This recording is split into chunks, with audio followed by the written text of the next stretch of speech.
Hi everyone, I'm Trish Connor Cato.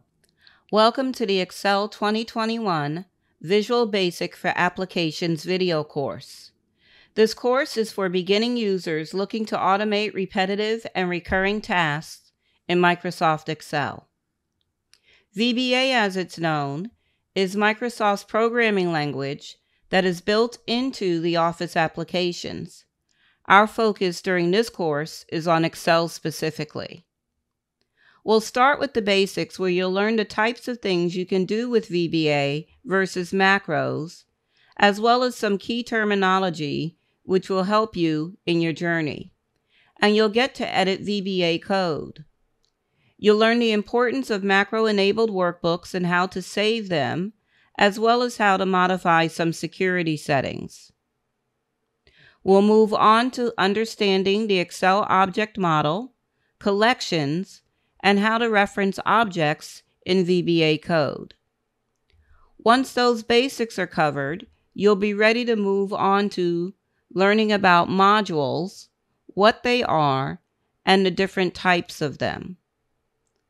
We'll gain on that by learning about the different types of procedures, creating procedures, and learning the scope of procedures, and also how to work with methods. You'll learn how to get VBA context-specific help from within the editor.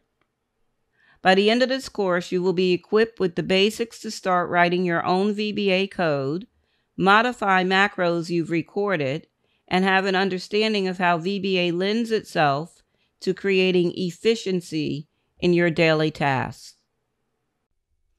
The first of our 8 lessons is getting started.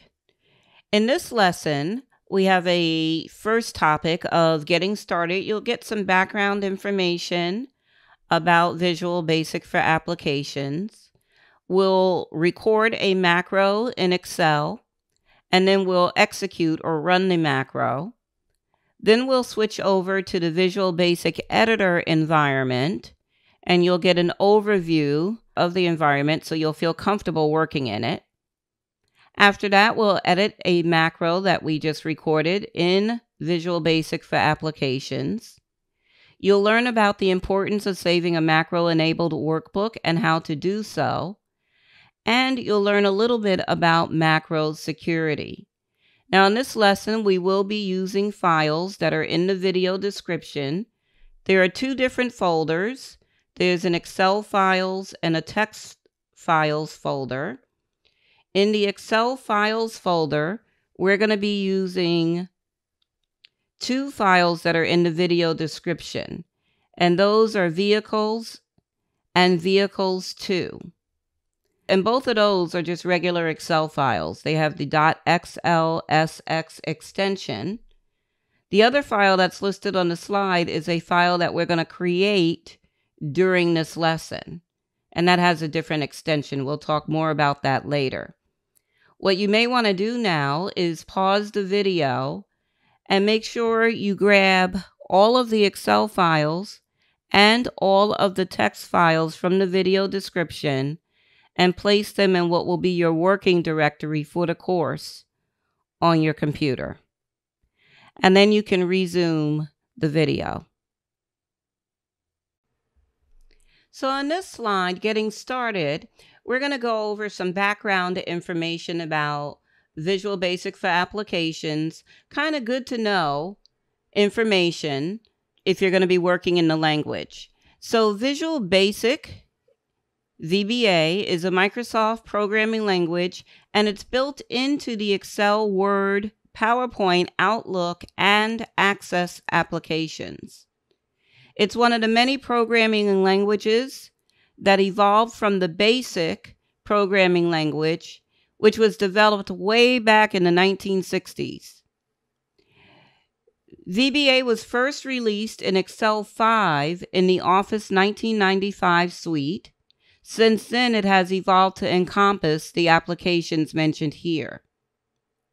Now, the one thing that I want you to focus on this slide is this last point. It's known as an object-oriented programming language. This means that everything within an application is an object, including the application itself. Objects have their own set of features and uses, known as properties and methods, respectively. Since VBA is an object-oriented programming language, we're going to do a deeper dive into object-oriented programming via example. And we'll be using an example from Excel. So an Excel application is an object that contains other objects: cells, worksheets, charts, pivot tables, shapes, etc. Each object has its own properties. For example, a worksheet has a name. A workbook can be opened and closed, and opening and closing a workbook are a couple of a workbook's methods. Methods are like actions that are performed on an object. You will work with objects and manipulate them via their properties and methods throughout this course. So why VBA? Well, you can use VBA to run macros automatically based on object events. You can use VBA to create user-defined functions. You can also use it to control other Office apps. Now, we're not doing any Office app integration during this course, but you can use Excel VBA to control Word objects, for example. Mostly it's used to automate recurring and repetitive tasks. So, what is the difference between writing code in VBA versus recording macros in Excel? Visual Basic for applications has virtually no limitations. So when you're recording macros, you are limited to those tasks you can perform in the Excel interface. With VBA, you can attach code to events so that it runs automatically when the event occurs. For example, activating a worksheet or opening a workbook. Visual Basic for application allows for decision making. Now you can do that in Excel. Excel has several decision making structures that you could use. The if function would be a prime example of that. But Visual Basic also has several decision making structures that ensure that code only runs when certain conditions are met. And the looping structures in Visual Basic ensure code runs multiple times based on a condition. And then, using VBA, you can create user input forms, dialog boxes, and message boxes that can be accessed from within Excel, the application. I'm in the Excel files folder from the video description, and we're going to launch Excel by opening the vehicles file. Now we're going to be using vehicle information throughout this course, and you'll learn about the information as we go. But for right now, we're going to get our ribbon set up for VBA. Now actually what we're getting ready to do, we'll get our ribbon set up for both VBA and recording macros, but you don't necessarily need to have this tab on the ribbon in order to access those two things. But we'll start with adding the developer tab to the ribbon. So I'm going to just go up to any ribbon tab and right click on it. And I'm going to choose Customize the Ribbon. On the right side of the Excel Options dialog box, you're going to put a check mark in front of Developer. And then at the bottom, you're going to click OK.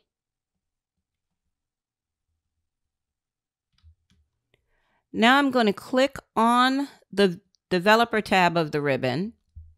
And the first group, the code group, we will be using during the course sometimes. Like I said, you can access Visual Basic and you can access your macros and record them from the code group on the developer tab. But there are other ways that you can do it without having the developer tab, and we will cover those later in the course. So now we're going to get started by recording a macro that will add a header row to our data and make the row both bolded and centered. We'll also apply the accounting number format to column G, and then we're going to auto fit the width of columns A through H. In that code group on the developer tab, we're going to click on record macro. Now, once we click OK on this dialog box, and we're not ready to do that yet, everything we do until we tell it to stop recording is going to be recorded. So let me tell you a little bit about the rules surrounding macro names. They must begin with a letter. They can be alphanumeric, and they can contain the underscore character. That's it. No spaces or any other special characters. So what I normally do, I don't use the underscore character. I'm going to type capital A, add, and then capital F, formatting. So it's all mushed together, one word, initial capital letters. And that will align with the macro naming rules. Now, as you'll see in the record macro dialog box, you can assign a shortcut key to your macro. We're not going to do that. And it defaults to storing the macro in this workbook. So it's only in this vehicle's Excel file. Now, if you do the drop down there, you could also store it in your personal macro workbook, which will open every time you open any Excel workbook. It usually opens hidden. And so if you store a macro in there, it's available to any Excel file, new or existing, that you're working in. Your other choice here is new workbook.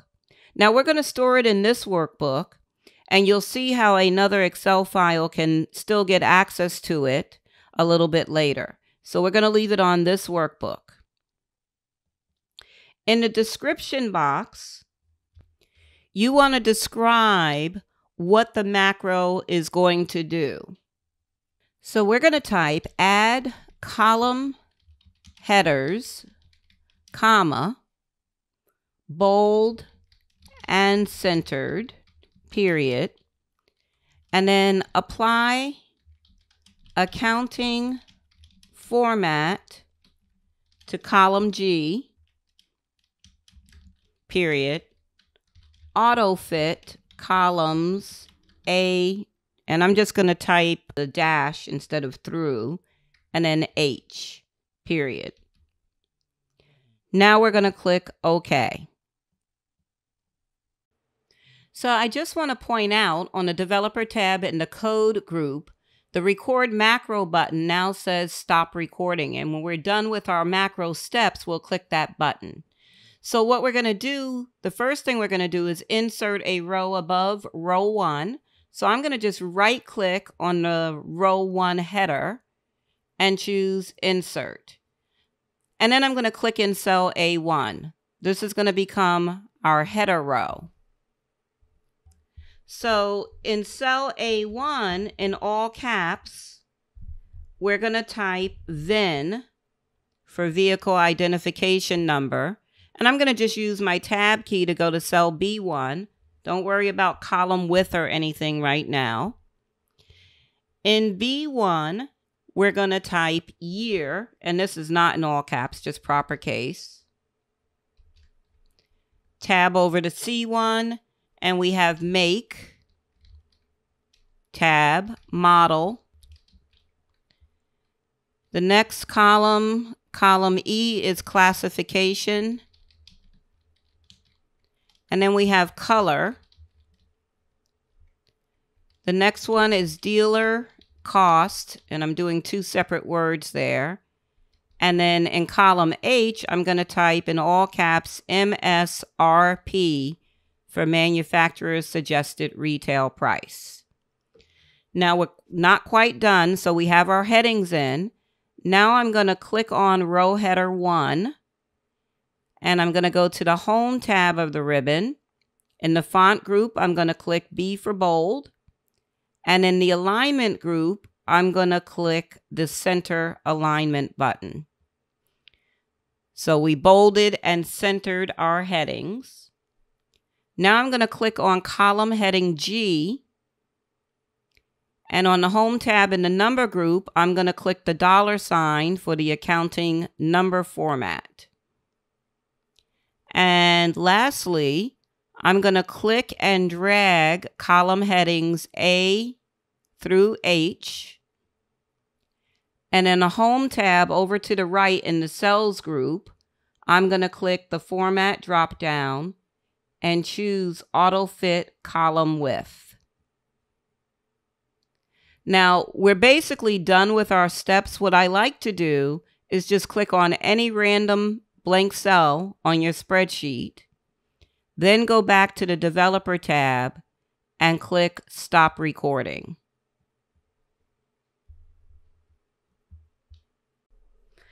Because you're performing the steps on your data, when you're recording a macro, you really can't undo the effects of a macro. Now, there's a workaround for that you'll learn later.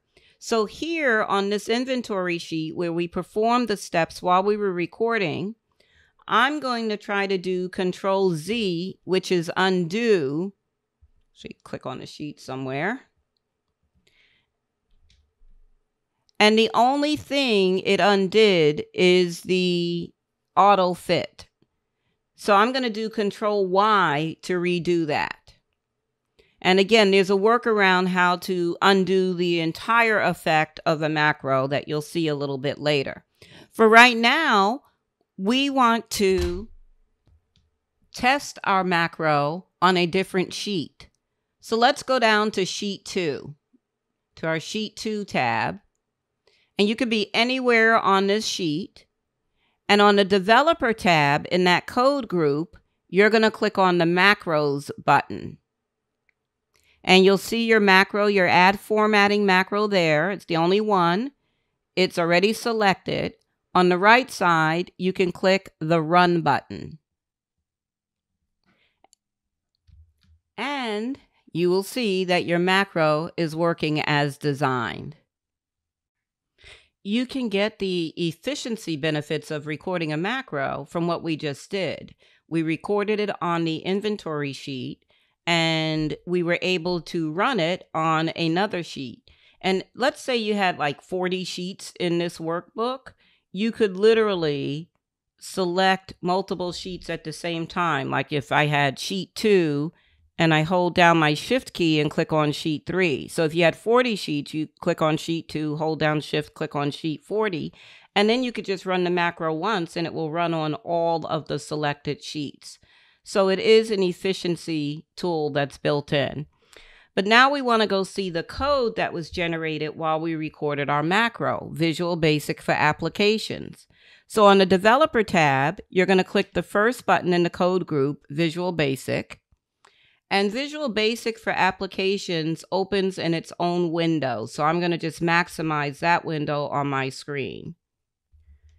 Visual Basic does not have a ribbon interface. So it has a title bar like every other Microsoft application.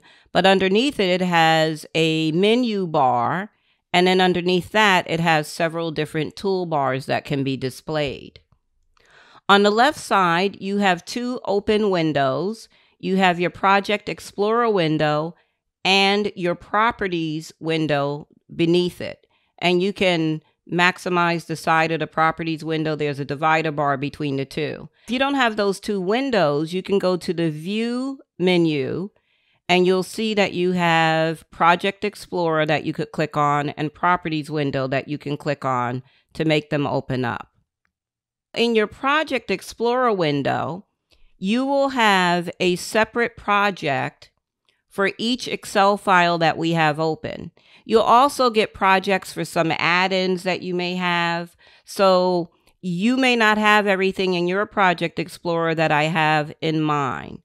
So Solver is an add-in, and so I have a Solver project. I have 2 VBA projects, and the one that we're interested in is the one that's already expanded, vehicles.xlsx. If we had another Excel file open, there would be a project in the Project Explorer window for it. And then in your vehicles project, you'll notice you have a modules folder. When you record a macro, it puts your code in a module. So if you click the plus sign to expand that modules folder, it puts it in a module called Module 1. Now, if we were to go back over to Excel and record another macro, it would also be in Module 1. If we were to close Excel and then reopen the file and record another macro, it would create a Module 2. Double-click Module 1, and the module window opens in the middle of your screen, and you're seeing the code that was generated while you were recording the macro. Before we review and edit our code, I want to go over some Visual Basic Editor settings with you. So we're going to go to the Tools menu, and we're going to choose Options. So some of these editor options, notice there's 4 tabs at the top. We're on the Editor tab. Some of these editor options are default options. You're not going to know what it means right now, but we want to make sure what's checked here is require variable declaration. We'll need that later in the course and throughout the course. And then we're going to go to the Editor Format tab at the top. And this is where you'll see I set my font size in here to 18. You can change the font. You can change your code colors, all of that. I typically just change the font size so that it's easier for me to see it. And we'll come back into options later to review some other options that are going to be important for us. So we can click OK in there. And now we're going to do some minor edits to our code. So right now we're going to ignore this option explicit statement. You'll learn about that later. That's there because of that require variable declaration checkbox. And if it's not at the top of your screen right now, that's fine. It will be there when we create another module. So what it does when we're recording a macro, it creates what's called a sub procedure. Notice that the word sub is in blue text, as same as option explicit. Those are Visual Basic keywords, so they're used for a specific thing within this program. And then it has the name, what we named our macro, add formatting, and it gives it an open and closing parentheses at the end. You'll learn about function procedures later, and you have to put parameters in the parentheses, but we don't need that. If we had typed this ourselves, we wouldn't have done anything in the parentheses, but they need to be there. And then everything that's preceded with a green apostrophe is a comment line. When you run code, comment lines don't execute. They don't run. They're there to describe the intent of the code. So even when you're coding from scratch, you should put in comments. If you're coding from scratch and you type an apostrophe and then type the rest of the line, when you press enter, it will turn green and it knows that it's a comment. So one of the cleanup things we can do, because we recorded a macro, it generated unnecessary comment lines. So we have a blank one right under sub. I'm going to get rid of that comment. And then we have 2 blank ones after the comment. I'm having some selection problems here, so I'll get rid of those differently. And typically we want a blank line in between the name of the sub procedure and the comment line. So I'm going to click after the open and closing parenthesis and press enter. So this first line of code is where we selected row 1. And then we did an insert, right? And it shifted everything else down. So we got the blank row above row 1. It sometimes generates extra code, as you'll see in a few minutes, that aren't really necessary, but when you're recording a macro, it's generated. And then we clicked in cell A1. That's range, and in parentheses and double quotes, A1 dot select. So click in cell A1 is selecting it. And then we're telling it what to put in that cell using active cell dot formula R1C1. Now don't worry about that. If we were typing this code, we wouldn't necessarily put it in, and you'll see that later in the course. We don't have to use that to put it in. So it equals then, which is what we typed in that cell. And then we went all the way through cell H1 to populate it with MSRP. After that, we selected row 1. And there's selection.font.bold equals true. So in the background, selection.font.bold equals false until you make something bold, and then it switches the false to true. So that line is there because we switched it to true. And then you have what's known as a end with block. And you'll learn more about this later. It helps make your code more concise. But what's showing in this block, everything that begins with a period, this is pretty much everything that's in the paragraph group on the Home tab in Excel. If we didn't select center alignment, that end with block wouldn't be there because we didn't select anything from the paragraph group. But since we did, everything in here except the first dot horizontal alignment, all the rest of the lines are the default settings. So cells are not being merged, right? Nothing's being indented. Wrap text is not turned on. And what we did is we changed the horizontal alignment from left to center. So it is known as a constant, XL constant.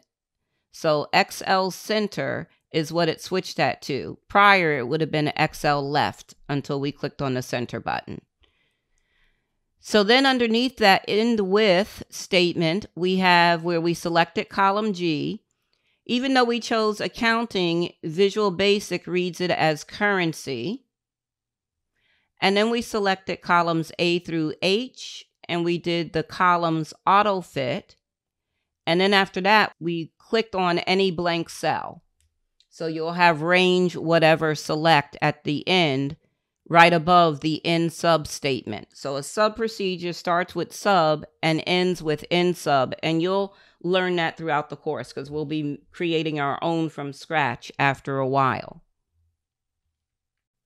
So now we're going to make some minor edits to our code. So we formatted column G with the accounting number format, and we need to format column H the same way.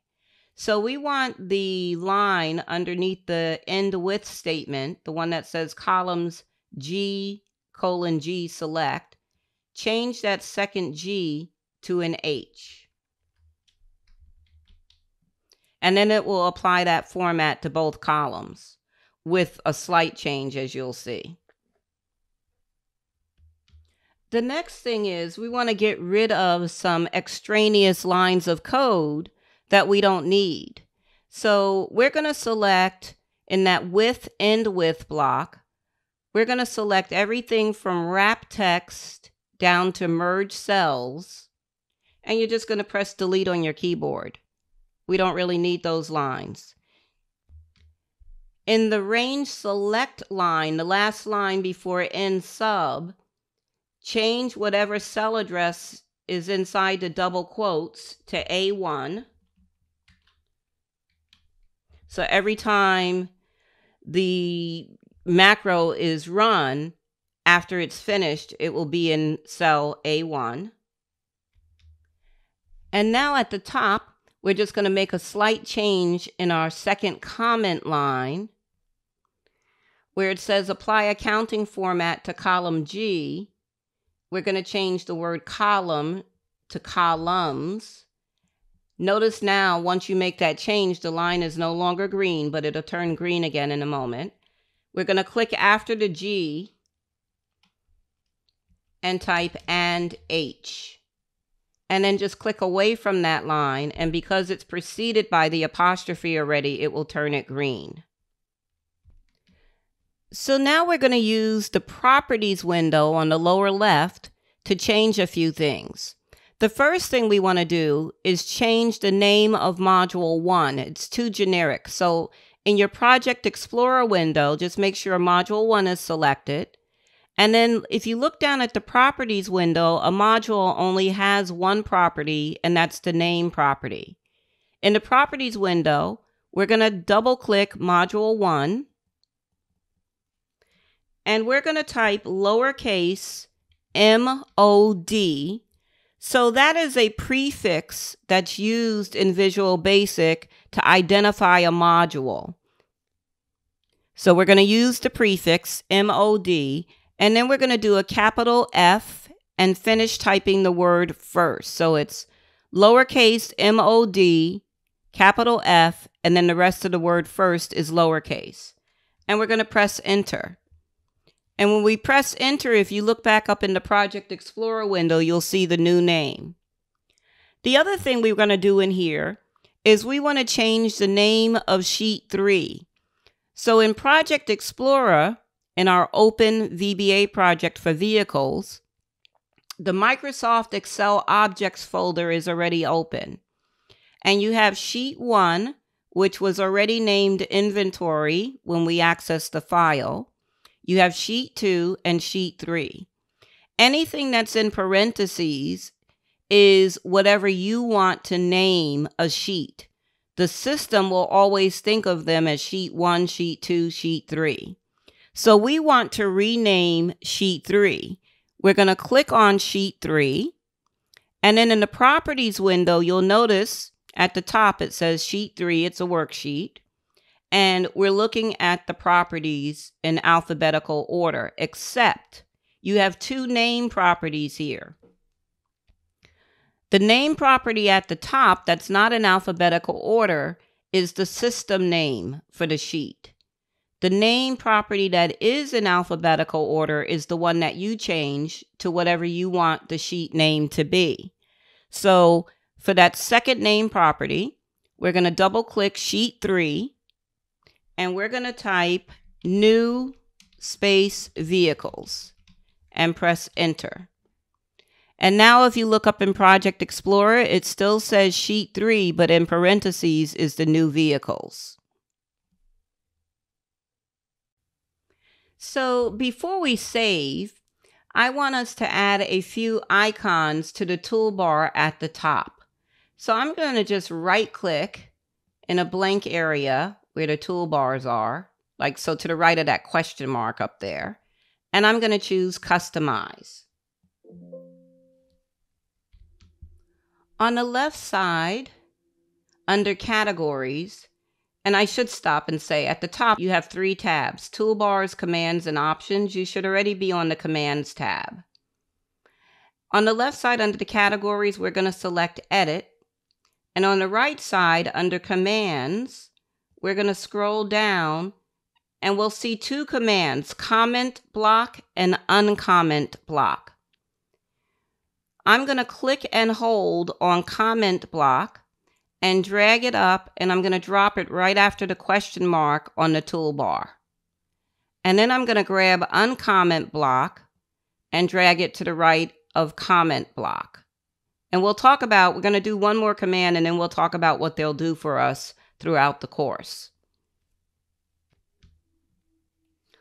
On the left side of the Customize box, we're going to click on Debug, and the first command is Compile Project. I'm going to actually drag that one and drop it after the question mark. So it's the first one of the 3 that we've added up there. And then I'm going to do Close. So let me tell you about Compile Project. If you want to check all of your code and any modules that you have for any errors, you can compile the project, and it will let you know if your code is okay.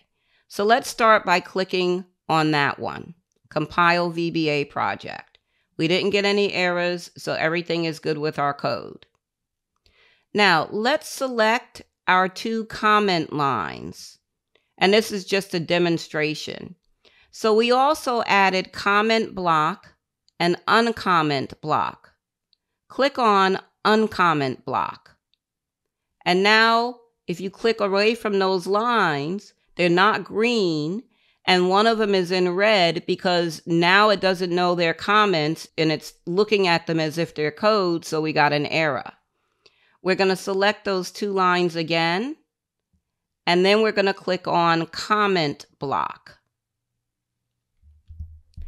So comment block can be used, and you'll see this later in this course, not just for comments, but if I want to stop lines of code from executing them, I can comment them out. And you'll see that later in the class. So now we're ready to save our file. We can use the save icon on the toolbar. Control S will work in here as well. You can go to the file menu and save. Go ahead and save. Either way you chose, you're going to get this dialog box that pops up. Message box, I should say. So it says, the following features cannot be saved in macro-free workbooks, VB projects, so any Visual Basic projects. To save a file with these features, click No, and then choose a macro-enabled file type in the file type list. To continue saving as a macro-free workbook, click Yes.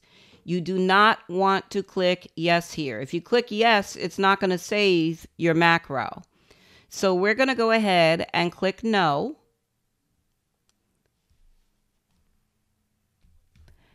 And we get the Save As dialog box. We're going to not change the file name, but right underneath the file name where it says Save As Type, click on Excel Workbook.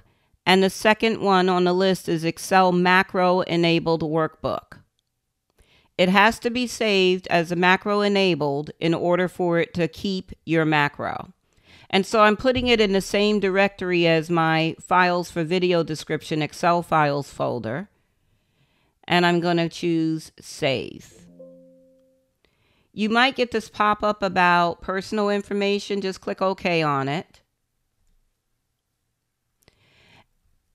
And now if you look up at the top at your title bar, it has a different extension.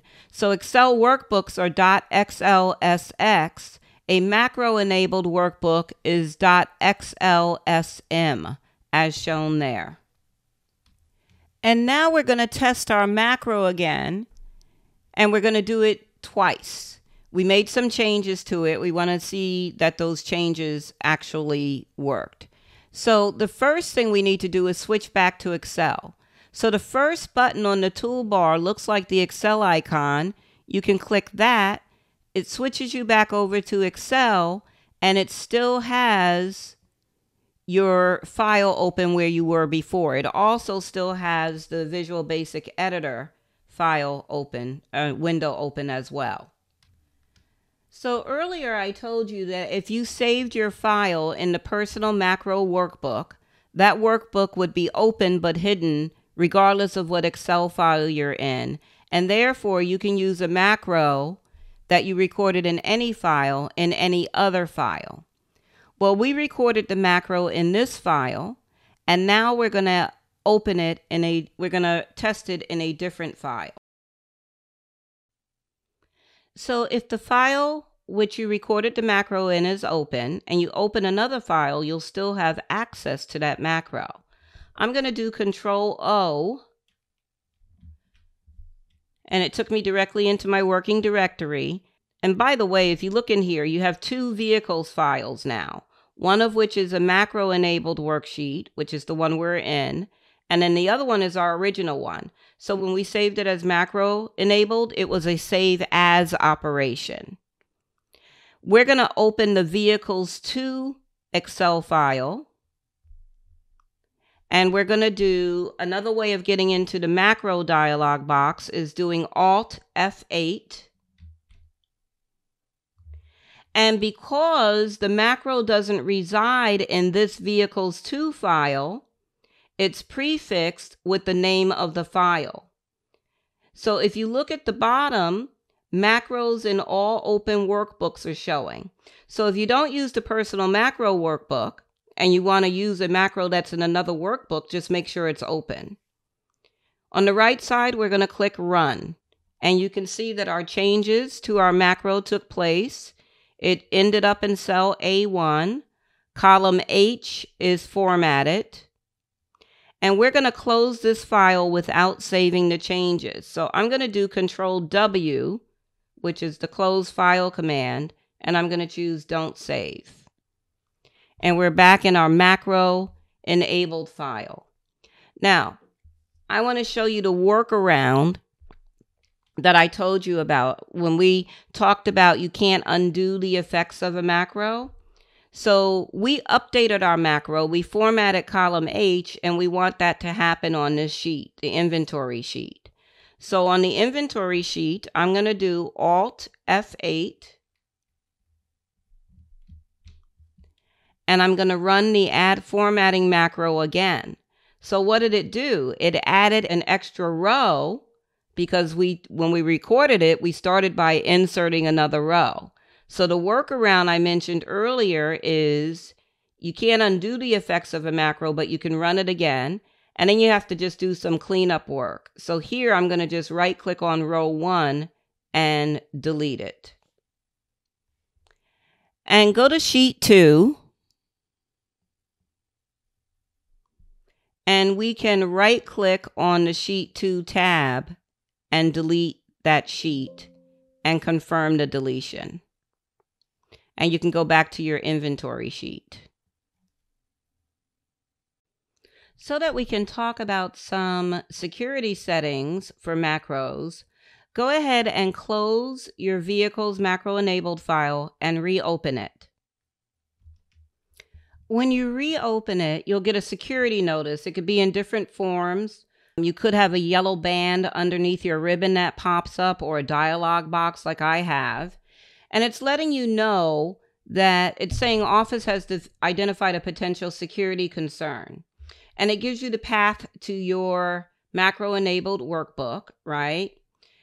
Underneath that, it tells you macros have been disabled. Macros might contain viruses or other security hazards.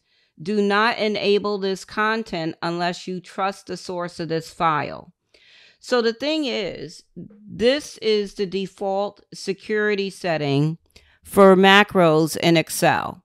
And the setting is actually macros are disabled with notification. This is the notification.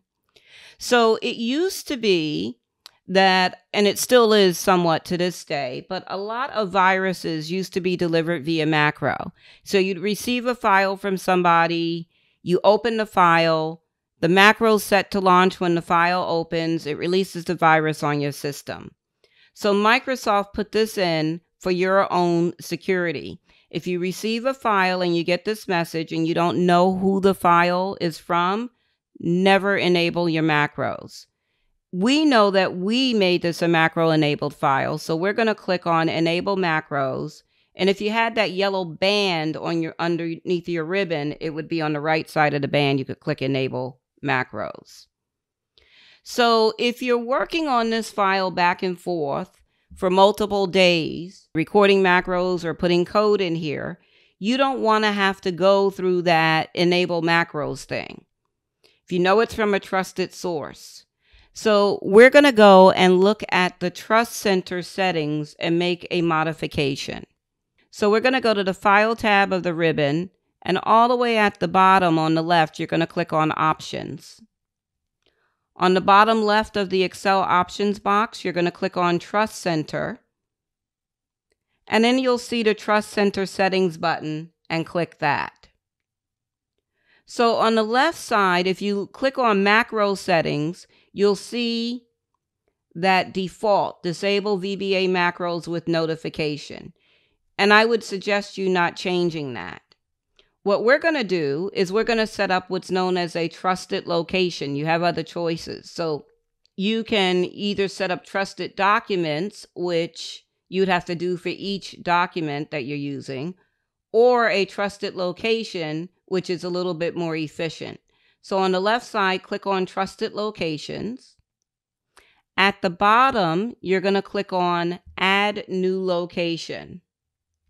And once you do that, in the Microsoft Office Trusted Location box, you're going to click on Browse and navigate to your working directory where the vehicle's macro-enabled file is stored. And because we chose Trusted Location, it's not showing any files here. It's just showing the Excel files folder name at the bottom. And we're going to click OK. So then we're going to select subfolders of this location are also trusted. So if you develop any subfolders within that Excel files folder, they would be trusted automatically as well. In our case, all of our Excel files are in that folder, so we don't necessarily need to check it, but I just like to point that out. We're going to go ahead and click OK, and your path shows up on this list, right? That it's a trusted location, and you're going to click OK again and again. So now we're going to close this file and reopen it, and you won't get that security notice. So this time it took you right in. You don't have to worry about that. And we can go ahead and save again. In this introductory chapter, you learned that VBA is an object-oriented programming language, and it's part of the Microsoft Office suite. It is the code that is produced in the background when you're recording a macro. You learned a little bit about the advantages of VBA over recording macros, and as this course plays out, you'll learn more. We started by customizing the ribbon to add the Developer tab, and we recorded a macro in Excel that added and formatted column headings on a worksheet. After that, you toured the Visual Basic editor environment. You were able to edit the code produced by the recorded macro. We used the Properties window to change the name of our module as well as the name of a worksheet in our workbook. In the editor, we also learned about how to change some of those settings, so including font size. We also added some icons to the toolbar in there. Ultimately, we saved a macro-enabled file. We tested our edited macro in another workbook and in the same workbook it was recorded from. And then we modified some Trust Center security settings by adding a trusted location. In order to be effective working with Visual Basic for Applications code, you're going to have to know a little bit about the Excel object model hierarchy. And so lesson 2 is about that, and it's not a hands-on lesson. It's just going to be slideshow. And the slide deck that I'm using is also in the files in the video description for your future reference. We have 4 topics in this lesson. The first topic, you're going to learn about the Excel object model hierarchy. Then you'll learn about collections, how to reference objects, and how to simplify those object references so that your code is as concise as possible. On this slide, I have the Excel object model hierarchy, 2 different views of it. So this is almost a complete hierarchy on the left side. So let's start there. The topmost level is going to be the application Excel itself. Excel is an object within Excel. Also within Excel, you can have different add-ins, you can have different windows, you can have different workbooks. All of those are objects. Within the workbook object, you can have a Visual Basic project. You can also have worksheets. Within the worksheet object, you can have comments, hyperlinks, names, like ranges, pivot tables. Anything that you can put on a worksheet is an object. Now on the right side, I have a simplified version.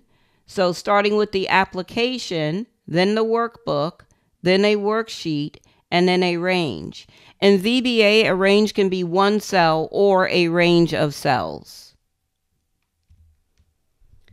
So after learning the basics of the hierarchy, you have to learn about collections. They're also a key concept in VBA programming. So a collection in VBA is a group of objects of the same type. A collection is also an object. This is object-oriented programming. Collections are useful when you need to work with not just one worksheet, but with a couple of them or all of them. You'll learn later that your VBA code can loop through all members of a collection and do something to each one via code. So I have a table on the right with the commonly used collections in VBA. You have the workbooks collection, and it would be all of the currently open workbooks. So if you only have one, your workbooks collection only contains one workbook, if you only have one file open. If you had 20 files open, your workbooks collection would contain 20 workbook objects. You have the worksheets collection. It's all the worksheet objects contained in a particular workbook object. So now we have 2 sheets in our vehicles macro-enabled workbook. So we have 2 worksheets in the worksheets collection. You have a charts collection. So this would only be if you have charts in your Excel file that are on their own sheet tabs. Nothing else is on the sheet but the chart. And that would be the charts collection. So it would be a collection of all those chart objects, the chart sheets, contained in a particular workbook object. A chart sheet is not part of the worksheets collection as it is not considered a worksheet. It only has the chart on it. And then you have a sheets collection. Interesting. This is a collection of all worksheet objects contained in a particular workbook object. So it sounds just like the worksheets collection. But the sheets collection contains all worksheets and all chart sheets in the workbook object. So you have worksheets collection, which is just the worksheets. You have a charts collection, which are just the chart sheets. Then you have a sheets collection, which are all the worksheets and the chart sheets. Now that we've reviewed the object hierarchy and collections, you're ready to start learning about how to reference objects. So you can work with an entire collection quite easily. However, it's most often the case that you'll need to work with a particular object in a collection. So for example, a particular worksheet. When it comes to referencing an object in a collection, you can either use its name or its index number. To reference a single object from a collection, you put the item's name or index number in parentheses after the name of the collection. And then I have 2 examples on the screen. So if you're trying to get to sheet 1, it's in the worksheets collection. And so you can type the name of the collection, worksheets, and in parentheses, in double quotes, the name of the sheet, if you're using the name. If you're using its index number, the first sheet in a workbook has an index number of 1. So the second example is referencing the collection worksheets, and in parentheses, its index number, which is not in double quotes. So 2 ways of referencing the same sheet in a workbook. When we reviewed collections, you learned that each worksheet in the worksheets collection is an object in 2 collections, worksheets and sheets. Each chart sheet is an object in 2 collections, charts and sheets. So here is another example of referring to the first sheet in a workbook. You could use the sheets collection, and by name, you could do in quotes, double quotes, sheet 1, or you could just put index number 1 in there. So you have multiple ways of referring to the same object. As you saw in the hierarchy, all Excel objects are under the application object. So the application object is Excel itself. And you access these objects by moving down the hierarchy and connecting each object with the dot operator. You can even access the value of a particular cell on a worksheet by using the range object. So you would use the range object whether it's one cell or multiple cells. And so I have some more examples of object references here. So referring to a specific workbook, starting with the top of the hierarchy, application dot workbooks collection, and in parentheses and double quotes, the name of the workbook. Notice when you're using the name, you have to have the extension in there. If you're referring to a specific worksheet in a workbook, it could be applications.workbooks, the name of the workbook in parentheses, and then we're referencing with the dot notation the worksheet by its index number. And then referring to the value of the cell, application.workbooks, file name, worksheet by index number, dot range A1 in double quotes, dot value. So the last example is known as a fully qualified reference, meaning it specifically refers to all the objects in the hierarchy from application all the way down to range, and then accessing the range's value. You don't want to have to type a fully qualified reference when you're coding. It could lead to a lot of typos, which could cause coding errors, so on and so forth. You want to be able to simplify your object references as much as possible. I've mentioned that you want your code to be as concise as possible. The thing about coding, right? It's a lot easier to write it, but you're going to spend time troubleshooting it. And when you have to troubleshoot it, if it's concise, it's a lot less to have to read and review. So in this paragraph, it has some pointers, right? VBA can assume some of the object references for you. For example, it assumes that the workbooks collection is within the application object.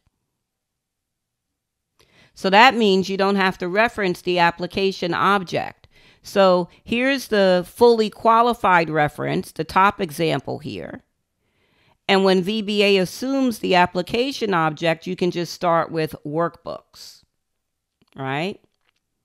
If you only have one workbook open, it is the only one in the collection. So VBA assumes it's the active workbook, and you don't have to reference the workbooks collection. So that takes you to it assuming the workbooks object. So you can just start with worksheets. See how we're getting more concise as we go down. If the first worksheet is the active sheet in the workbook, you don't have to reference the worksheets collection, as VBA will assume it. So you can literally, if you're dealing with one open workbook, you're on the first sheet, you can just write range and then in parentheses double quote A1 dot value. It will assume application, it will assume workbooks, it will assume worksheets. And the last one is the most preferable because it's the most concise. So starting with this lesson, lesson 3, we will be hands-on for the rest of the course. Lesson 3 is understanding modules, working with sub and function procedures. So we have the topics and files that we're going to be using here. We're going to be using our macro-enabled vehicles file and another file that was in the video description named Received Vehicles, regular Excel workbook.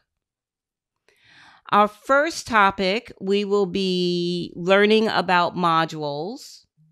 We'll move on to understanding procedures. We saw a sub-procedure before that was generated by our macro code. We're going to create what's known as a standard module. We're going to create our own sub-procedure. You're going to learn about calling procedures, how to create a function procedure and using the immediate window, and then how to get context-sensitive help from within the Visual Basic editor. So when we were reviewing our macro created code earlier, it had stored it in a module called Module 1. We ended up renaming that module to Mod First. So a module is a container of sorts that stores your code. There are different types of modules. Now our code was stored in a standard module. So let's go there first. That uses the built-in application objects. Now, we'll deal with that second paragraph in Understanding Modules in a moment. So, standard modules use built-in application objects. Class modules store application event procedures for objects you create, and we're not covering class modules in this course. Then you have workbook and sheet modules. These store what are known as event procedures. And you'll learn what those are in just a moment.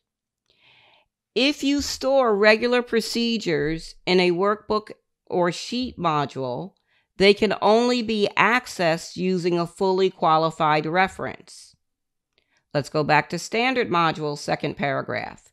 If you store event procedures in a standard module, VBA will not be able to find them. So keep your event procedures in your workbook and sheet modules. Don't put them in your standard modules. And unless you really want to be typing fully qualified references, you don't want to put stuff that should be in a standard module in a workbook and or sheet module.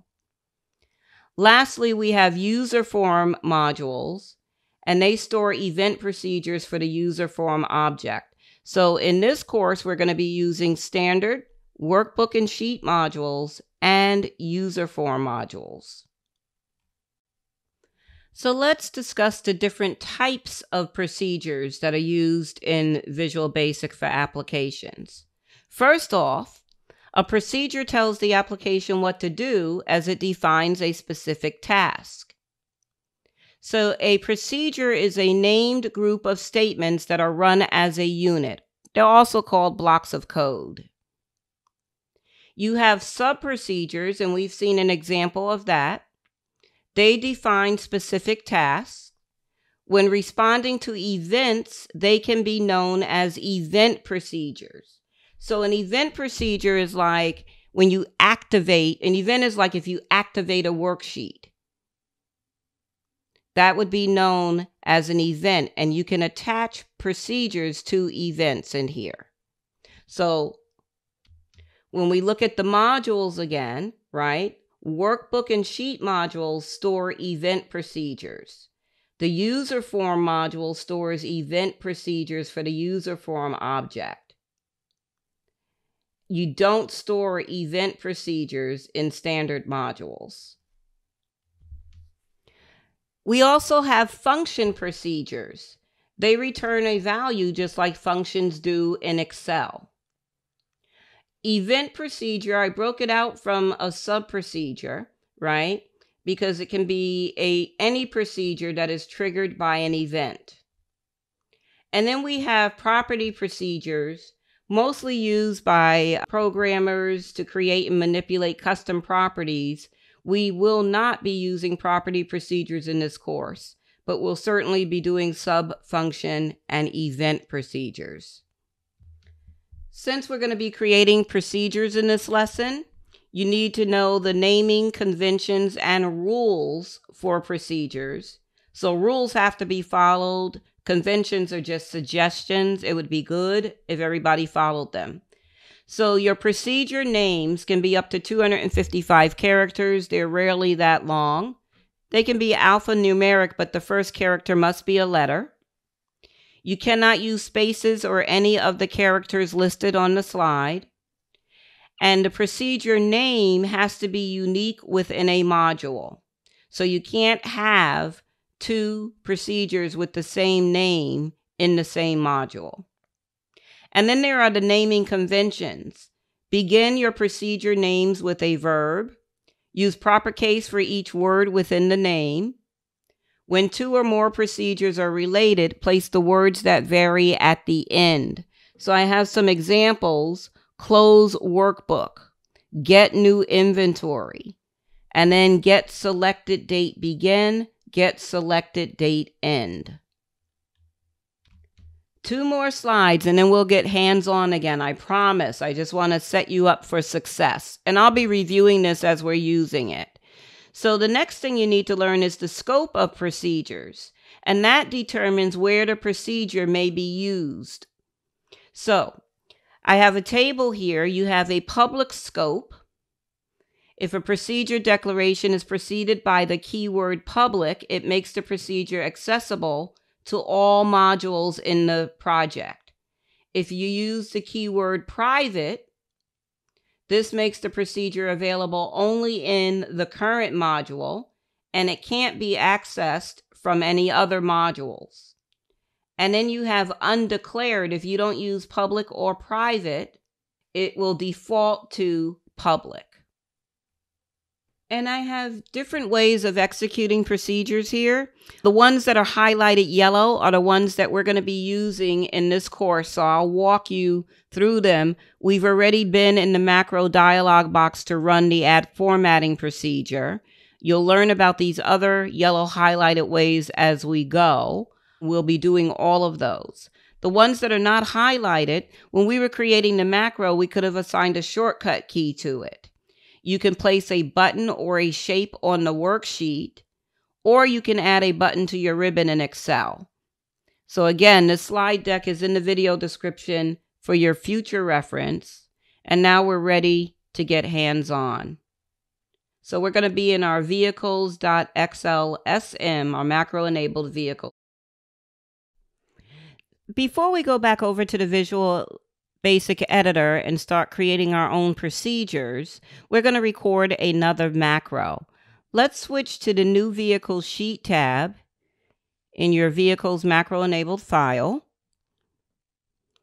And I'm going to show you another way to start a macro recording without using the Developer tab. So if you look at the very bottom of your screen underneath your Sheet tabs, you'll see a status bar. And on the status bar, it's directly underneath my Inventory Sheet tab, you will see an icon that kind of looks like a spreadsheet with a play button on it or a button on it. So if you don't have that icon, the one that looks like a spreadsheet with the button on it, I'm going to show you how to get it onto your status bar. So what you're going to do is you're going to right-click in a blank area of the status bar, and the Customize Status Bar menu appears.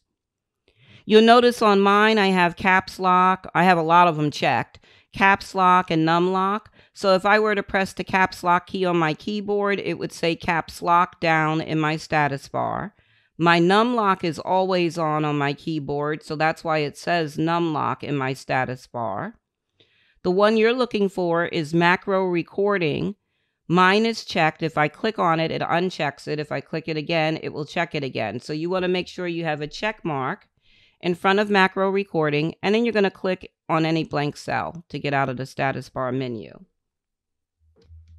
When you hover your mouse over that icon on the status bar, it says no macros are currently recording. Click to begin recording a new macro. Go ahead and click on the button. So your record macro box comes up. We're going to name this macro Get New Vehicles, all mushed together, initial capital letters.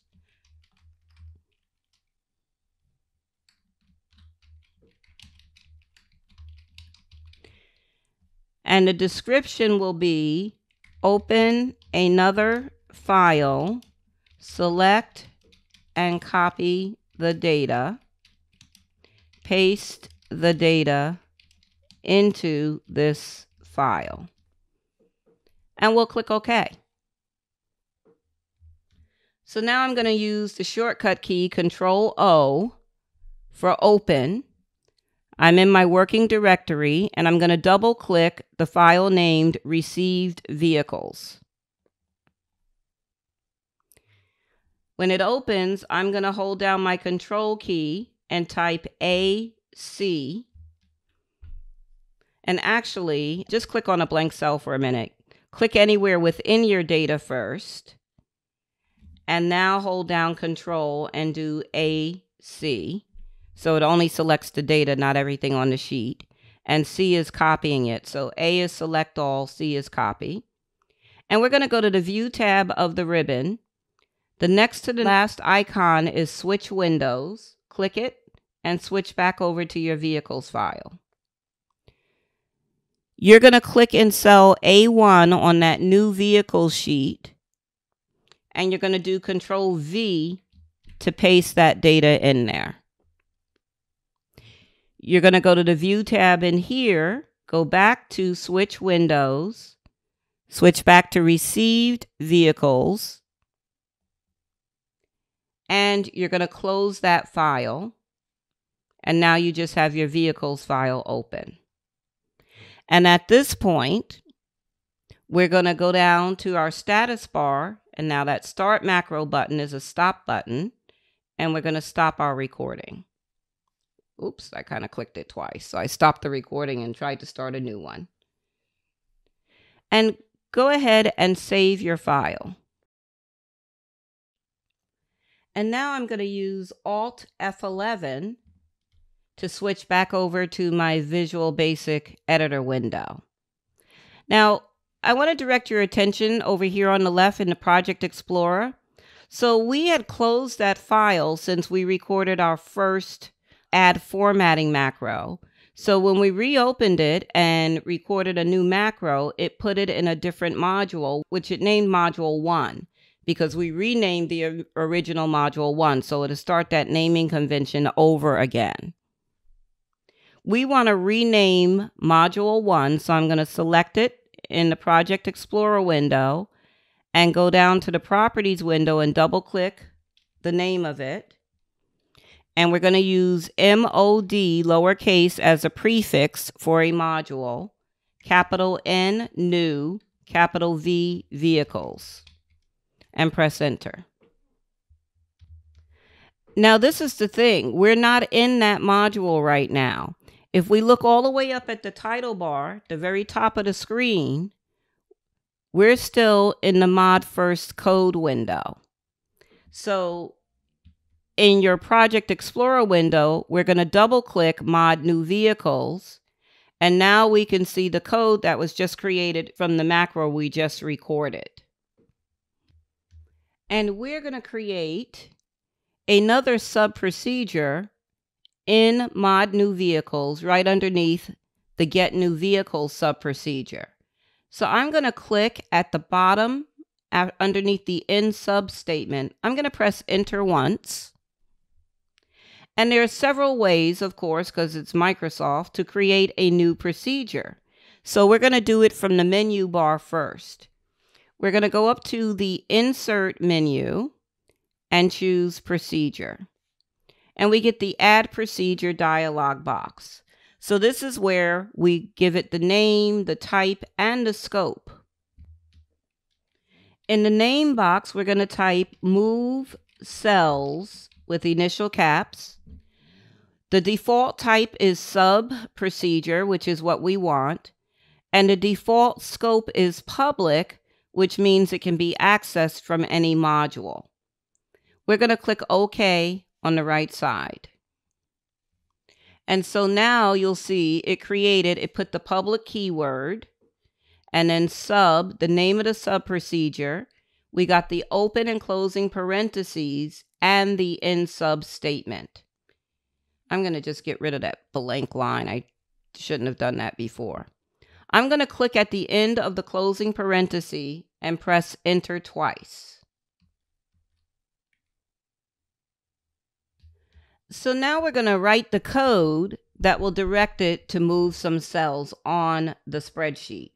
So, and this Visual Basic doesn't care, but you want to structure your code.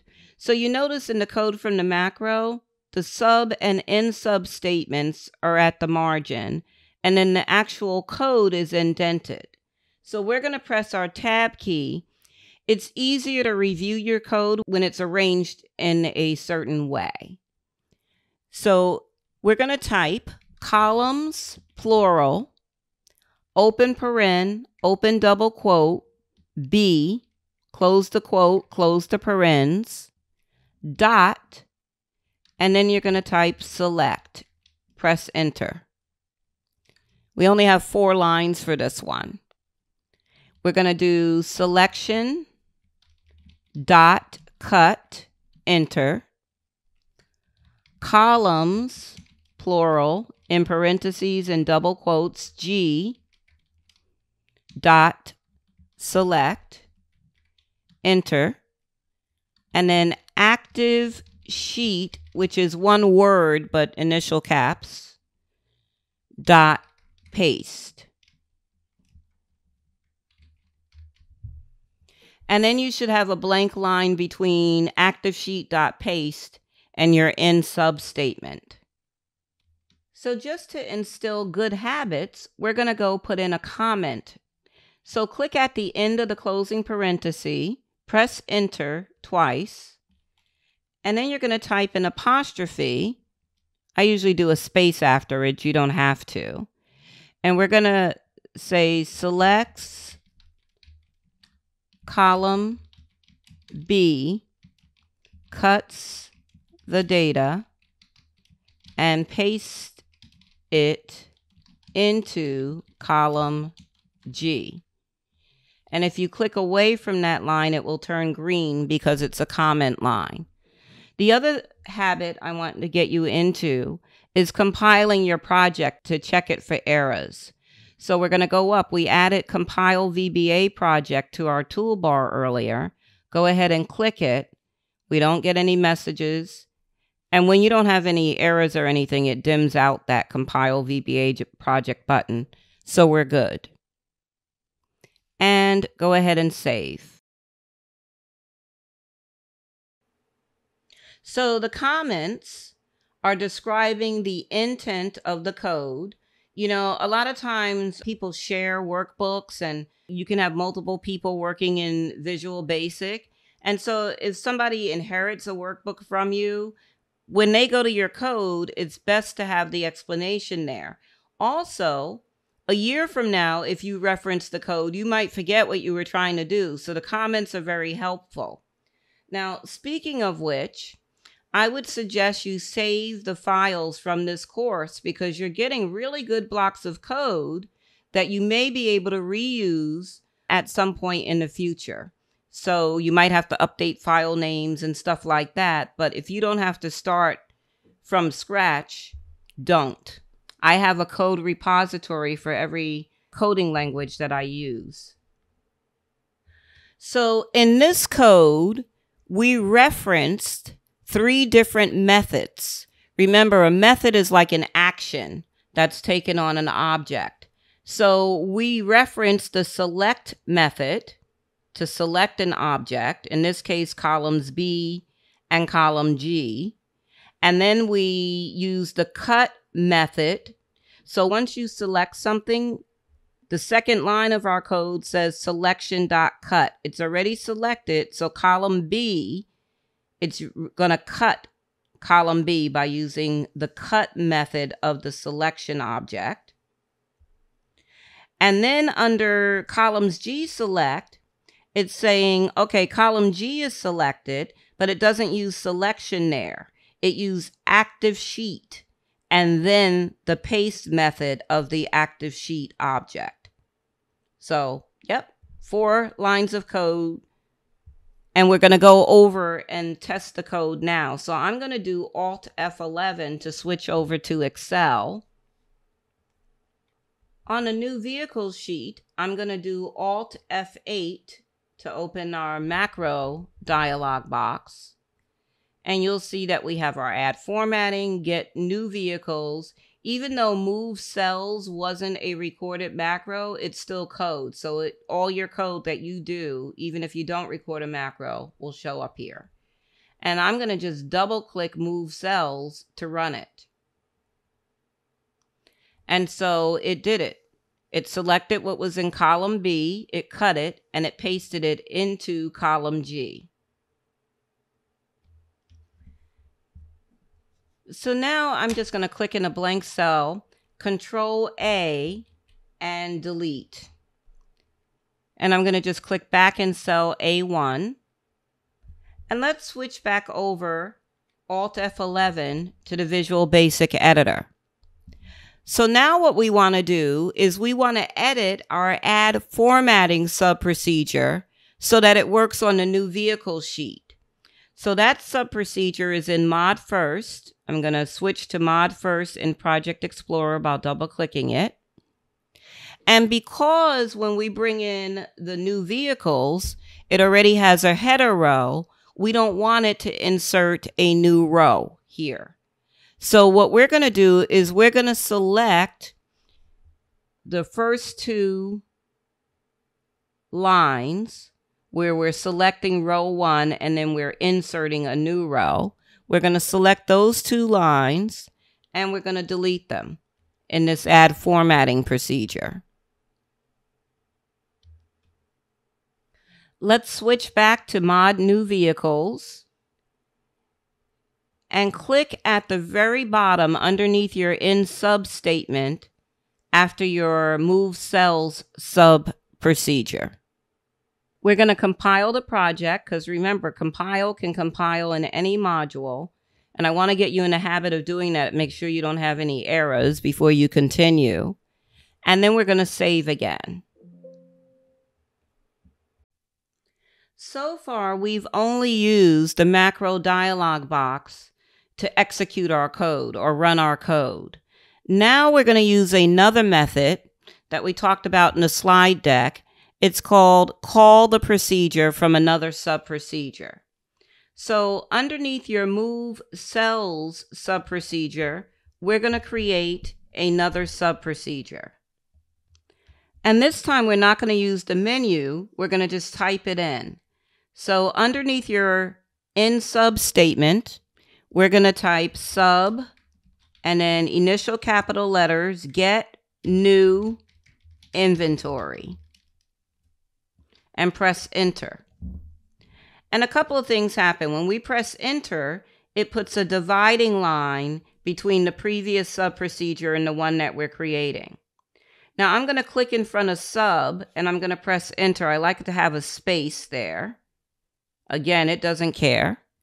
And we're going to click at the end of the closing parenthesis and press enter twice. Now we're going to start with a comment here. So we're going to do an apostrophe and a space.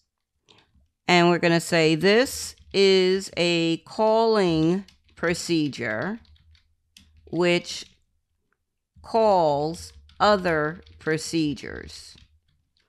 Press enter twice. So a calling procedure is what we're creating. It's a procedure that calls other procedures. So they all execute one right after the other. It's kind of like a way to bundle procedures that are related so you don't have to execute them separately. So we're going to press our tab key to get our indent there. And we're going to type get new vehicles, enter, move cells, enter, add formatting. And we want to make sure there's a blank space after add formatting and end sub, a blank line. Go ahead and compile your project and save.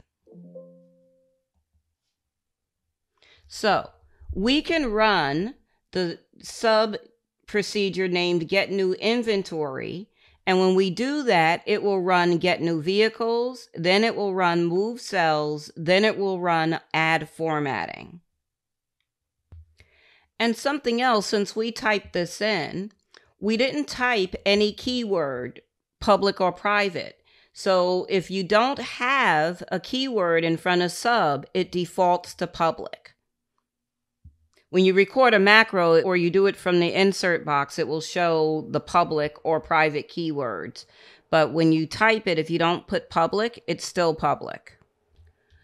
So only the ones you create from the insert menu will have the keyword unless you type the keyword. Even the ones from the macro recordings just start with sub. It doesn't have public or private.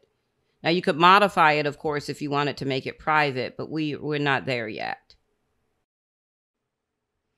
Let's go ahead and switch back to Excel. So I'm using Alt F11, or you could use the icon, the first icon on the toolbar. And we want to make sure we're in cell A1 on the new vehicles sheet tab. And I am going to Alt F8 to open the macro dialog box.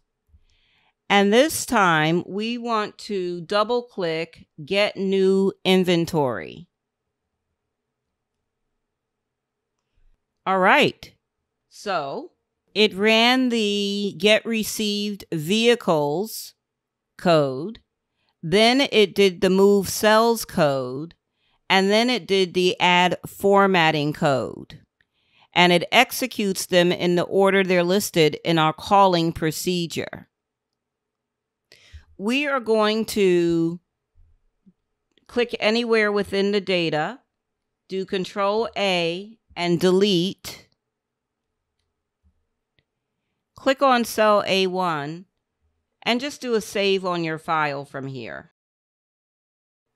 So creating the calling procedure, Get New Inventory, gave us a little bit more efficiency. We had to use the macro dialog box to run that procedure, but we didn't have to run 3 separate procedures. So we're going to make it more efficient now by creating an event procedure. So we can switch back over to Visual Basic Editor. So we talked about how event procedures are stored in workbook or sheet modules.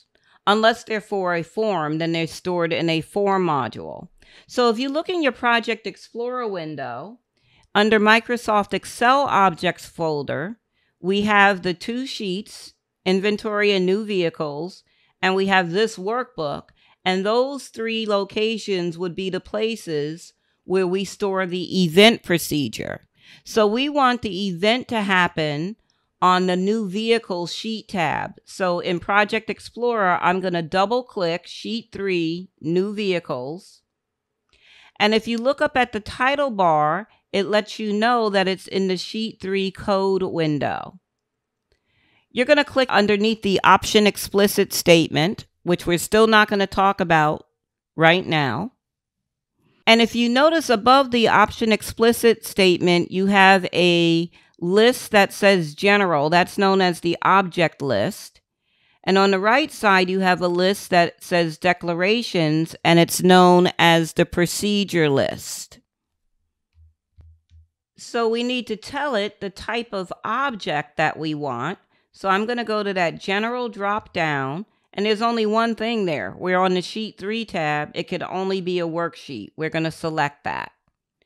Now, quite a few things happened.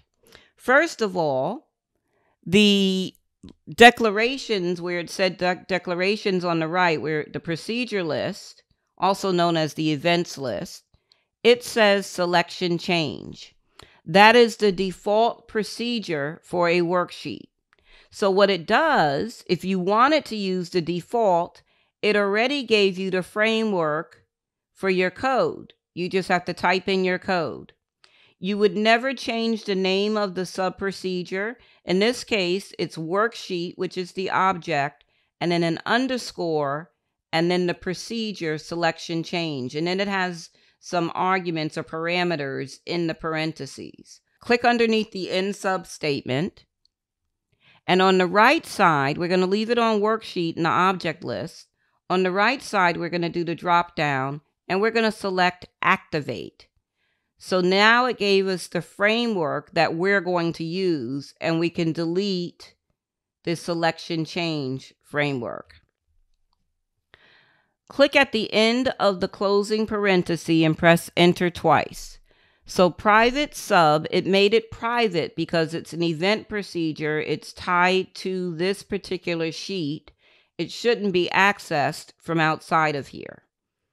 If I wanted to do an activate event for another worksheet, I would have to go to that sheet's code window. So it makes it private. It gave it the name of the object and the procedure. And we're going to just put in a little bit of code here. So we're going to indent, and we're simply going to type capital G, get, capital N, new inventory. So we're calling our calling procedure from within the worksheet activate event. So that means we won't have to use the macro dialog box to run that bundled procedure, right? Go ahead and compile your project. Just habit, want you to get in that habit. And save. And then we're going to switch back over to Excel. Make sure you're in cell A1 on new vehicles. And you're going to switch to your inventory sheet tab. And then you're going to switch back to your new vehicle sheet tab, which is activating it. So as soon as you activate the new vehicle sheet, it will run our calling procedure, get new inventory, which is running 3 procedures, one right after the other. And we didn't have to use the macro dialog box to make it happen. So now we're going to create a function procedure. A function procedure returns a value, and it can be accessed from within the Excel interface as well as a user-defined function. So the first thing we're going to do on the new vehicle sheet, just click anywhere in your data, do Control A and delete, click in cell A1, and then go to the inventory sheet. On the inventory sheet in cell I1, you're going to type the word status. So we're creating a new column heading here of status and just press enter. And now we can Alt F11 over to the Visual Basic Editor window.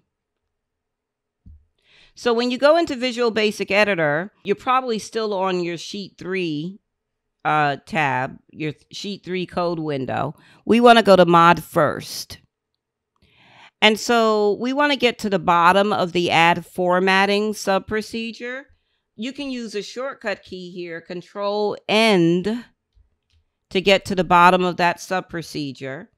Press Enter after the end sub-statement. And now we're going to type in our function procedure. It's fairly short. We will get it all typed in, and then we will review it so you can understand it. We're going to use a construct that we're going to really review heavily later in the course, but let's get started typing. So function procedures start with the word function, space, and then the name of the function procedure. And it's going to be, and here I'll scroll as far down as I can right now on my screen. It's going to be MSRP status. And MSRP is in all caps, and the first letter of status is also in a capital letter. And then we have to pass it parameters, so they go inside parentheses. I'm going to do an open parenthesis, type MSRP, and a closing parenthesis, and press enter twice. When I scroll down, you'll see that it gave you the end function statement. Once you pressed enter at the end of the function line, it will give you that end function statement. So now we're going to do our tab key to indent. We'll put our comments in last. And we're going to type if, and then MSRP, which is what's in the parentheses. We're going to do a less than symbol, 20,000, no punctuation, and type the word then, and press enter and tab. Now I'm going to go up and I'm going to copy the function name, not the stuff in the parentheses though, just MSRP status. And I'm going to copy that. Where I indented under the if line, I'm going to paste, so I can do Control V there. Then I'm going to type equals, double quotes, less than 20K, close the quotes, enter. And now what you're going to do is shift tab to get back to the if margin. So we're going to type else if. It's one word, but initial capital letters, else if. We're going to type MSRP again, less than again, this time 30,000, no punctuation, then enter and tab. We're going to paste MSRP status again, equals, in double quotes, less than 30K, enter, shift tab. We're almost done with this one. Now we're going to type the else statement. So just the word else, and then paste in MSRP status again, and then equals, and in double quotes, greater than or equal to 30,000, and then close your double quotes, enter, and then you're going to type, you're not going to tab or anything, you're going to type end if. Two separate words, end if, and then enter. So compare your function to mine on the screen, and we'll review it. So this is kind of like the if function in Excel, right? So we named our function MSRP status, and we gave it a parameter of MSRP. If the MSRP, again, that's manufacturer's suggested retail price, is less than 20,000, then the MSRP status is less than 20K in text. Then we have else if. So this gives it another condition. If the MSRP is less than 30,000, then the MSRP status will be less than 30K. Then we give it an else statement. Notice it may have put a colon after else, and that's fine.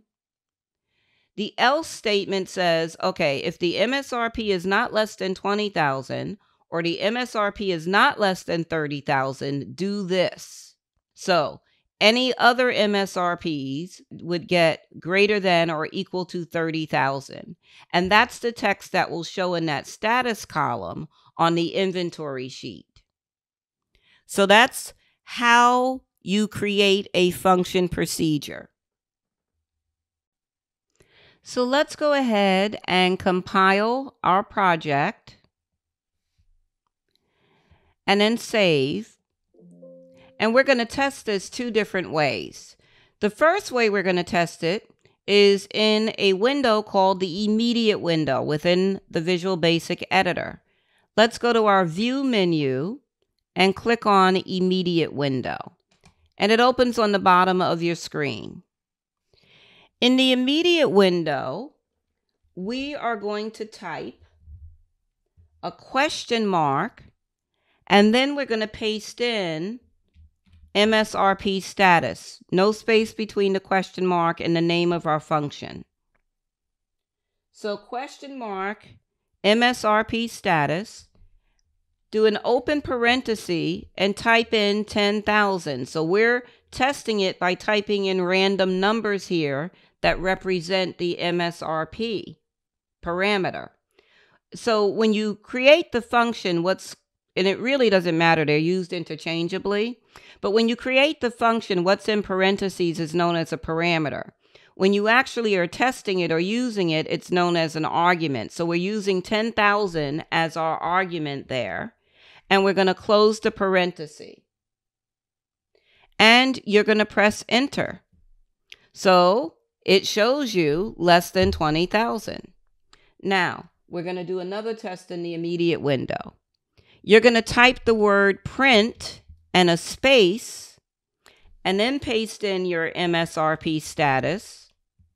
In parentheses, you're going to put 20,000. And so print and the question mark do exactly the same thing. I normally use the question mark because it's more concise, less for me to have to type there. But they do exactly the same thing. So when I press enter, it will give me the result, the return value of that function.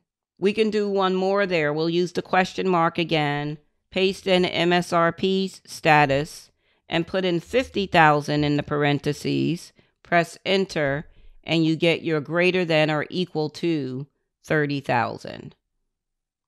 So that's one way of testing it without doing it on your spreadsheet. What we're going to do is we're going to go ahead and just in the immediate window do Control A, delete, and then on the right side close it with the X in its upper right hand corner. And then we're going to switch over to Excel and test this on the inventory sheet. So this is really kind of cool. We created a function procedure, and let's go to the Formulas tab on the ribbon. And the first button on the Formulas tab is Insert Function. Let's go there. Here where it says or select a category, do the drop down next to most recently used. And you might have to scroll down, but you're looking for user defined. And you'll have all this weird stuff that's here. But you will see in that list MSRP status. Once you create a function procedure in Visual Basic for applications, it becomes a user-defined function in Excel, which means you can access it and use it right in the application, which we're going to do. We're going to just cancel out of here.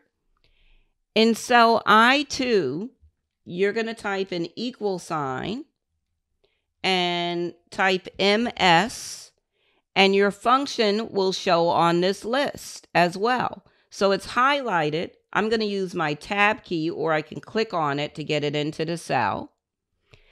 And then it gives me the open parentheses, and I'm going to take my mouse and I'm going to click on cell H2, and I'm going to press enter. So yes, cell H2 is less than 20,000. Now I'm going to click on that less than 20,000, and I'm going to go, you see in the lower right hand corner, there's that little notch. You're going to click on that little notch. Your mouse will look like a thin black cross when you click on it, and you're going to double click. And it will fill that column I all the way down until it runs out of data and it's performing the function. So, and I'm going to click in between columns I, column headings I and J, just to widen column I. So there you have it. Congratulations. You successfully created and tested a function procedure using Visual Basic for applications. So now we're going to switch back over to the Visual Basic editor so that I can show you how to get context-sensitive help from within the editor. So we're going to click anywhere in the word function in our MSRP status procedure, and you're going to press F1 on your keyboard. So because there's multiple libraries, we have a Visual Basic library and an Excel library, both of which have functions objects. We're going to leave it on VBA and just click Help on the right-hand side. So it opens up in a browser window, and it gives you everything you need to know about the function statement. It tells you about the scope, public, private. There's even other stuff on the list, right? Gives you all the types of arguments that you can have, any remarks. Gives you an example that you can actually copy. It gives you another example down here. All of the examples will be copied, and they're different examples for different things. So that's one way. Now, you can go ahead and close that browser window, and just because it's fun to do, click on the word sub in your add formatting procedure and press F1. So this one doesn't have a choice, right? It's just a VBA thing. It's not an Excel thing. So it went right to it. We didn't have to make a choice.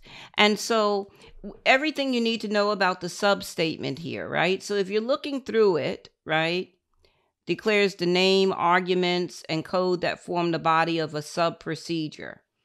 In that statement, there are two links, one for arguments, one for procedure. If I click on arguments, it takes me to the glossary where I can get the description for an argument. So if you look on the left side of your screen, it lets you know where you are. We're in the Visual Basic Editor glossary right now, right? So that's where we are right now. You can use the left nav. If I go to, let's see, Office, let's go to Language Reference Overview. So this is basic conceptual topics and stuff like that. Then you have concepts that you can expand, and we can expand Visual Basic, and it gives you information there. If you expand reference, right? So this is where there's like functions there, right? Under reference. Events are there, and there's all kinds of events that you can get information on. So I really think the help is very comprehensive, and you can just be on a keyword and press F1 and get to the help topic. So that is known as context sensitive help. And you can go ahead and close the browser window. So in lesson 3, you got to learn about modules, procedures. And so just to recap what we went over the different types of modules and what type of code should be stored in them. And then we learned about the different types of procedures and where they should be stored and what types of modules.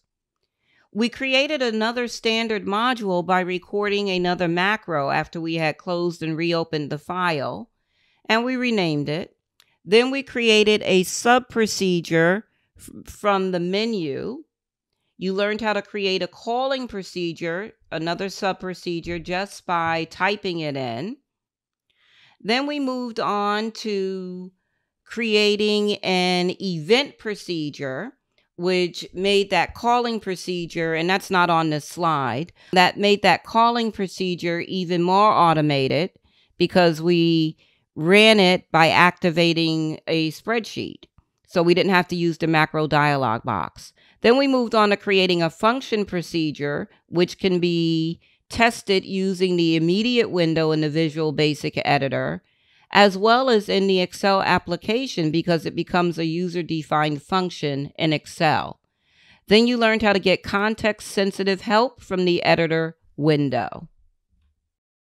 I'd like to thank everyone for watching this Excel 2021 Visual Basic for Applications video course. Hi everyone, I'm Trish Connor-Cato. Welcome to the Excel 2021 Visual Basic for Applications video course. This course is for beginning users looking to automate repetitive and recurring tasks in Microsoft Excel. VBA, as it's known, is Microsoft's programming language that is built into the Office applications. Our focus during this course is on Excel specifically. A key component of VBA is its language elements. We'll learn about this important topic by reviewing and using variables, their scope, and how to declare them. You'll also gain an understanding of VBA data types, intrinsic functions, and the with-end-with structure, and how it provides efficiency in your code. You'll learn to create message boxes and input boxes in this lesson, as well as gain an understanding of object variables. The next lesson will teach you how to control program flow through supported control of flow structures. This lesson begins with an overview of structures and Boolean expressions. You will then learn how to utilize conditional branching, and the lesson ends with learning how to use looping constructs. By the end of this course, you will be equipped with the basics to start writing your own VBA code, modify macros you've recorded, and have an understanding of how VBA lends itself to creating efficiency in your daily tasks. Our fourth lesson is about variables, data types, intrinsic functions, and object variables.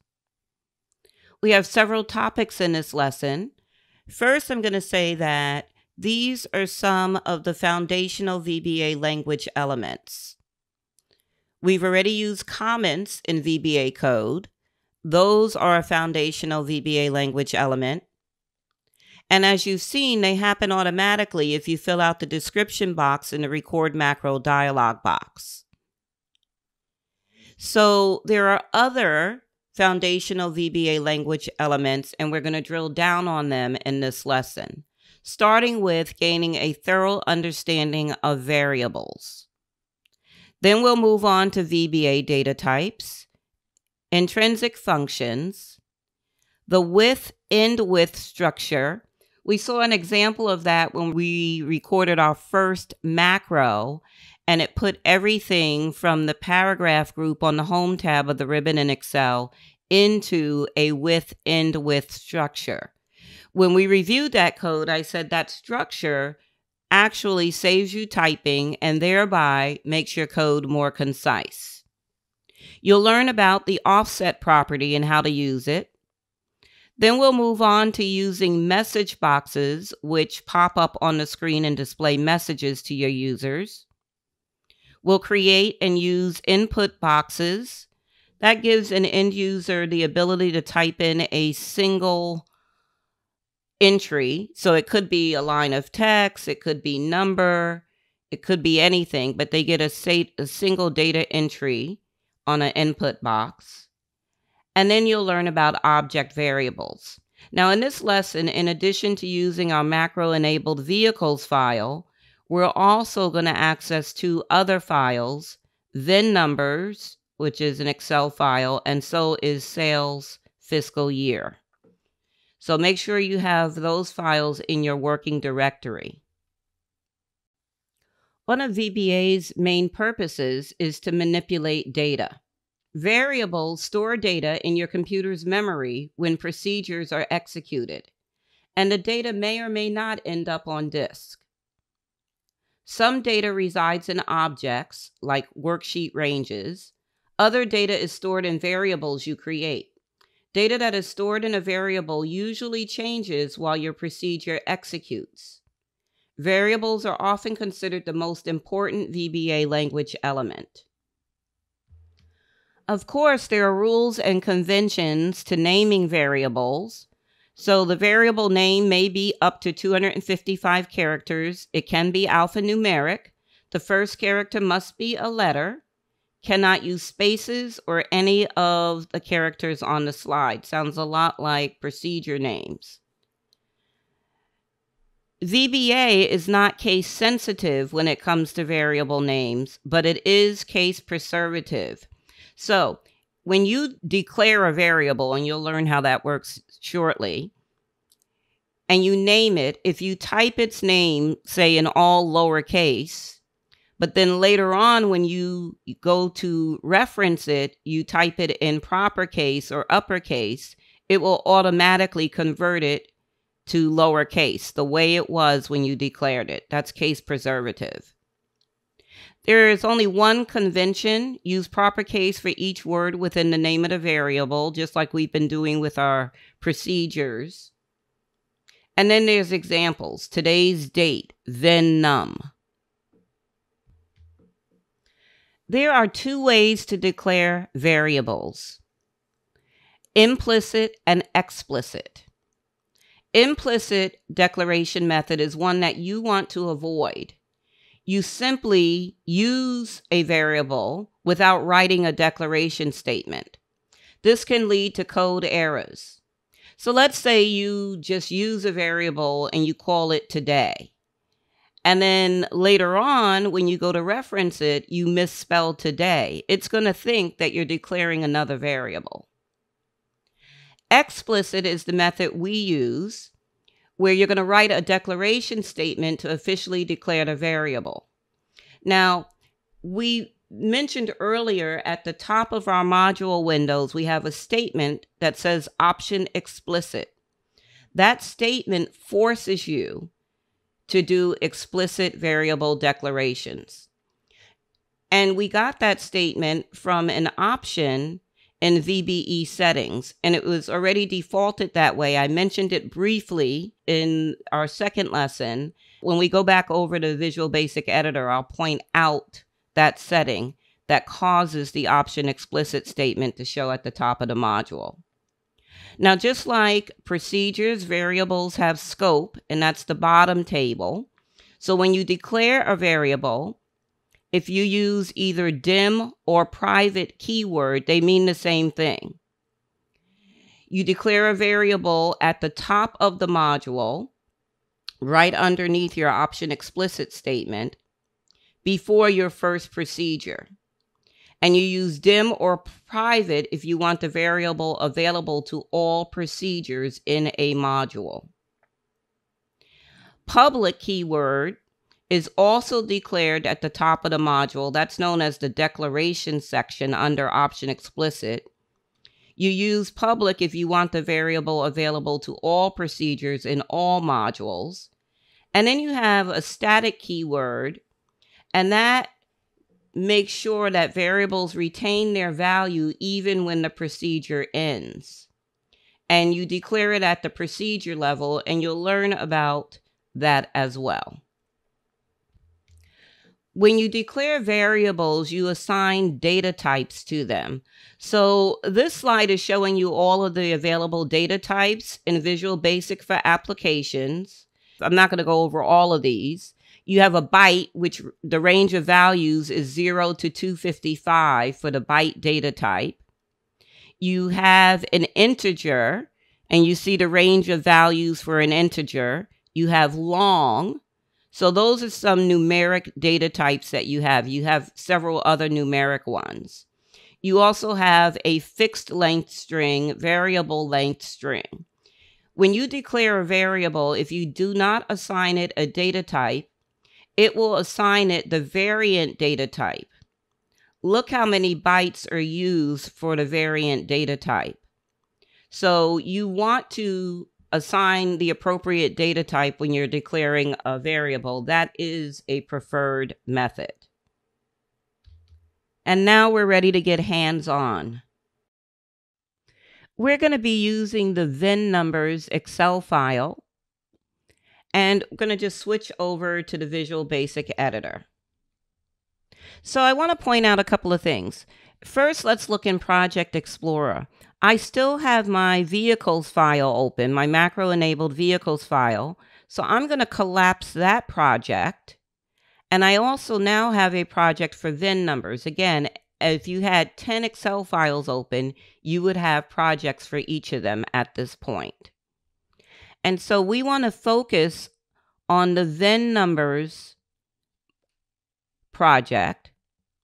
And we just have sheet 1 in that project. Now, if I look up at the title bar, it's showing VIN numbers.xlsx, but it's still showing the mod first code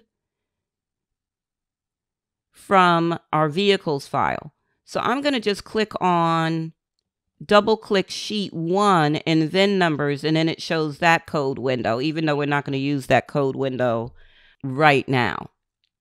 The other thing I want to point out is let's go to Tools, Options, and right on the editor page, when we went through this earlier in the course to change your font size on the editor format page, I pointed out this require variable declaration checkbox, and I said leave it checked.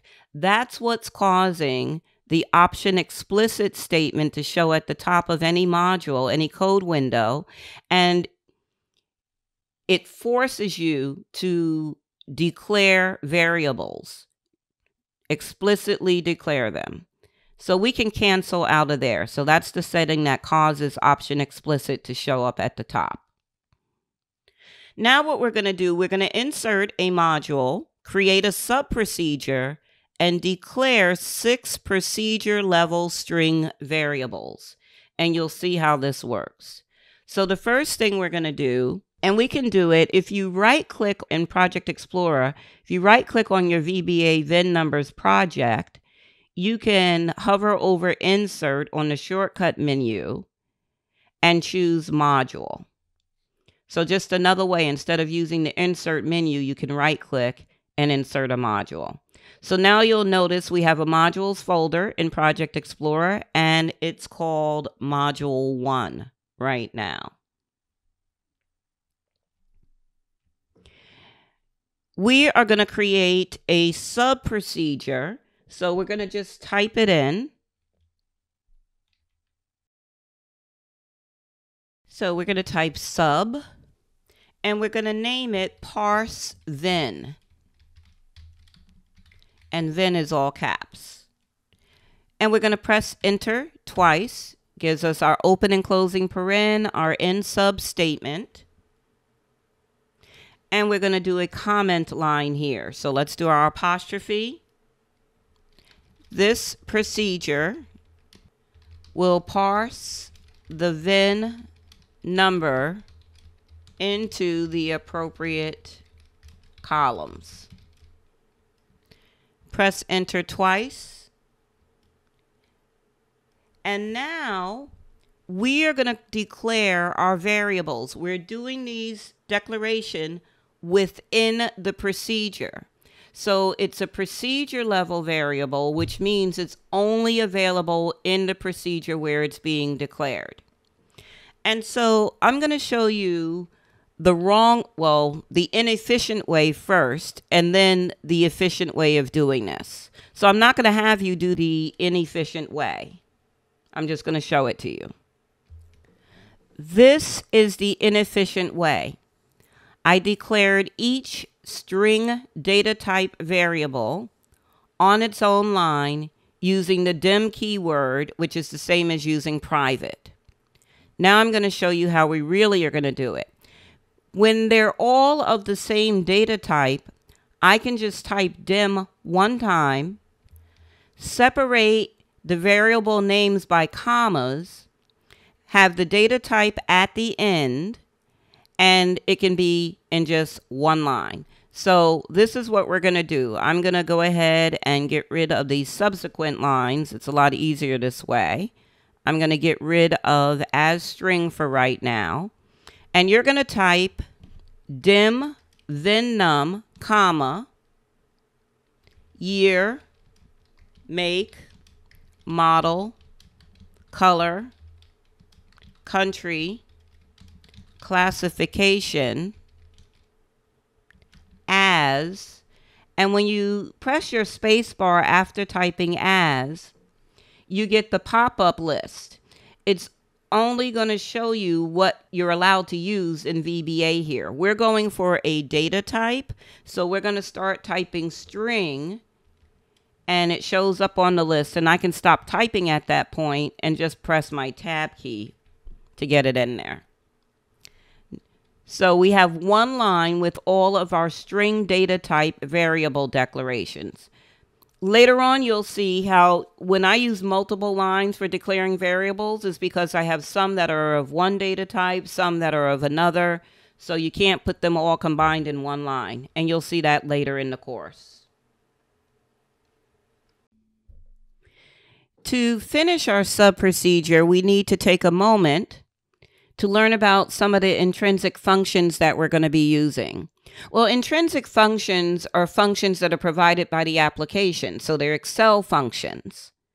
And they perform like a function procedure. They return values.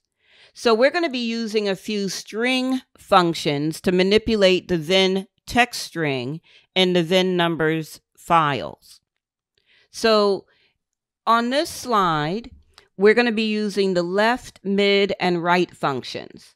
The left function extracts specified text from the left of a string, and it gives you the syntax there. So left, and then in parentheses, 2 arguments, the string expression, and a numeric expression.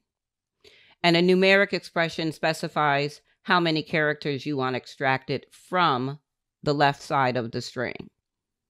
Mid extracts specified text from the middle of a text string, and you've probably used these functions in Excel. They do the same thing. The mid function has 3 arguments, though. The string expression, where to start in the string, and then the number of characters to extract. And then the write function extracts specified text from the right of a string. It has the same arguments as the left function. In addition to intrinsic functions, let's talk about the VIN numbers we're using. So I mentioned early in the course, this is all dummy data. They're not authentic VIN numbers on any of the files that we're using. They do, however, contain 17 characters, and there's an example of a VIN number. And we'll need to know the characters of the VIN number in our intrinsic functions, and I'll guide you through that. So we're saying that the first character in the VIN represents the country. The second one is the make. 2 characters represent the model, and that would be the third and fourth characters. The 11th is the year of manufacture. The 12th is the color, and the 17th is the classification. So the last one is the classification. In our make-believe VIN number world, that's what we're using. So now we're ready to build the rest of our sub procedure. When we're done, it's going to parse the VIN number into the appropriate columns. So we've said that the country is represented by the first character of the VIN. So in this particular VIN, the number 1 would end up being in cell F2. So that's what's going to happen when we complete our sub procedure. I'm going to just switch back over to Visual Basic Editor. I'm still sitting at the end of my variable declaration line. I'm going to press Enter twice, and then I'm going to press Tab.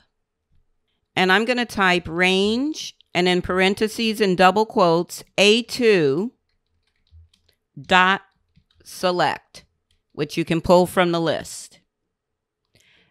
Enter.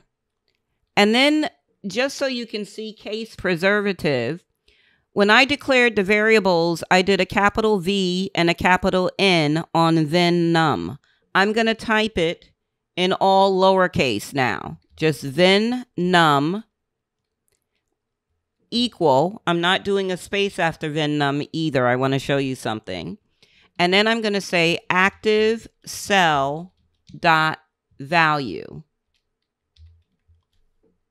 So A2, where the VIN number is going to be the value of the variable named VIN num. Cell A2 is the VIN num variable. Press Enter. And a couple of things happen. You'll see case preservative because VIN num is in the case that it was when we declared it, and it did the appropriate spacing around the equal sign. Now we're ready to continue. And we're going to type year equals. So we're getting ready to assign a value to the variable year. And we're going to use an intrinsic function for this. So I'm going to do mid, open parenthesis, and right underneath it, you see the argument, right? It's looking for what string are we using. So we're going to type in VIN num, because now the VIN number is assigned to the VIN num variable, comma, and the year is the 11th character of the VIN num. So we're going to type 11, comma, 1. We only want one character extracted, which is the 11th character. Close your parenthesis and press Enter. So I go in the order of how I declared the variables. So we assigned VIN num, we assigned year. Now we're going to do make equals. And we need to use another mid function here. And it's going to be VIN num again. And the make is the second character of the VIN number, and it's only one character. And press Enter. Now, the other thing you can do is inline commenting, which is kind of helpful. Let's click at the end of the VIN num equals active cell value line. Press spacebar, type an apostrophe, and assigns cell A2 as the then num value. And then do your down arrow. Space, apostrophe. We'll type the year is the 11th character, which I'm abbreviating, of the VIN number.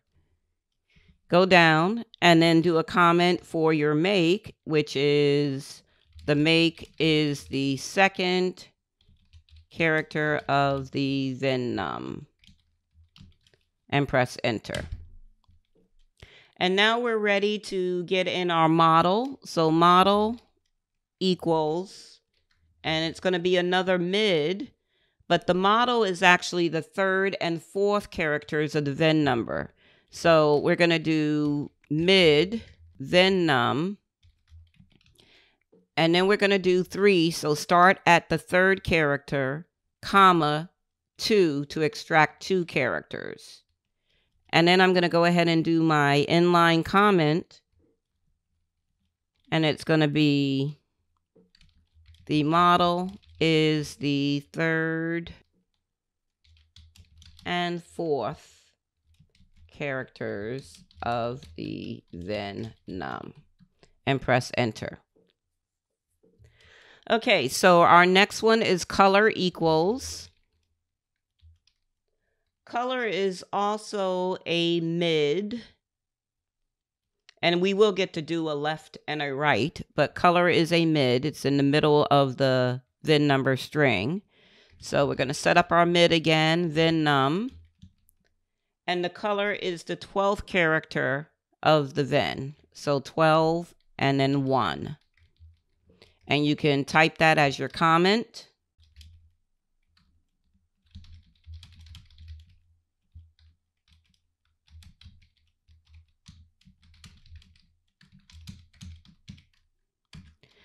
And then we have country, and we're going to use the left function for this one. Country equals, and it's going to be left, and the left and right functions only have 2 arguments. So we're going to use the same string VIN num, and the country is the first character, and that's what we want it to extract.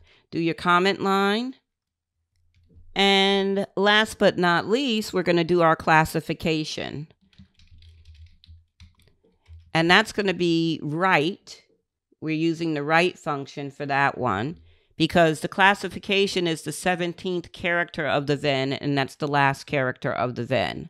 So we're going to use the right VIN num, and it's 1. We want to extract 1 character from the right of the VIN number, which is the last character, the 17th.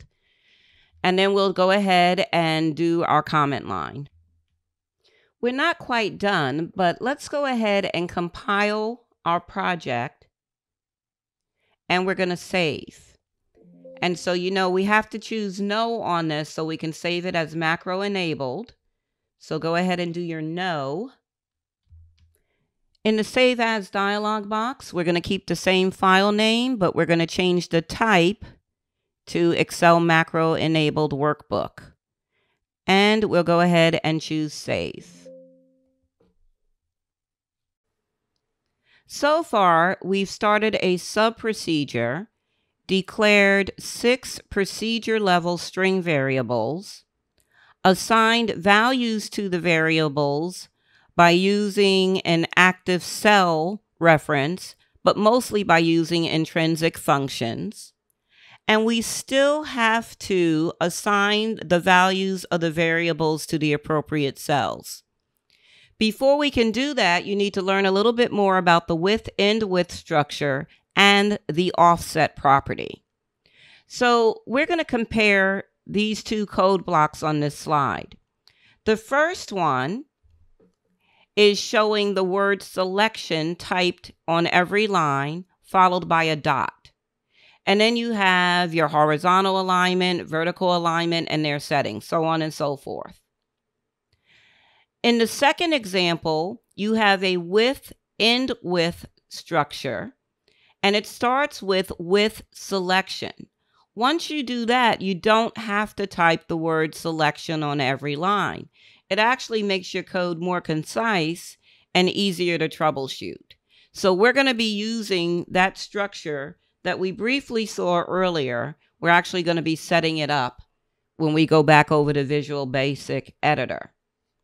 The other thing we need to, in order to assign the value of the variables to the appropriate cells, we're going to need to use the offset property. It allows you to refer to a cell that is a specific number of rows and or columns away from another cell. So it's a property. It has the dot offset, and the row argument comes first and then the columns argument. Both arguments are not required. If you use the rows argument, close the parenthesis after it. If you use the columns argument, use a comma as a placeholder for the rows argument first.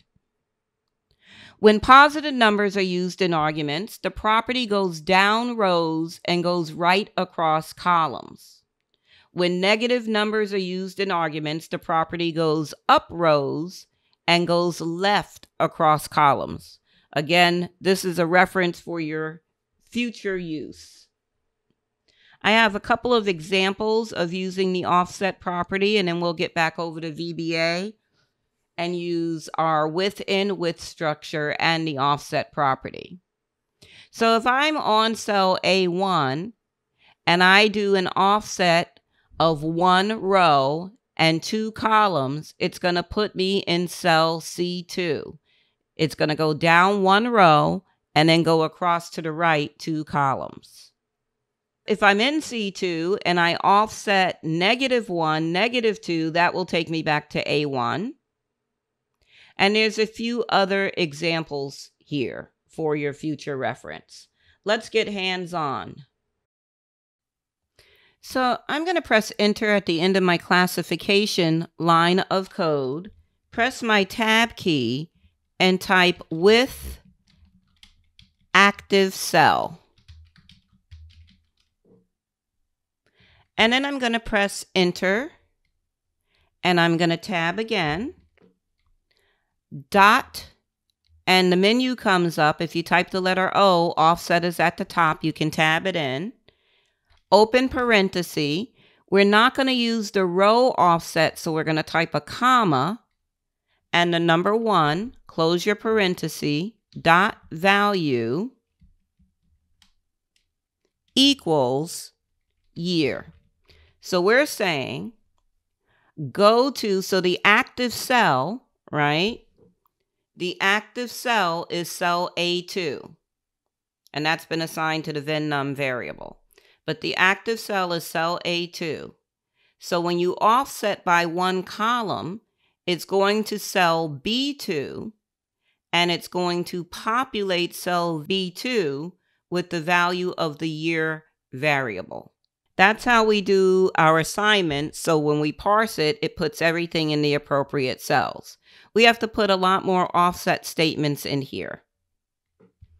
And because they're all just column offsets, we will only be using that argument. So I'm going to do enter. I'm going to do dot offset again. And I like to put my offsets in order. So we're going to do comma 2. Dot value, and then that's going to equal make. Enter. So there you have the rest of your offsets that you want to put in. And when you get them in, after you're done, you're going to do a shift tab so you're at the same width margin, and you're going to type end width. The last thing I'm going to do here is get rid of these blank lines after my end width statement, just to kind of clean it up, make it a little bit more concise. There's too many blank lines there. And then we're going to compile and go ahead and save. And now we'll switch over to Excel and test this procedure. So I'm going to do Alt F8 to get to my macros dialog box. We didn't automate this one. And I'm going to just double click parse then. And you can see that it extracted the appropriate characters of the VIN into the appropriate columns. And we can go ahead and save and close this VIN numbers file. We're going to get ready to use message boxes and input boxes, but before we do so, some important information you need to know about them. Both are functions. The MSG box function has 3 arguments: a prompt, buttons, and title. Buttons and title are in square brackets because they're optional arguments. You can just get away with the prompt. And these display pop-up boxes on top of the spreadsheet. One other thing, VBA will allow you to use the function without enclosing the arguments in parentheses. A best practice here is to always enclose function arguments in parentheses to err on the side of caution and to provide consistency in your code. If you do not use the title argument, the title will default to the name of the application, in this case, Microsoft Excel. So the prompt argument displays the text that pops up in the message box. The buttons argument is a number that specifies which buttons and icons appear in the message box. If it's not used, the message box will just default to an OK button. And the title argument will populate the title bar for the message box. And again, if you don't use it, it will populate with the name of the application. The buttons and icons that show in the message box have values assigned to them, but most commonly the constants are used. So a constant is like a variable in that they're declared. However, while variable values can change during program execution, constant values do not change. Instead of doing a variable for like sales tax, you can do a constant for sales tax because it rarely changes. You also have Excel constants, which we saw earlier after we recorded our first macro. When we went over the with-end with structure, we saw Excel, I think it was for horizontal alignment, it said XL center. So that is an XL constant. VBA constants are preceded by VB, and those are the constants that are used in message boxes. So VB OK only with a corresponding value of 0 will just display the OK button. If you don't use the button's argument, it is optional, it defaults to just an OK button. And then you have OK and cancel, you have abort, retry, ignore, yes, no, cancel. And then you get to, after retry, cancel, these are icons. These next 4, critical, question, exclamation, and information, those are icons that can show in the message box. So exclamation point will show if you choose exclamation. The information icon will show if you choose information. And then at the bottom, you have default buttons. So default button 1, right? Whatever the first button is, will be defaulted, which means it will have a black border around it and you can press enter to make that button happen instead of clicking on it. So you can assign that functionality to different buttons in the message box. Well, actually only one of them can have it assigned. I have some examples on this slide. I'm not going to go over the whole thing, but if you did something like VB yes, no plus VB exclamation, you would get the yes and no buttons with the exclamation point icon. So that's a way of writing it out when you're doing it.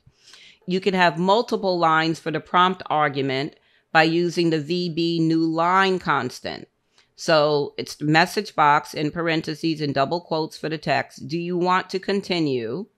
You're using the ampersand as the concatenating character here. You're doing a new line character, and on the next line, it will say, click yes to continue.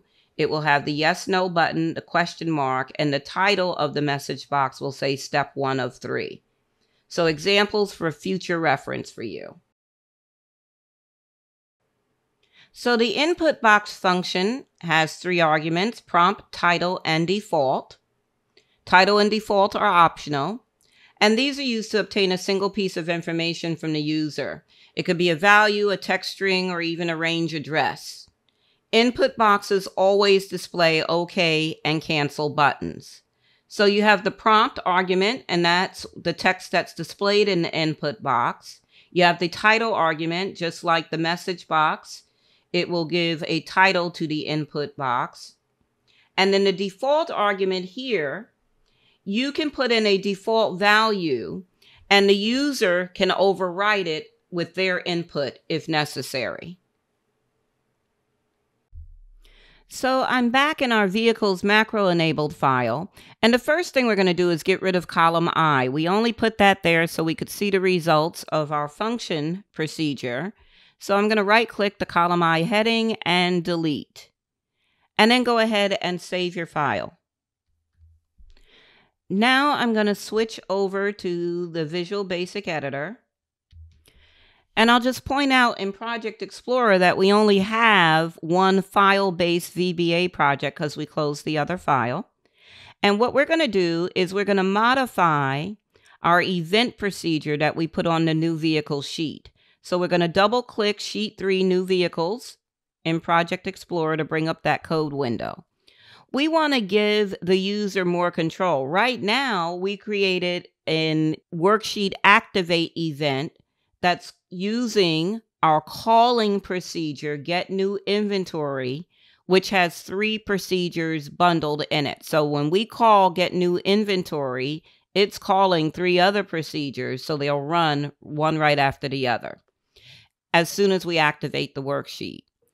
Now when a user activates the worksheet, we'd like a message box to pop up asking them if they'd like to run the get new inventory procedure. If they say yes, it will run it. If they say no, then it won't run. So we're going to modify this. First thing we're going to do, click at the end of your private sub line and press enter twice. And we're going to declare a procedure level variable here. We're going to dim response is the name of our variable as integer. So every button in the box has a corresponding value. So we're using the integer data type on that. And then after that, we're going to click underneath your declaration line. And you actually press enter again so you get that blank line and tab. We're going to leave get new inventory there because we're going to use it, but we're not going to use it quite yet. We're going to type response equals and then MSG box. Now at this point, we don't want to put the rest of our message box, our arguments and everything on this same line. So in order to not get an error, we have to tell the Visual Basic Editor that we're going to continue this on the next line. It's called the line continuation character. So we're going to do a space and then an underscore and press enter. Now, if we didn't do that space and underscore and we pressed enter, that response line would turn red because it's expecting the arguments for the message box function. We're going to tab again. And now we're going to do our open parentheses for our message box and double quotes. And we're going to type our prompt argument. Do you want to run the get new inventory procedure? Question mark. And then close the quote. We're going to do a comma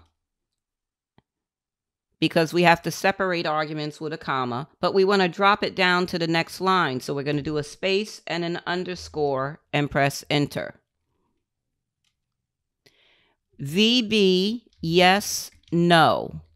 So we're using the VB constant, yes, no, saying we want the yes, no buttons in this message box.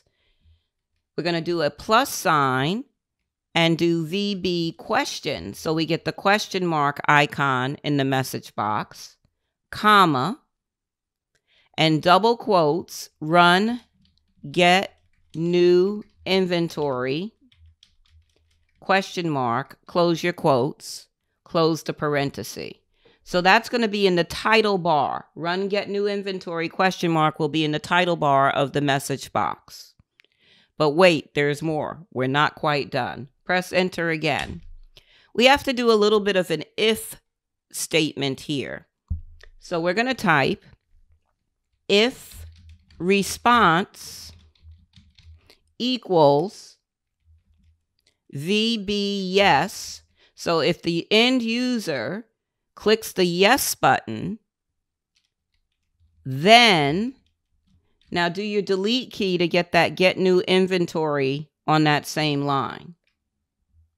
So if the user clicks yes, then it's going to run the get new inventory procedure. If they click no, it's going to do nothing. We're not telling it what to do if they click no, but we're only telling it what to do if they click yes. And we don't need an end if here because it's just one if then statement. Weird, but true. So let's go ahead and compile and then save. And let's switch to Excel and test this. So we're on the inventory tab. Click on your new vehicle sheet tab. Your message box should pop up. So it has a title bar that says run get new inventory. It has the question mark icon. It has the prompt, do you want to run the get new inventory procedure, and the yes no buttons. Let's choose yes. And it ran that procedure. Now click anywhere within your data, Control A and delete. Click in cell A1. Go back to the inventory sheet, go back to new vehicles, and this time choose no, and nothing happens. Let's switch back to our inventory sheet tab, and then we're going to go back to the Visual Basic Editor. So what we're going to be doing is we're going to be modifying the get new vehicles sub-procedure. And we're going to be declaring two procedure level variables. We're going to set one of them to the path of the current workbook. We'll create an input box function to populate the input box with a default value that the user can accept or override. And so we need to make sure that the received vehicles file and this file are in the same directory. Actually, all of the files from the video description, I have all the Excel files in the same directory. I have all the text files in the same directory. So we're going to start by declaring our variables, but first we have to make it to the right procedure. So we're going to go to Mod New Vehicles in Project Explorer, and we want to modify the Get New Vehicles procedure. Let me just show you something. Scroll all the way to the bottom of that module. And click in anywhere in your Get New Inventory procedure. If you look up to the right in the procedure list, it now says the name of the procedure that you're currently in. You can use that list to navigate from procedure to procedure. If you had 20 procedures in this module, you wouldn't want to be scrolling trying to find them.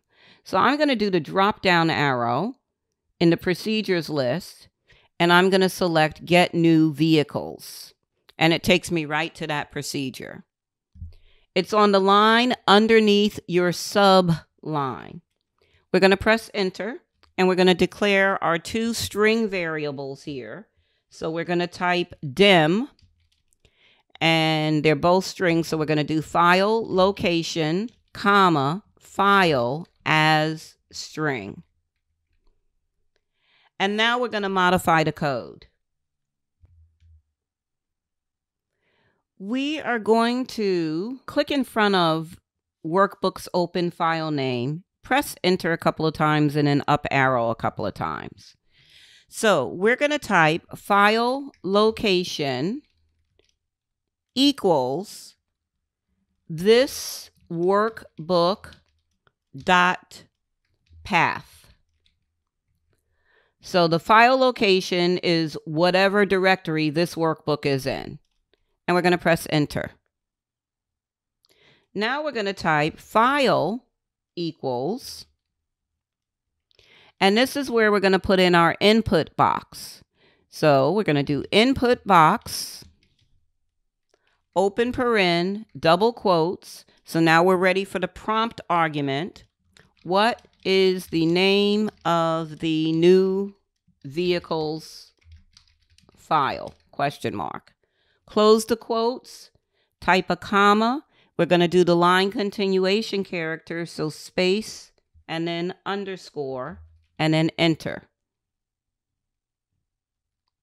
So now what we're going to do is we're going to tab in and we're going to type in double quotes, new vehicles file name, question mark, close the quotes, comma, line continuation character, enter.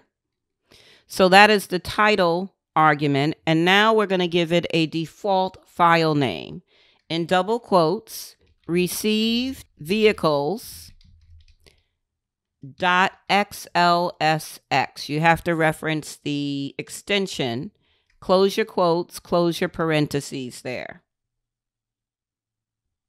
And now we're going to go down to the next line. So we don't have to press enter there. We already had another blank line.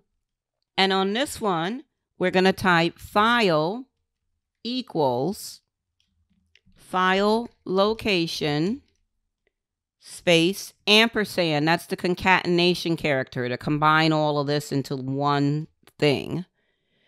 And then in double quotes, we're going to type a backslash space, another ampersand, and type file. So we're combining the path and the file name separated by a backslash. And that's going to be the value of the file variable. So right now, the file variable is an input box. What is the name of the new vehicles file? It's pre-populated with received vehicles. And then if they change it, it will be whatever they change the file name to. Then we want file to equal the file location and the file. So the input box. Okay, so now what we're going to do is we have that workbooks open line, right? And we're going to modify it. It's going to be workbooks.open file name, which is there. After the colon, after the equal sign, you're going to type file. So now when it goes to open the workbook, it knows its location and the name of the file based on the input box entry.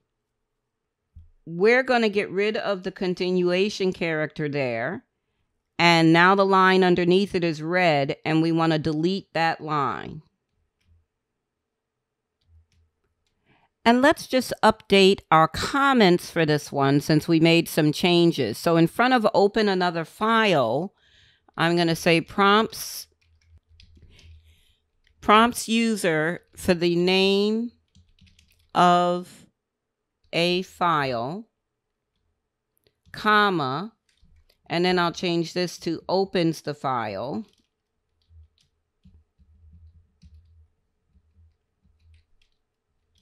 And the rest of it is fine. And actually, before prompts, we should put ask the user if they want to run the procedure. And then I'll press enter and put an apostrophe in front of prompt. So it's not, you don't want to be in a situation where you want to have to scroll over to see your comments. So I'm going to do, after opens the file, in front of select, I'm going to do another enter, put an apostrophe, just so it's not a long run-on thing. So we want more accurate comments, and you just want to try to get into habits, right? Good habits are good. So if you change your code, go back and update the comments to reflect your changes. And now you can go ahead and it's going to ask you to compile again because you made changes within the sub procedure. Save again. and we'll test it. So we're going to switch back over and test our modifications. So we're on the inventory sheet. Go ahead and click your new vehicle sheet tab. Say yes, you do want to run the procedure. And then you get your input box. So title bar, new vehicles file name. Prompt, what is the name of the new vehicles file? And the default argument, we populated it with receive vehicles. And as you can see, that can be overwritten if it's another file in the same directory. And again, input boxes always come with OK and cancel buttons. We're not going to overwrite the file. We're going to just click OK, and it runs our procedure. And of course, we're going to select everything, delete it, place ourselves in cell A1, and go back to the inventory sheet. Object variables are another way to make your code more concise because you can avoid typing lengthy object references. You use the same scope statements you use when declaring regular variables, so dim, private, public, etc. And they're declared with object types instead of data types. So I have the syntax here. You're using whatever scope keyword you need to use, the name of the variable as object type. So here are some examples. Public sheet as worksheet, dim range as range. When you assign values to object variables, the process differs from regular variables in that you have to use the set keyword. So set variable name to equal object name. Set sheet to equal worksheets year-to-date sales. Set range to equal active sheet range from A1 to F12. Once you assign an object to an object variable, the object can be referenced by its variable name. We're going to be setting object variables now. We're going to leave our vehicles file open and then go ahead and open the sales fiscal year file in your working directory. This workbook contains multiple tabs. Each tab represents a date.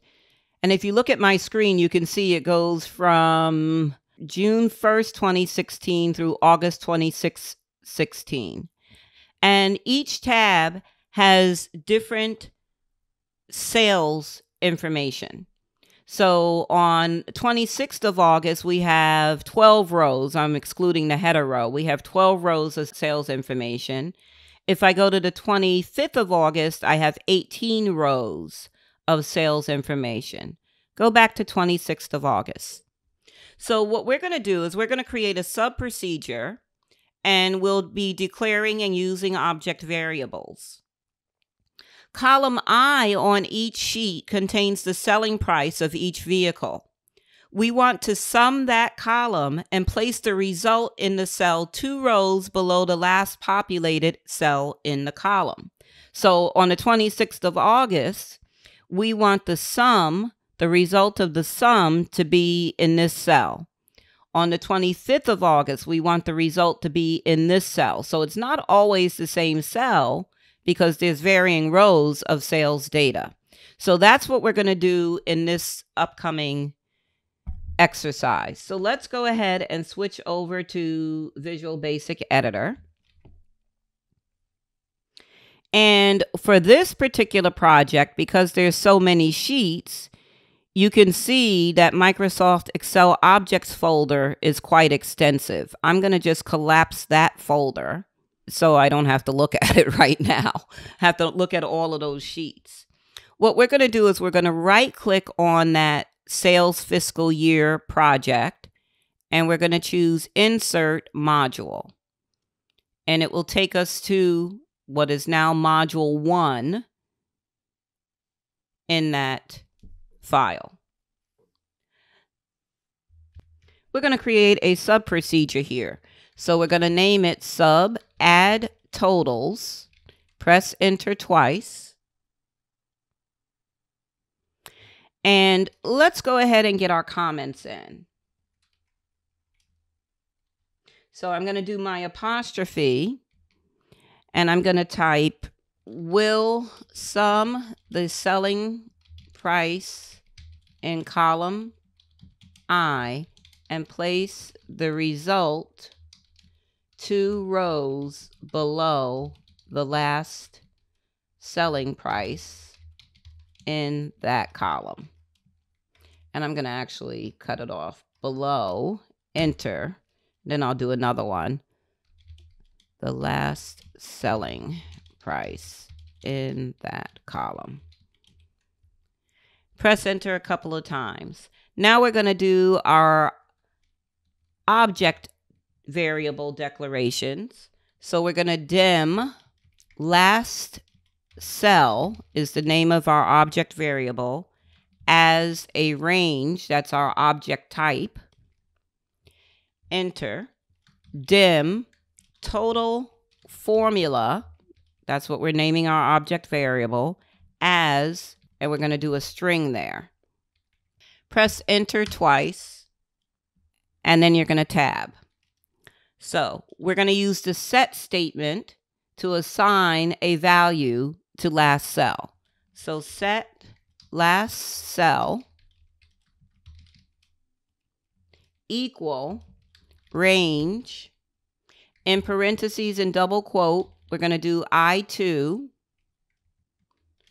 Close the quotes, close the parentheses, dot. When you do the dot, the list will pop up and you're going to start typing end. And when you're going to select end, and then you're going to do an open parenthesis, and it will give you another list. And at the top of the list, it's a direction list, right? The top, it's hidden by this little pop-up here, but it's on XL down. So that's an XL constant, right? So we're saying the last cell, and actually I misspelled it, good catch.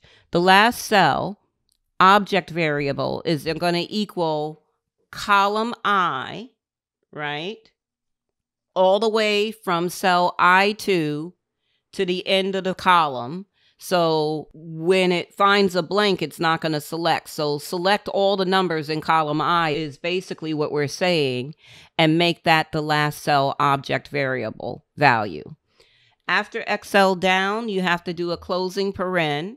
You're going to press enter, and you're going to type last cell dot select, and that will show on the list. So select that last populated cell in column I, enter, active cell dot offset, and we're going to do in parentheses 2. So we're just using a row offset here. So it's going to select the last populated cell in column I, and then it's going to go down 2 rows. We're not using a column offset, sorry. We're just using the row offset, right? So it's then going to go down 2 rows. And then we're going to type a dot and select. So select that cell 2 rows down from the last populated cell in column I. Enter. We don't have too much more. Now we're going to do total formula. And this one, we're going to do a concatenated thing. So we're going to do equal here.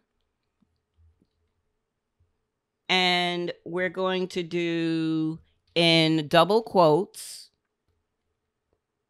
equal, sum, and in open paren, you're going to type I2, colon, close the double quotes, space, ampersand, last cell, dot address. I'll explain it after we get all of this in. Open paren, false, comma, false, space, ampersand, space, close quote, closing paren, and another double quote after the closing paren. Enter, and we have just one more line that we have to get in here, and I'll review it. Active cell dot formula, which will be on your list, equals total formula. And then enter so you have that space for your end sub statement. All right, so last cell object variable has been set to all the populated cells in column I, starting with I2, going down. And then it's going to select that last populated cell. And then it's going to do an offset of 2 rows. So it's going to go 2 rows beneath the last populated cell and select that cell. And then it gives the total formula calculation. So it's the sum of I2 through the last cell address. And after last cell address, you have false, false. That's saying it's not absolute. Neither row or column is not absolute. And so we just concatenated that together. And then we're saying the active cell formula equals the total formula result. Let's go ahead and compile and save. Make sure you save it as macro enabled, and you're going to keep the same file name. So that means you're going to click no on that message box. So far, when we've run our code, we've run it as a block of code. So the whole thing executes and we see the end result. We want to do this one differently. We would like to run this code line by line, and then that way you'll be able to see the effect of each line of code individually on your spreadsheet. In order to be able to do this, we're going to use a process called stepping into code, but we need to arrange our code window and our Excel workbook sales fiscal year side by side. So just to gain more space in my code, I'm going to decrease the width of the Project Explorer and Properties panes. There's a divider between them and the code window. And then I'm going to take my code window so it's not maximized anymore. And mine just popped into position, but you want to resize your code window so it's like on the right side of your screen. And I'm going to actually make it just a little bit wider, my resizing. And then you want to click on your sales fiscal year Excel window. Make sure that is not maximized and size it so it's on the left side of your screen. And in Excel, I'm on the 26th of August sheet tab, and I'm just in cell A2. And now we're ready to learn how to step into code. So it will execute it. Instead of executing everything as one block, it's going to execute it line by line, and you'll see the corresponding effect on your spreadsheet. This is a good technique when you're trying to troubleshoot code, but sometimes you just want to see how it works in the background, and that's another reason for stepping into your code. In your Excel window, go ahead and do Alt F8 to bring up the macro dialog box. And in the macro dialog box, you're going to make sure that your Add Total, just click on it once, Add Totals is selected. And on the right side, you're going to click the Step Into button. And when you do that, if you look at your code window, you'll see that it just selected and highlighted yellow the name of the sub-procedure, the first line. So there is a shortcut key once you do Step Into from the macro dialog box to continue to step into each line. In the editor window, you use the F8 key. So we're going to press F8 on the keyboard, and notice it skipped all the comments and it skipped the variable declarations. And now it's on the first line of our code. No change so far in Excel. It won't execute that line to set the last cell to equal the range of I2 through the last populated cell in column I. It's not going to do that step until we're on the next step. So press F8 again. And there's no visible change on Excel right now because it just set the value of that variable. So now we're on the last cell select line. And again, you're not going to see that happen until we're on the next line. So F8 again. And now in Excel, you finally see something happen. It selected the last populated cell in column I. And we're on the active cell offset by 2 rows line, and select that. Go ahead and F8. So now it did that previous line. It selected the cell that's 2 rows underneath the last populated cell in column I. Now you're on your total formula line, and you're going to do F8. So it calculated the formula, but we haven't told it where to display it yet. So that's the currently highlighted line, active cell.formula equals total formula. Press F8 again. And now you'll see the result of the sum of the selling price in cell I-15, 2 rows beneath the last populated selling price in column I. And it's on your in sub statement. And you can press F8 one more time, and it's done with the process. So you got to see line by line what it's doing when it's going through the code block. So I will say that we will be getting the sum of the selling price on every sheet, but we'll do that later in the course. And on every sheet, when we do it, it will be 2 rows beneath the last populated cell in column I. For right now, we can go ahead and save and close our sales fiscal year workbook. So in this lesson, we started by learning about variables, what they're used for, how to declare them, why you should declare them, and using an explicit declaration. You learned about the scope keywords, so dim, public, private, so on and so forth. And so then we moved into data types, because when you declare variables, you have to assign a data type. Well, you don't have to, but you should. Remember, if you don't assign a data type when you declare a variable, it will assign the variant data type that takes up a lot of space. We moved into intrinsic functions. We built a sub-procedure where we used them to parse the then. We used left, right, and mid functions in that section. We learned the benefit of conciseness by using the with structure along with the offset property to be able to assign the right part of the then to the appropriate cell.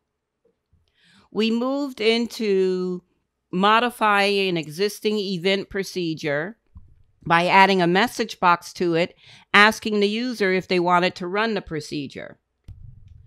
And then we created an input box with a default file name that the end user could change if they want to run the procedure and then have it use a different file.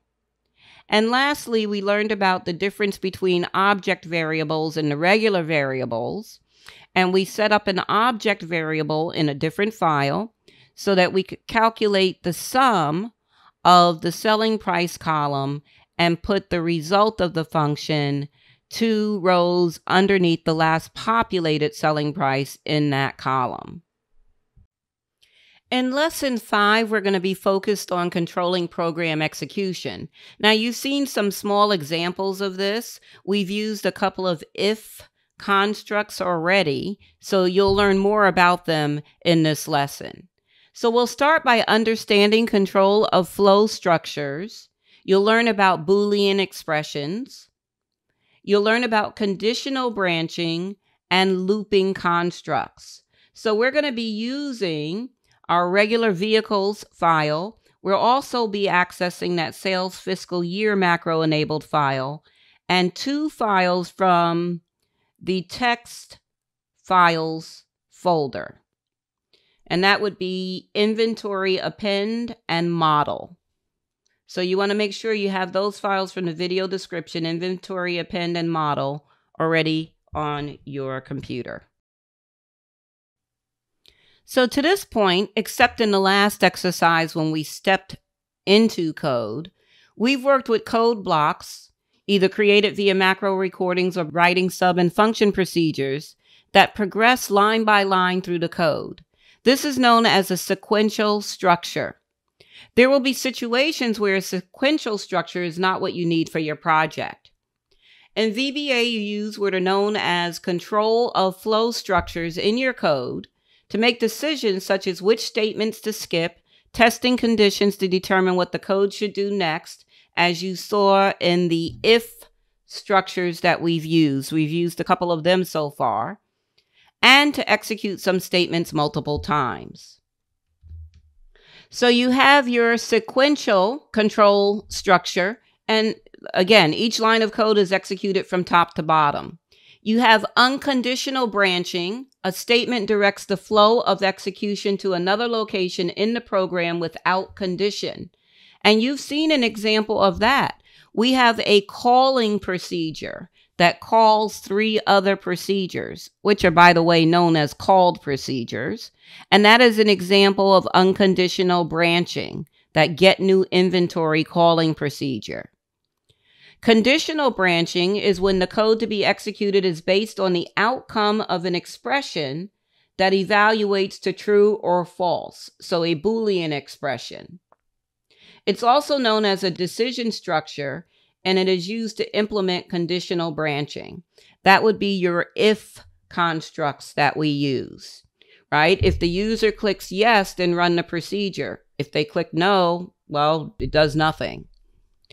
And then we have a looping structure, and that's a block of code that is executed repeatedly as long as a certain condition exists. So, in that last exercise when we did the sum of the selling price, and I said we will be populating the other sheets with the selling price sum, and we'll be able to do that by using a looping structure. Within both the conditional branching and looping structures, there are what are called constructs that you use to carry out the job of the structure. So we have 2 conditional branching constructs that we're going to use, the if, then, and select case constructs. We've used if, then already, but there's different variations that you'll learn as we go. And then select case is very similar to one of the if, then variations, and we'll be using that as well. So some people think select case is easier to troubleshoot and read than this particular if-then variation, and I tend to agree with that. Then you have your looping constructs, the for to next and for each next loop. So for to next executes a series of statements a specified number of times. For each next is used on collections. They do the exact same thing, just a little bit differently, but you get the same end result. Then you have a do while loop and a do until loop. They're pretty much used interchangeably nowadays. So the do while loop does something if something else is true, and do until does something until something becomes true. Again, this is reference material, just so you'll have some grounding before we start working on this. A little bit here about Boolean expressions. A Boolean expression is an expression that evaluates to true or false, and many expressions contain 2 expressions on either side of a comparison operator. If the expression evaluates to true, the condition is met and the structure passes control to the code to be executed. So there's an example there, sheets.count less than 3. If the count of sheets is less than 3, the expression is true. If the sheet count is greater than or equal to 3, the expression is false. Boolean expressions are of the integer data type. They're stored as 0 for false and -1 for true. I'm not going to go over all of the VBA comparison operators with you. I will say, though, whenever I take on a new coding language, I always need to know how not equal to is represented because it can vary. So in Visual Basic, not equal to is less than and greater than symbols together. And you can test for more than one condition by joining Boolean expressions with a logical operator. You can use parentheses around these joined expressions if you need to change the order of operations for the expression. So you have a table with your logical operators and descriptions and or not and exclusive or. And then you have examples of joined expressions at the bottom. Year greater than 2017 and make equals Chevrolet. When you're using and, both conditions have to be true. Selling price less than or equal to 15,000 or list price greater than 15,000. When you're using the or logical operator, only one of the expressions has to be true in order for the entire statement to be true. So I mentioned there are variations of the if-then construct. There are actually 4 variations. So the first one is just if-then. If the condition evaluates to true, it would execute the code after the then statement. If the condition evaluates to false, it'll do nothing. And that's the one we used for our message box, right? So if they pressed yes in the message box, then it would continue and run the procedure. If they pressed no, it wouldn't do anything. And then we have if, then, end if. When we did that if, then construct, I see it doesn't need an end if statement. Typically, you would want to have the end if statement at the end of your if block. You then have if, then, else, end if. So after if, you give it a condition. If that evaluates to true, it will execute the code after the then statement. If the first condition evaluates to false, it will execute the code after the else statement. So we could have done, if they click the yes button in the message box, then run the procedure. Else, if they click the no button, we could have done that, but we didn't need to write it out that way. And then lastly, you have if, then, else if, end if. And it's used to test multiple conditions, and it can take an action on any that evaluate to true. The else statement, you can also add an else statement before end if, and it can be used if all the conditions evaluate to false. You can give it something else to do. So it could literally be if, then, else if, else, end if. And you'll see how that structure plays out. So we're going to use our conditional branching structures in the vehicles macro-enabled file. I'm back in the Visual Basic Editor, and I'm just going to drag this so I can see my Project Explorer and my Properties windows again. And we're going to double-click our event procedure. So we're going to go to Sheet 3, New Vehicles, double-click it so we can get back to our event procedure. And we're going to modify this. First, we're going to select everything from response down to the if line, and we're going to press tab to further indent it. Then we're going to click at the end of our variable declaration line, press enter twice and tab, and we're going to type if active sheet dot range, and then in parentheses double quotes A1 dot value equals, and then we're going to type 2 double quotes with no spaces in between. That represents an empty cell. So if cell A1 is empty is what we have. After the double quotes, we're going to type then, press enter and tab. And now we're going to delete until that response line, and I have to shift tab. So we want to get that indented like that. So if active sheet, if cell A1's value is empty, then response equals message box. Do you want to run so it'll give you the message box, and then all of that kind of stuff will happen, right? Only if cell A1 is empty is what we're doing there. So we just put an if-then statement. We already had an if-then statement. We need to have an end-if statement.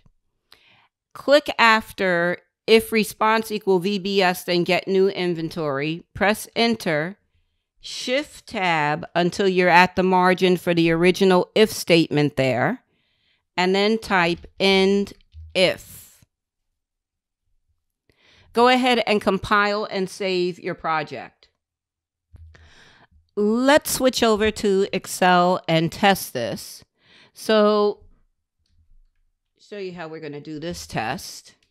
We're going to go to the New Vehicle Sheet tab, and we're going to say no in the message box. And then type any number in cell A1. Press enter. Click back on cell A1, go back to Inventory, go back to New Vehicles, and it will not display the message box because cell A1 is not empty. We're going to delete the number in cell A1, and we can go back and test it again. We'll do Inventory and then back to New Vehicles, and we'll just say no again. So we further refined the code. If there's something in cell A1, it's not going to display the message box to let us run the procedure. Switch back to the Visual Basic Editor. So far, we've used the if-then construct, and then we've used the if-then end-if construct. Now we're going to go to Mod New Vehicles, and we want to navigate to the very bottom of the module, and we're going to create a function procedure, and we're going to use the if-then-else end-if construct in this one. So make sure you have a blank line under your end sub statement at the bottom of this module, and we're going to type function, and we're going to name it get MSRP. And so what this function is going to do, it's going to determine the markup of a vehicle based on whether it's a current year or previous year vehicle. We're going to give it two parameters in parentheses, and they're going to be dealer cost is the first one, comma, and the second one is VIN num. Close your parentheses. Press enter twice.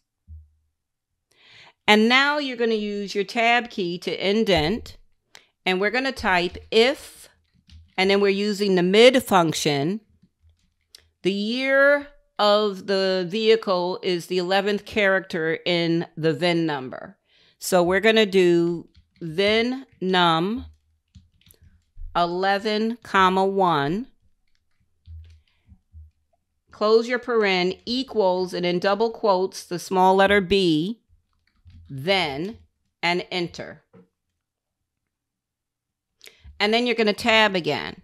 So if the 11th character of the VIN number is B, then get MSRP, the name of your function, equals dealer cost, asterisk for multiplication, 1.15 for 15%.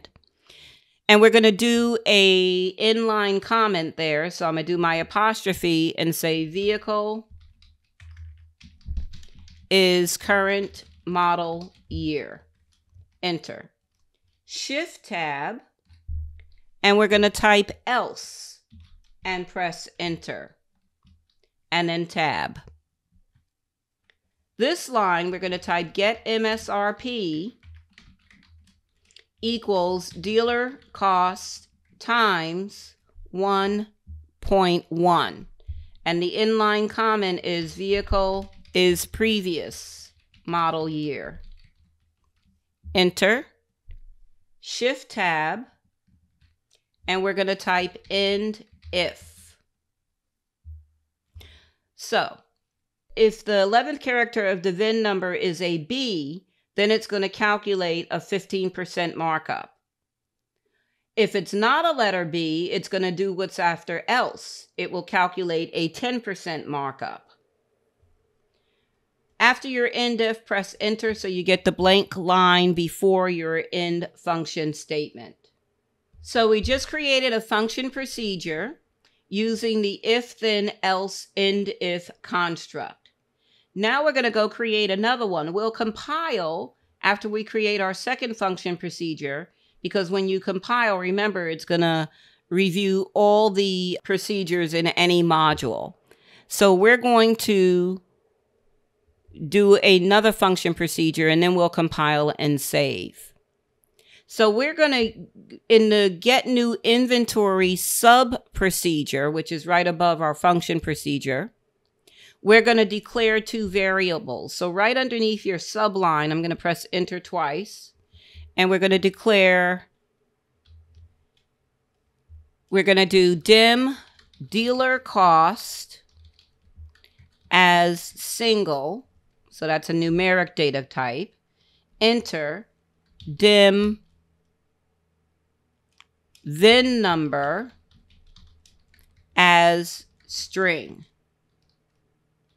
So we have our variables declared for this procedure. Click at the end of the add formatting line and press enter. And we're going to type range, and then in parentheses and double quotes, A2 dot select. So we want it to select cell A2. Enter.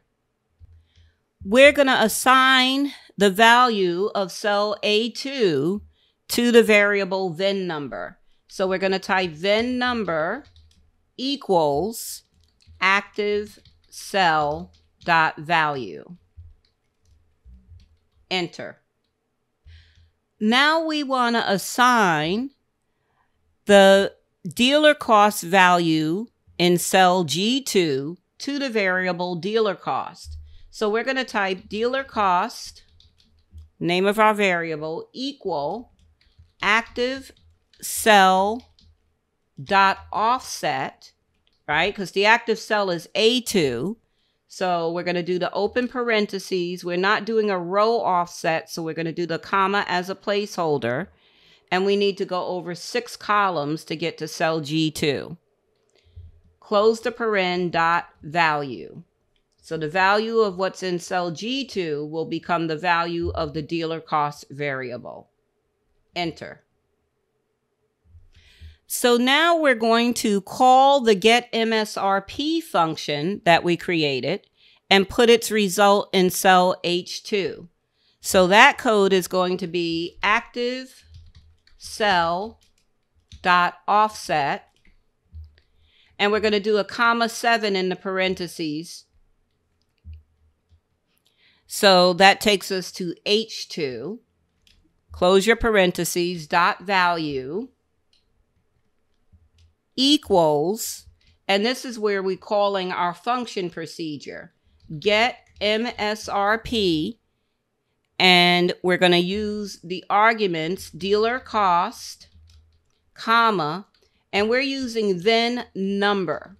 So when we created the function procedure, we gave it 2 parameters, dealer cost and VIN num. Now we're passing it arguments, so we're using this VIN number variable as the VIN num argument is what we're doing there.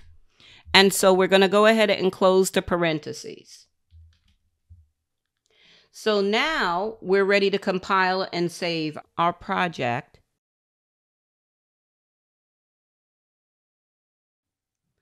So let's go ahead and test what we have done so far, and then we'll go back and create another function procedure. So I'm on new vehicles, switched over to Excel.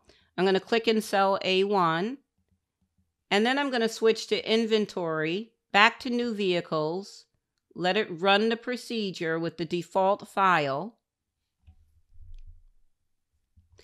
And you'll notice that it did populate the dealer cost in column G. And then the MSRP, notice that column is not wide enough, right? And let's delete everything on this sheet. Put yourself back in cell A1 after you delete. And in the meantime, go ahead and click back on inventory and then switch back over to Visual Basic Editor. So the reason why the MSRP column, the result of our getMSRP function, is not wide enough is because add formatting, which contains the auto fit column width, happens before that cell gets populated. So we need to fix that. And what we're going to do is I'm going to just cut that add formatting line.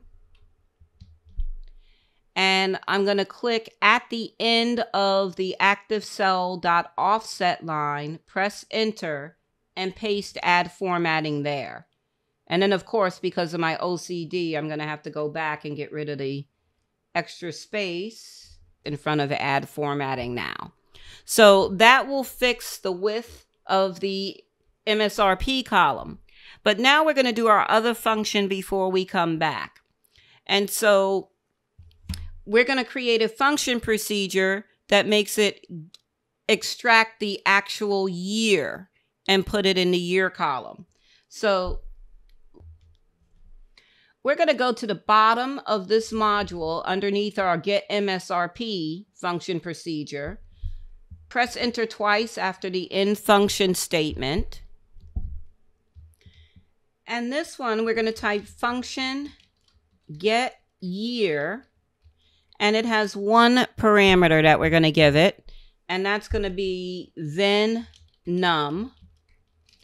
Enter, enter. Before we tab, we're going to declare a local variable in here. So we're going to do dim year marker as string. Then we're going to enter twice and tab. So we're going to use the if then else end if construct again, and we're going to use it based on the year marker as the 11th character of the then, right? And that's going to be if mid and then num, comma, 11, comma, 1, close your paren, equals. So if the year marker equals A, and we're going to put the lowercase a in double quotes, then enter tab. Get year equals, and we're going to put in 2018. So the letter A in the then represents 2018. Press enter, shift tab, else enter tab. Get year equals 2019. Enter, shift tab, end if. Make sure you have your line between end if and end function. So if the 11th character of the VIN number equals A, then the year is 2018, or else it's 2019. And now what we have to do in the get new inventory procedure is we have to add the line of code that will call the get year function and place its result in cell B2. So what I'm going to do is I'm going to click in, let's see. We'll just do it like this. Click at the end of that dealer cost equals active cell offset line and get new inventory procedure. Press enter. And we're going to type active cell dot offset. And then we're going to do a comma 1 because we want to go to cell B2. Dot value equals get year, and we're giving it VIN number as an argument. And then because of my spacing, I'm going to press enter at the end of that line because I didn't space everything, and then get rid of the blank line. Go ahead and compile and save, and then we'll test. We'll test our change that we made. So we moved add formatting, and we'll test this get year function as well. So go ahead and run your test. You know how to get everything going.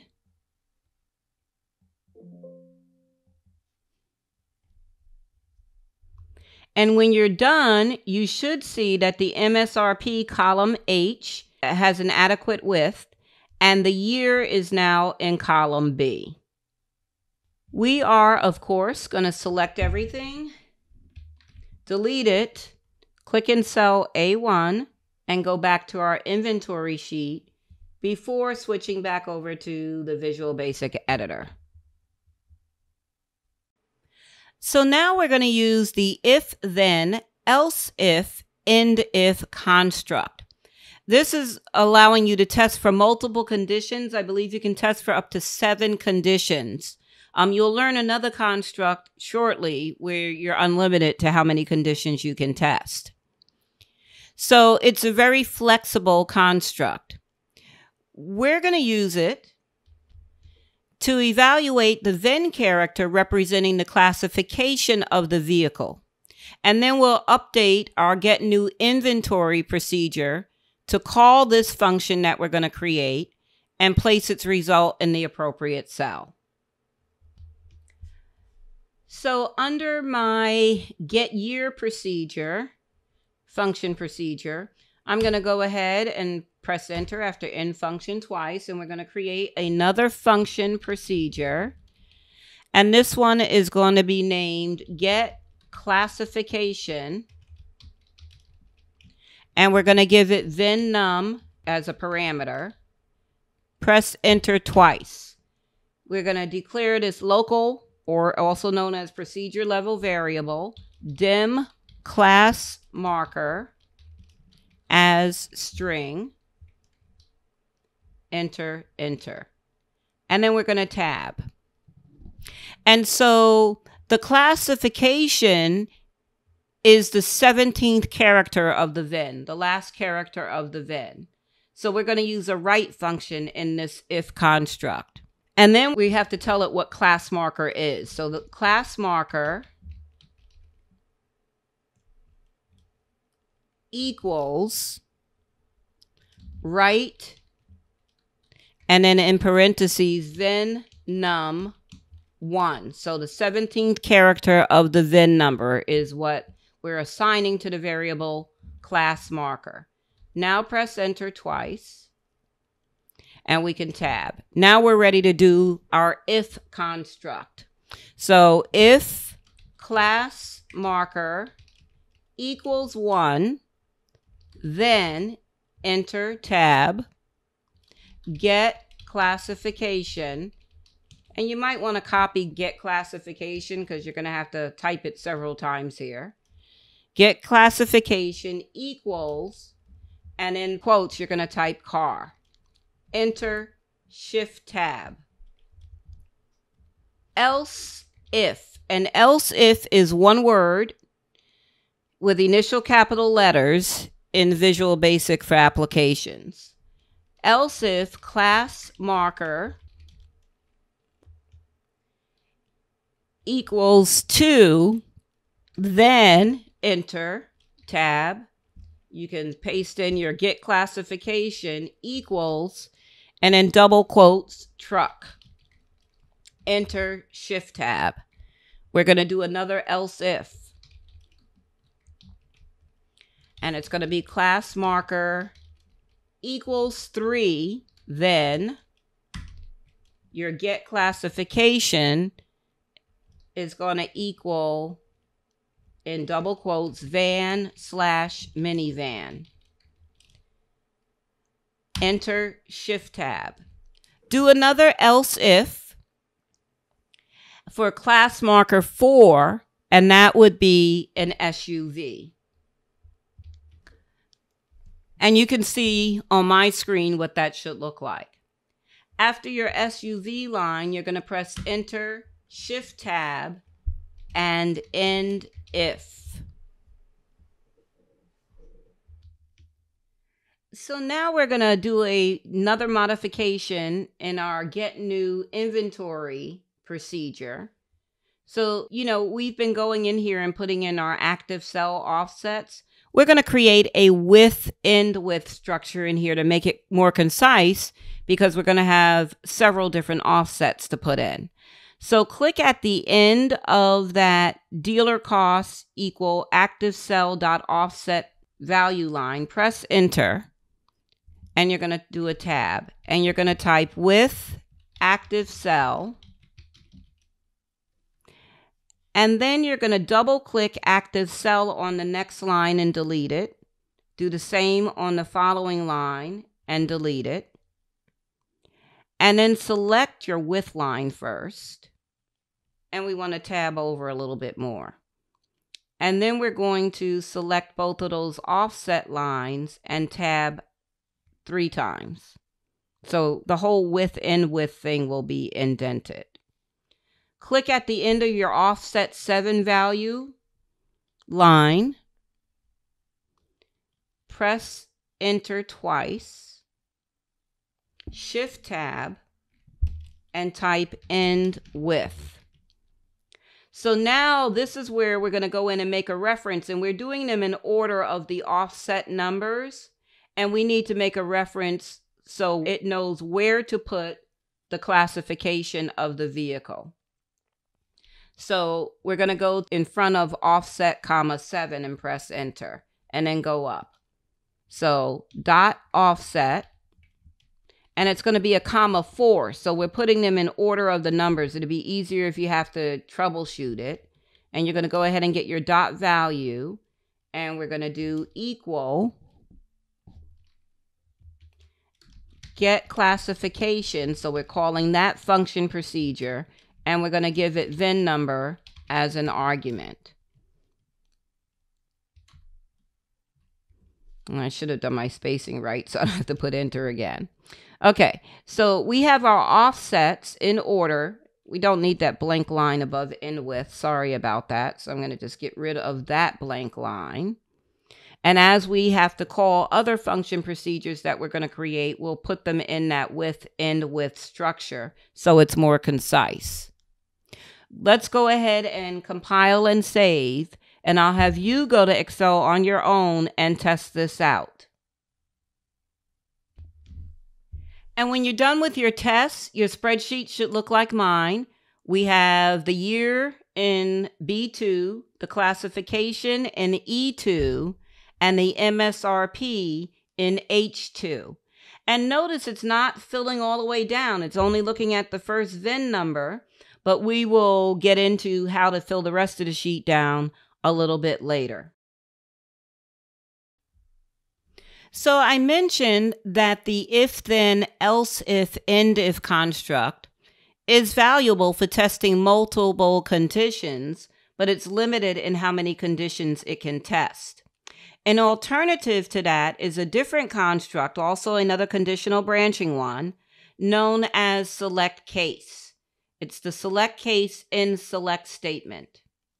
So I have the syntax on the screen here. Again, this is for your future reference. I'm going to walk you through this. So we're going to switch, and we're going to use the select case in select construct now. So we're going to, as usual, select everything on the new vehicle sheet, delete it, place yourself in A1, and go back to inventory, and then switch back over to your Visual Basic editor. And we are going to use the select case in select construct in 2 different functions. The first will return the color of the vehicle, and the second will return the make of the vehicle. And you will have an opportunity to insert code from a text file during this exercise. So those text files that are in the video description, it's so you don't have to type really long blocks of code. I'm just going to navigate to the end of the module, press enter, and we're going to create a new function, and we're going to name it get color, and it's going to have a parameter of VIN num.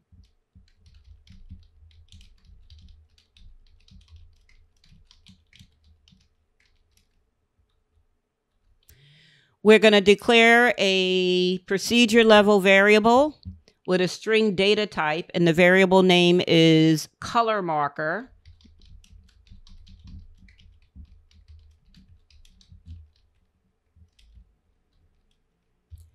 Now we're going to set the value of color marker by using the mid function to extract the 12th character of the VIN.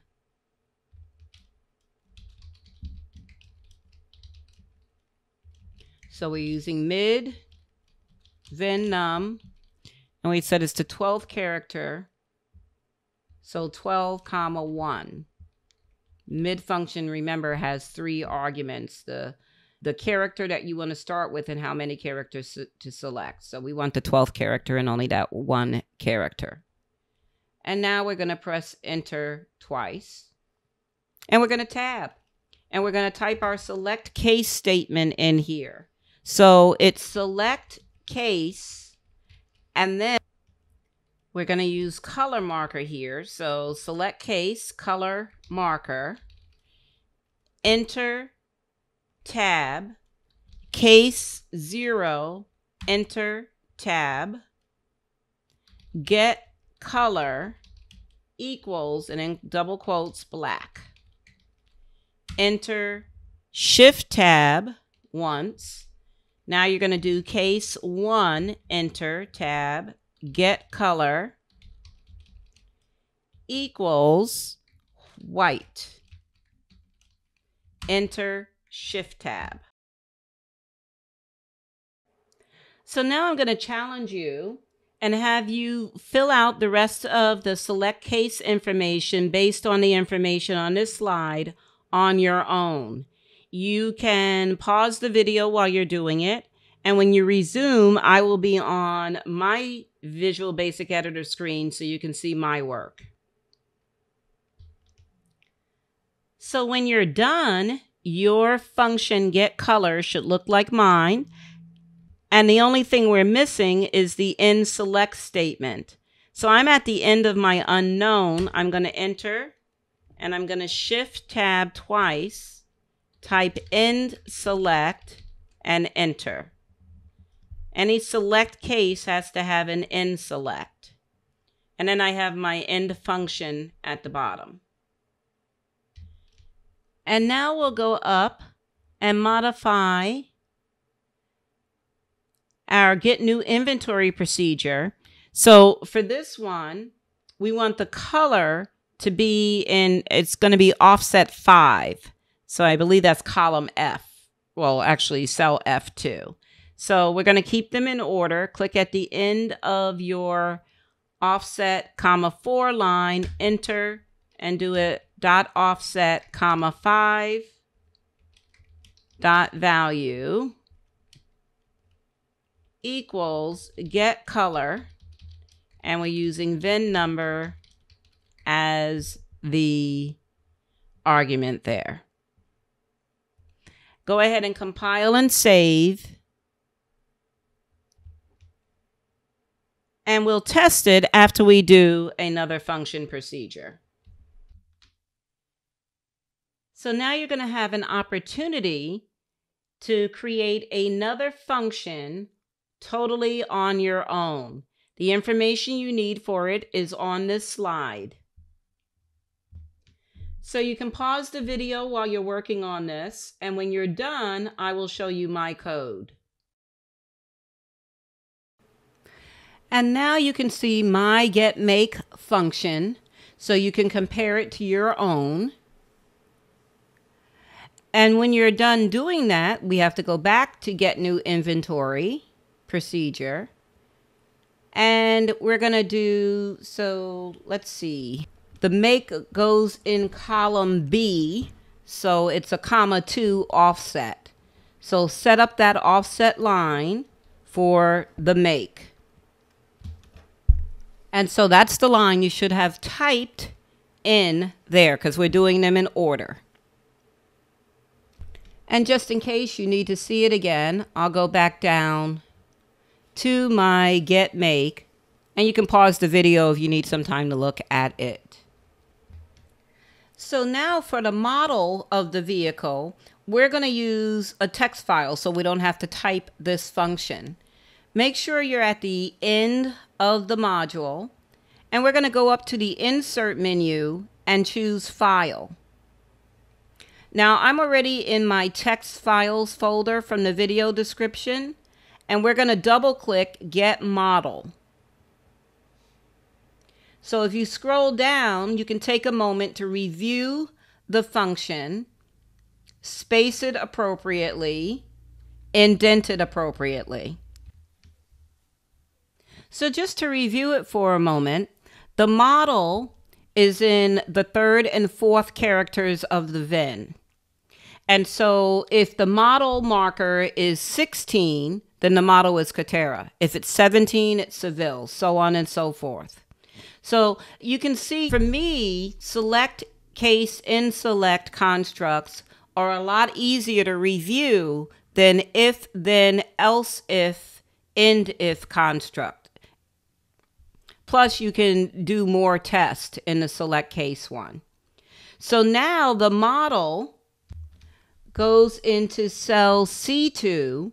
So let's go back to Get New Inventory and modify our within with block.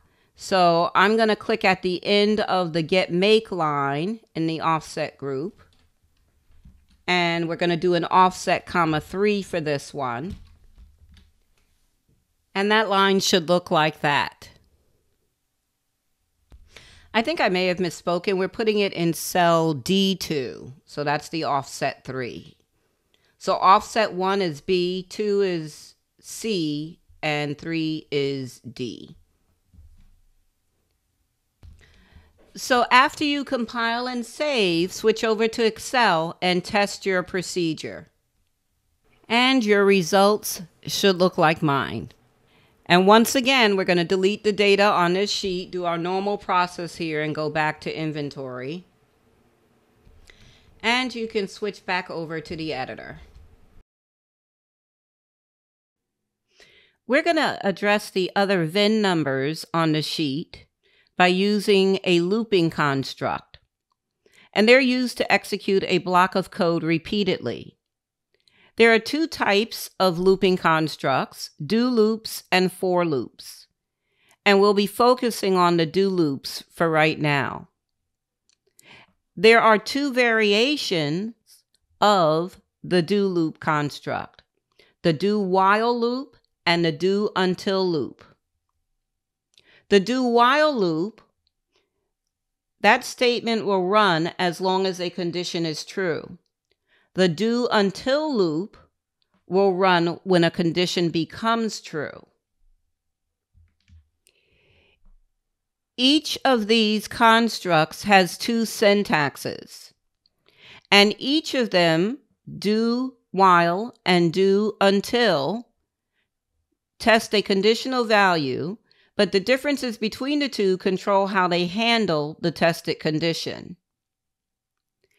We're looking at the two different syntaxes for the do while loop. So do while the condition is true, it will run that statement block as long as that condition is true. Once that condition is false, it will come out of the loop and stop. Now, another way to write it is, in this one, it will run the statement block at least once. In the first one, it will execute the statement block 0 or more times, depending on if the condition is true, and stop when the condition is false. In this one, it's going to do the statement block and then loop while the condition is true. So it will execute it at least once. Similarly, the do until loop has two syntaxes, the first of which will execute the statement block 0 or more times, and the second will execute the statement at least once.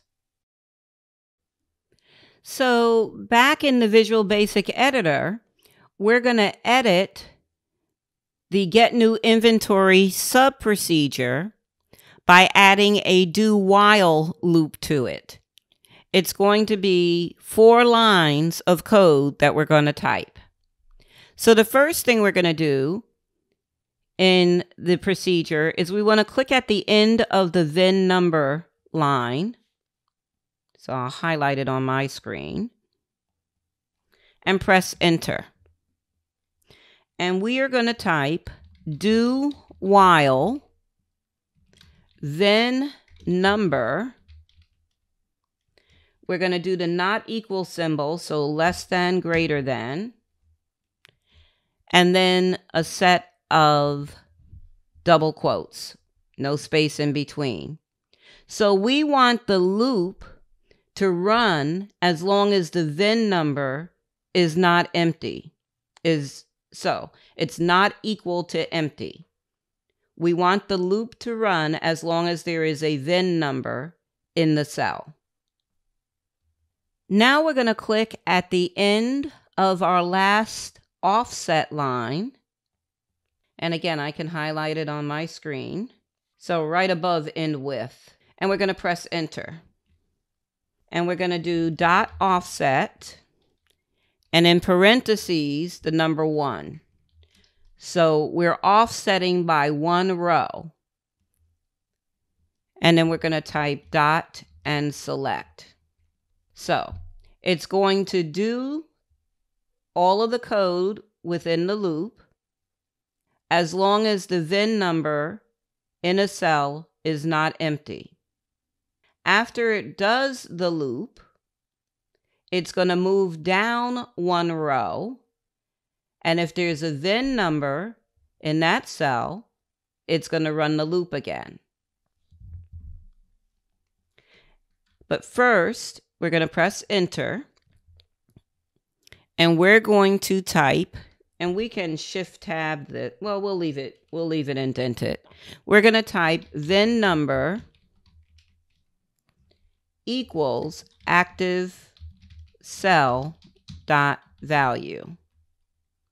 So when it moves down to the next row and there's a VIN number there, it's going to assign that to the variable named VIN number. You can click in front of add formatting, press enter, and then up arrow, and you're going to type the word loop. So it's going to run the loop as long as there's a VIN number in the cell. When there's no more VIN numbers, it's going to stop running the loop, and then it'll do the formatting. Let's go ahead and compile and save and switch to Excel and test the procedure. 4 short lines of code, and it populated the information for all of the VIN numbers on the sheet. Before we delete the data on this sheet, just want to point out that when we run this procedure, it brings in 10 rows of data, excluding the heading row. So we're going to go ahead and select and delete the data on this sheet. Click in cell A1 and then switch to inventory. Now on the inventory sheet, I'm going to do Control End, and it lets me know that we have a total of 105 rows of data, including the heading row. So the reason why I'm pointing this out, and I'm going to just do Control Home to get back to the top for right now. I'm pointing this out because in the next exercise, we're going to perform a few more tasks on this file. And specifically, we're going to use a text file that's going to insert code that will append the data on the new vehicle sheet tab without the headings to the data on the inventory sheet tab. Then we're going to write a sub procedure that's going to delete the data on the new vehicle sheet tab for us. And then we'll add the line of code to call the procedure that deletes the data. So we have 3 objectives here. Let's switch back over to the editor and get started. Let's navigate to the end of Mod New Vehicles. And we're going to press Enter. And we're going to go to the Insert menu and choose File. The text file that we want is inventory append.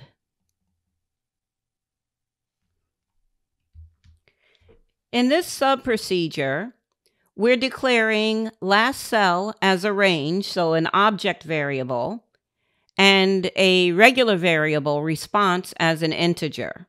Response is going to equal a message box that has a prompt of append the new inventory now. It's going to have a yes, no button, and the title bar is going to say append inventory.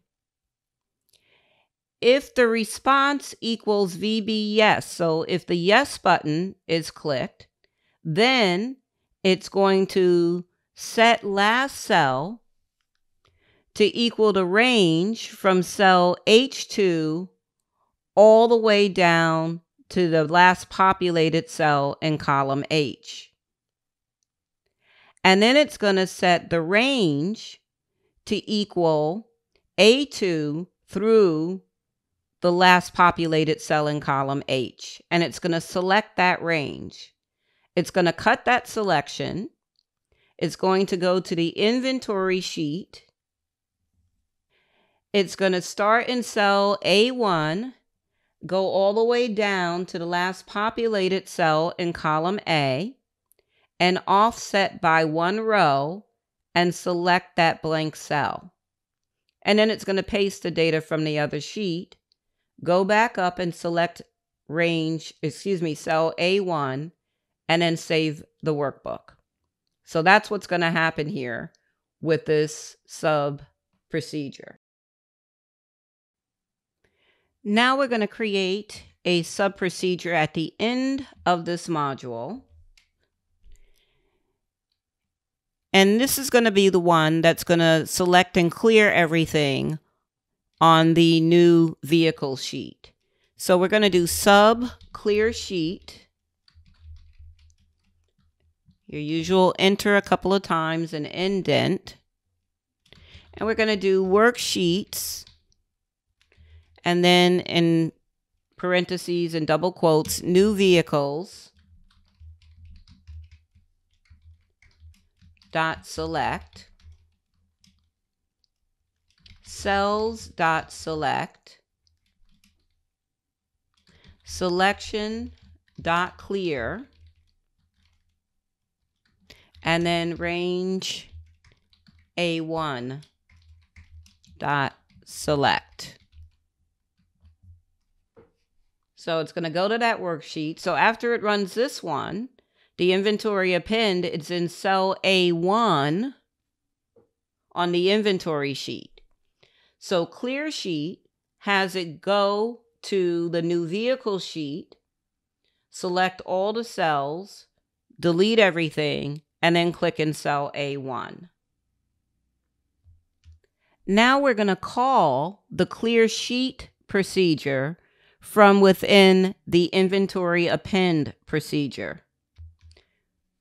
In inventory append, we're going to click at the end of range A1 select, press enter, and this is where we're going to just type clear sheet. We want it to clear the sheet before it saves the workbook.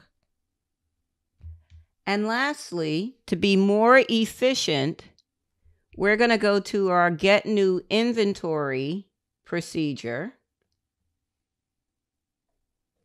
And we're going to call inventory append from within here. And we're going to just do the call after our add formatting line. Inventory append. And now you're ready to compile and save. And we can go ahead and test this out. So we're going to go ahead and run our procedure.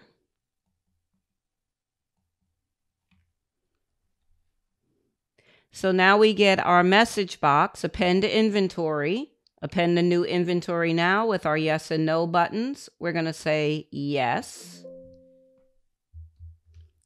I've been getting this weird pop-up whenever I save. Sorry about that. But now notice new vehicles sheet, and I clicked because I got the pop-up. Your new vehicle sheet should be clear and it should be in cell A1. And if you go back to inventory and you do Control End, you now have 115 rows of data.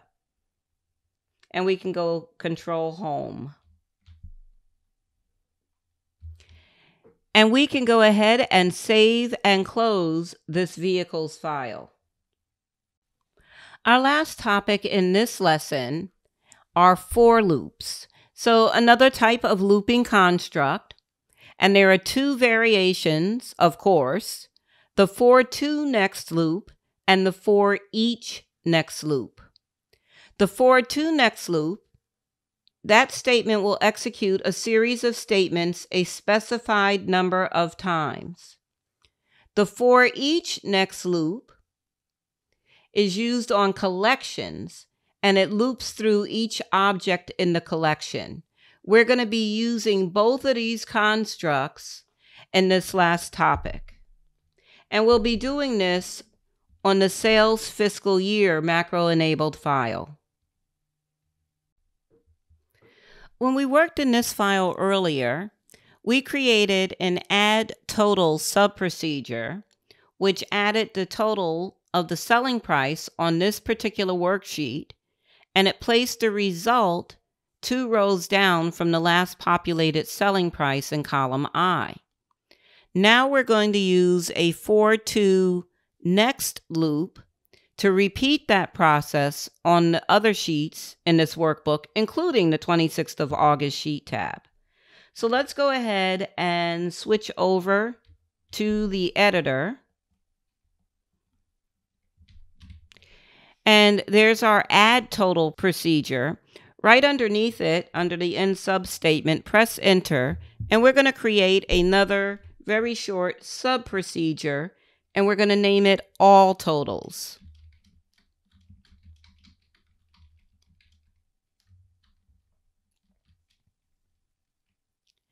And we're going to declare an integer variable. So dim I, I'm just using the letter I as the variable name, as integer. Press enter a couple of times and then tab. So this is how you type a for to next loop. And once we get it typed in, I'll go over it.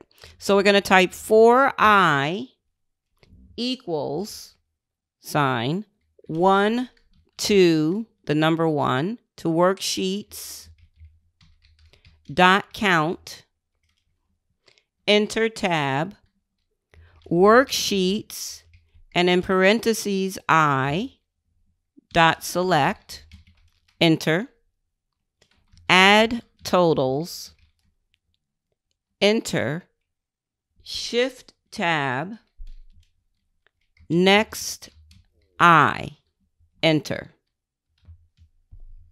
So now we're ready to compile, save, and switch over to Excel. So I just want to give you fair warning.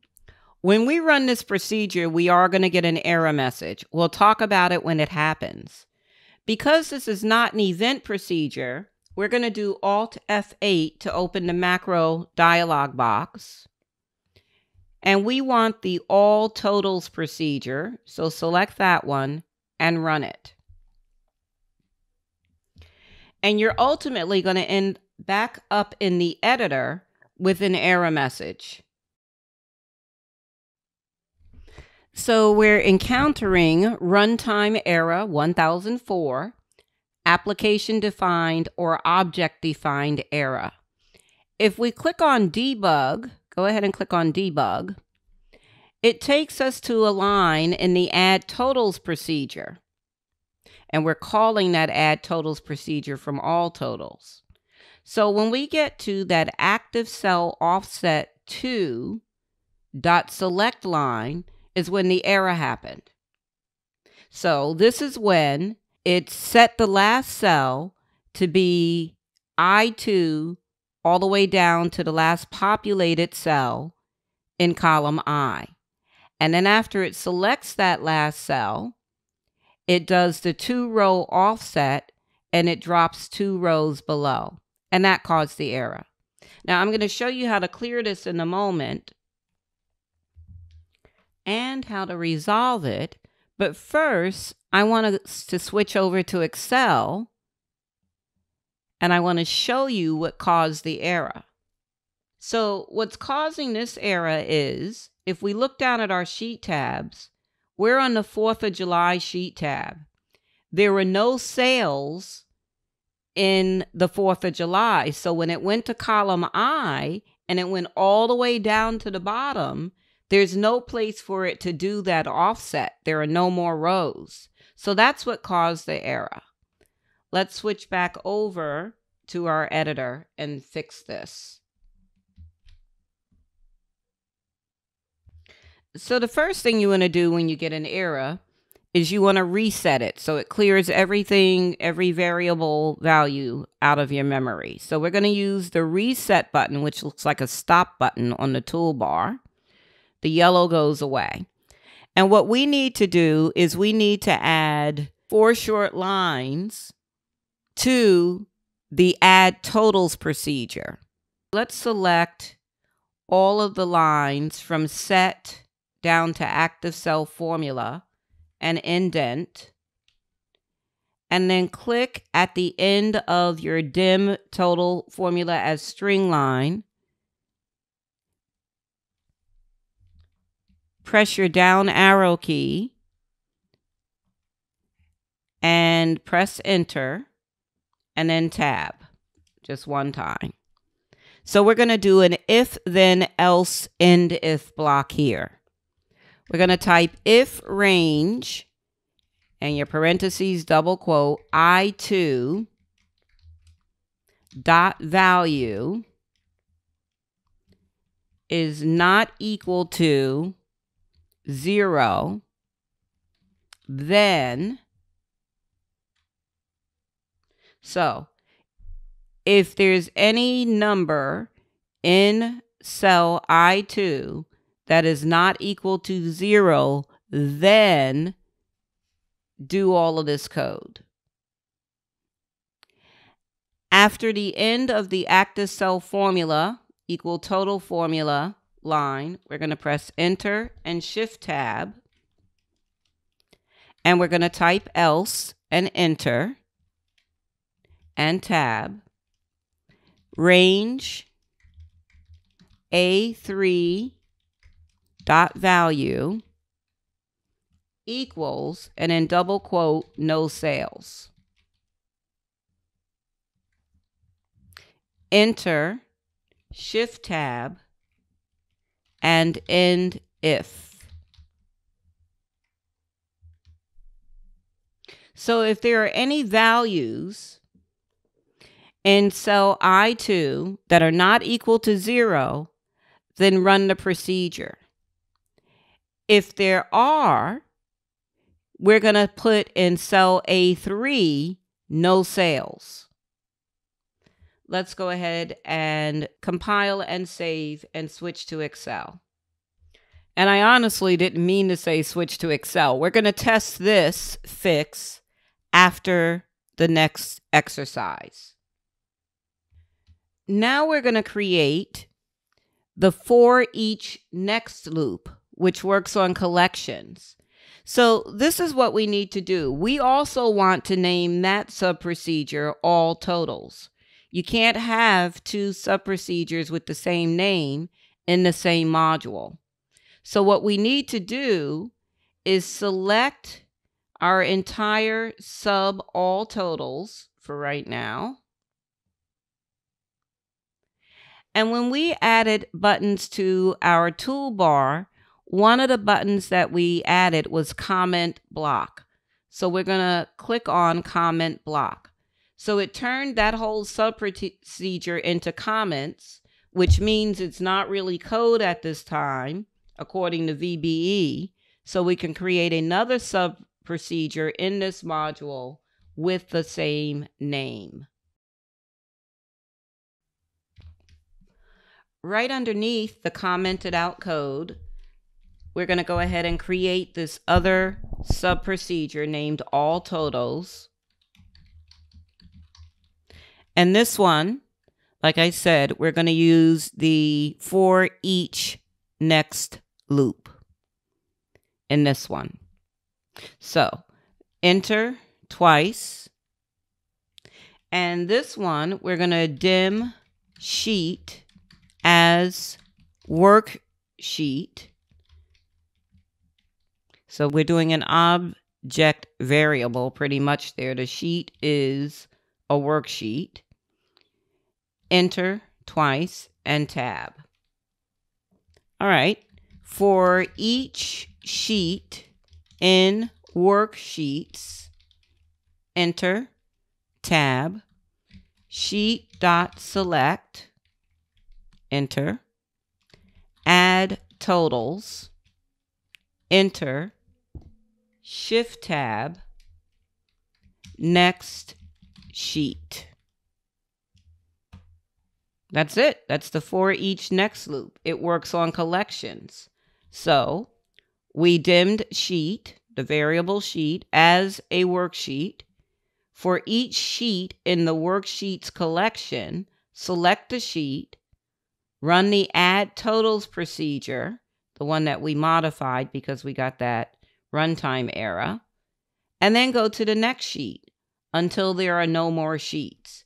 This is going to do the same exact thing as the for to next loop, but it's just treating every sheet as a object in the worksheets collection. And since we modified add totals, we'll see that it works now and we should not get a runtime error. Let's go ahead and compile and save. And now we're ready to switch to Excel. In Excel, we're going to do Control Home on that 4th of July sheet. And then I'm going to right click on my tab scrolling arrows in the lower left corner, right above my status bar, to the left of my sheet tabs. I'm going to right click, scroll up, and double click 26th August sheet. Easy way to navigate, by the way, if you have a workbook with a lot of sheets. So we're going to try this again. We're going to do Alt F8. And it's the all totals procedure, the new one. And we're going to run it. And we don't get an error message because we told it what to do if it encounters a sheet that doesn't have any selling prices. So let's right click on our sheet tab scrolling arrows again and make our way up to the 4th of July sheet. Double click it. And you can see that it put no sales in cell A3. We're going to go ahead and save this file and leave it open for the next lesson. In Lesson 5, Controlling Program Execution, by way of recap, we started by getting an understanding of the different types of control of flow structures that are utilized in Visual Basic for applications. You also learned about Boolean expressions, and we started with conditional branching by using the variations of the if construct and then the select case construct. We moved on to looping constructs. We used a do while loop, and then we used both variations of the for loops. I'd like to thank everyone for watching this Excel 2021 Visual Basic for Applications video course. Hi everyone, I'm Trish Connor-Cato. Welcome to the Excel 2021 Visual Basic for Applications video course. This course is for beginning users looking to automate repetitive and recurring tasks in Microsoft Excel. VBA, as it's known, is Microsoft's programming language that is built into the Office applications. Our focus during this course is on Excel specifically. We move into creating a form and programming its controls. During this time, you'll learn about form properties, events, and methods, and learn how to add controls to the form and modify control properties. You will ultimately launch a form with code. The next lesson will take you through the steps necessary to create a pivot table programmatically in VBA. By the end of this course, you will be equipped with the basics to start writing your own VBA code, modify macros you've recorded, and have an understanding of how VBA lends itself to creating efficiency in your daily tasks. So now we're getting ready to start lesson 6. It has several topics. It's all about working with forms and controls. So far in this course, we've used VBA to manipulate data. And now lesson 6 is the bridge between what we've done so far and what we're going to do after this lesson, and also starting during this lesson. So everything we've done so far has been to prepare the data so that users can select choices from a form, and those choices will create reports, which we're going to do in the next lesson. So the topics in lesson 6, we're going to start with the user form object. You'll learn about properties, events, and methods. You'll learn how to use the toolbox controls and how to add controls to the form and modify control properties. We're going to format form controls, and then we're going to code them. And you'll also learn how to launch the form via code. Now we're going to be using our sales fiscal year macro-enabled file in this lesson, as well as a text file named coding controls. So far in this course, we've created message boxes and input boxes, and now we're going to start working with forms. The difference between an input box and a form is that user forms allow for multiple inputs, and they can be coded to perform specific actions.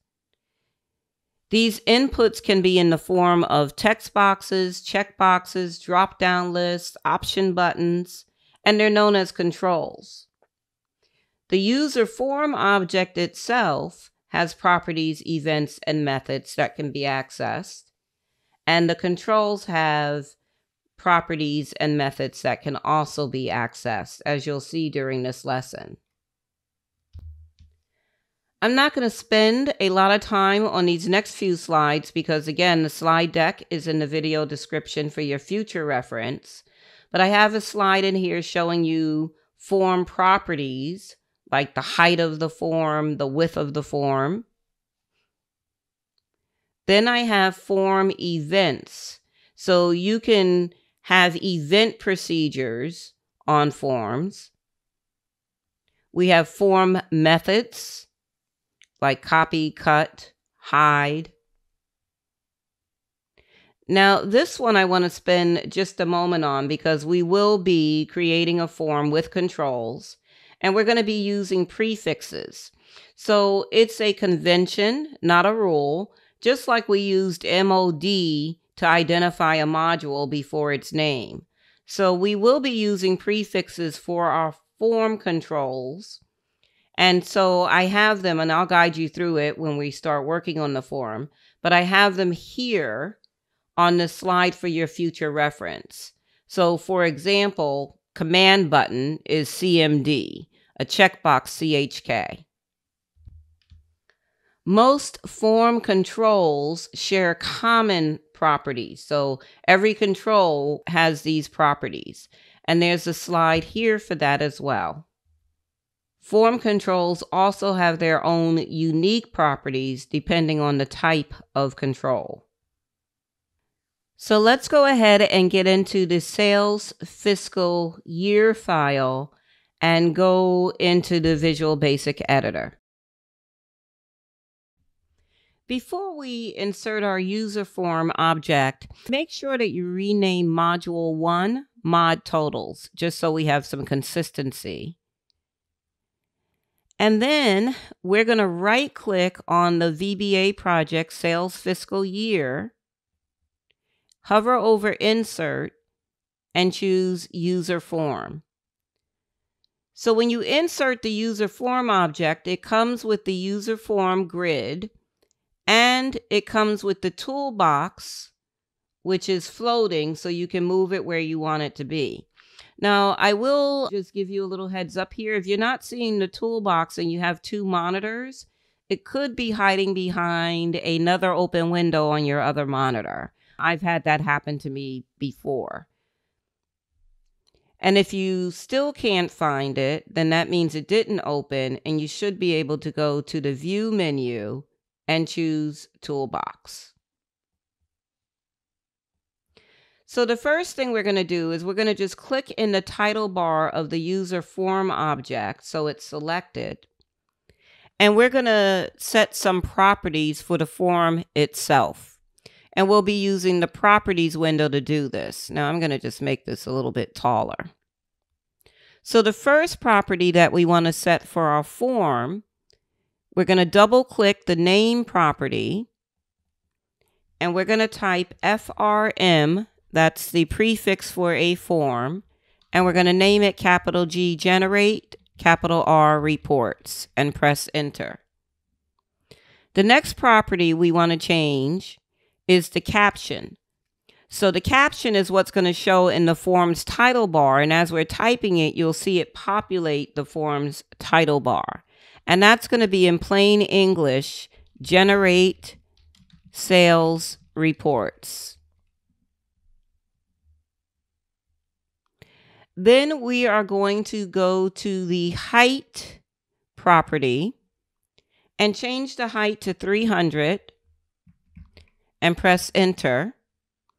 Now you could also resize the form manually by its sizing handles, and the height and width properties will adjust in the properties pane if you do it that way. We're going to change the width of the form to 400 and press enter. And now's a good time to go ahead and save our work. So now we're going to get started by adding start date and end date label controls to our form. And we'll be changing the label properties. Also, you'll learn a cool shortcut on a more efficient way of doing this. So we're going to select the label control on the toolbox. And that's the one in the top row that looks like the capital letter A. And now when you hover your mouse over the form grid, you'll see it looks like a crosshair. I could click and hold and draw the label, or I could just click somewhere on the grid and let it place the label for me. So I clicked in the lower left corner of the form and placed the label control there. And now with it still selected in the properties window, so typically you don't name a label unless you're going to refer to it in code. And these two labels that we're getting ready to do right now are not going to be referred to, so we're not going to name them.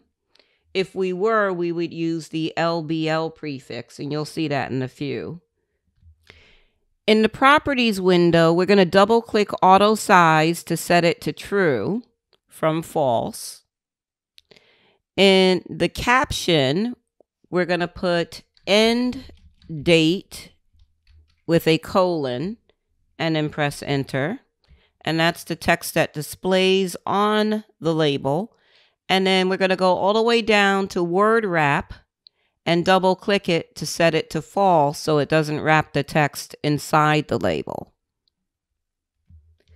So at this point, we need a start date label. And instead of starting from scratch, we are going to copy the end date label and just right click in a blank area of your grid and paste.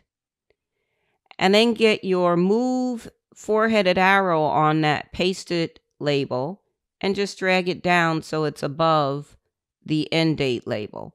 Don't worry too much about spacing and alignment right now. Once we get all of the controls on the form, we will address that. Now, if you notice, the caption property came over on the copied one. So we're going to double click that caption and change it to start date with the colon. And you'll also notice that the word wrap property is set to false. So it saves you time when you copy. It will bring over every property except a name property, because you can't have two controls on the same form with the same name. So that's kind of how that works. When I press enter after start date, you'll see the caption update on the label. Go ahead and save. We're going to save after we do every little step on this one. So now we're going to add a text box control. That's the lowercase ab in the top row of the toolbox. And we're going to click to the right of the end date label on the form grid. In the properties window, we're going to name it with the prefix TXT end date. Initial capital letters, press enter. And we're going to change the width property to 50. And then guess what? We're going to copy that text box so we don't have to start all over again. And like we did with the label, paste it in a blank area of the grid and then move the pasted one above the existing one. And for the pasted one, we only have to change the name property, and that's going to be TXT start date because it brought over the width. Go ahead and save. And when you click on your form grid again, the toolbox will show up. And find the command button control. So the command button, we have it selected, and we're going to click like in the upper right hand corner of the form. Properties window, the name is going to be CMD as a prefix, capital D display. We're going to change the caption to display. And we're going to change the default setting from false to true. And so the default setting, if I click away from that button, so this is what happens if you double click on the user form by accident. You'll get into a different code window. To get back to your form, you'll notice now that since we inserted the user form object, we have a forms folder, and that's where any and all forms will be. So I'm going to just double click FRM generate reports to get back to that screen. And you can see that the display button has a black border around it, which means instead of clicking it, enter can be pressed to make the form display once we code that button. So that's what the default property for the display button is going to do. Now we're going to copy that button, paste it, and move the pasted one underneath the display button. Notice it didn't bring over the name property, so we're going to name this one CMD cancel. It brought over the caption. Well, before we get to the caption, let's set cancel from false to true, the cancel property. And the cancel property means that you can press your escape key on your keyboard to make the cancel button happen. Then go ahead and change the caption to cancel. And we need to change the default to false. So we don't want two buttons activated. And I do believe you'll get an error in here if you can press enter on either one of them. I think you can only have one button that is the default. So now our cancel button will be able to use escape once that button is coded instead of clicking cancel. And once again, don't worry about alignment and all of that stuff right now with these controls, because we'll fix that once we get every control we need on this form. Go ahead and save. Now we're going to use the combo box control. So find it in your toolbox. And we're going to click like in the lower right-hand corner of the form. And again, I double clicked the form, so I had to get back into it. And so with the combo box selected, we're going to give it a name, and it's going to be CBO for combo box prefix, capital M, month. The list rows property, we're going to change to 12, and that's how many rows of data will be displayed when the dropdown is selected for the combo box. And then the match required property, we're going to change it to true so that a user has to pick from the list and they can't put their own typed in entry in. And now we're going to need a label to the left of the combo box. So guess what? I'm going to go ahead and copy that end date label. And I've pasted it on my grid, and I'm going to drag it to the left of the combo box. And this label, we are going to refer to in code later. So we want to give it a name. And its name is going to be LBL prefix for label, and then month. And then we want the caption to say for which month with a question mark. Now we're going to use a frame control. Frame controls are good to group related controls together. So the frame control, find it in your toolbox. And with this one, I'm not going to click in the upper left-hand corner of the form to let it place the frame. I'm actually going to click and drag the frame so it's just about that size. And we're not going for exactness here. Properties window, we're going to give it a name, FRA prefix, capital P period. And the caption, which shows at the top of the frame, will be period. And then guess what? Of course, we want another frame, so we're going to use copy method to get it. Go ahead and copy that frame and place the pasted one to the right of the current one. The name of the second one is going to be FRA sales with a caption of sales.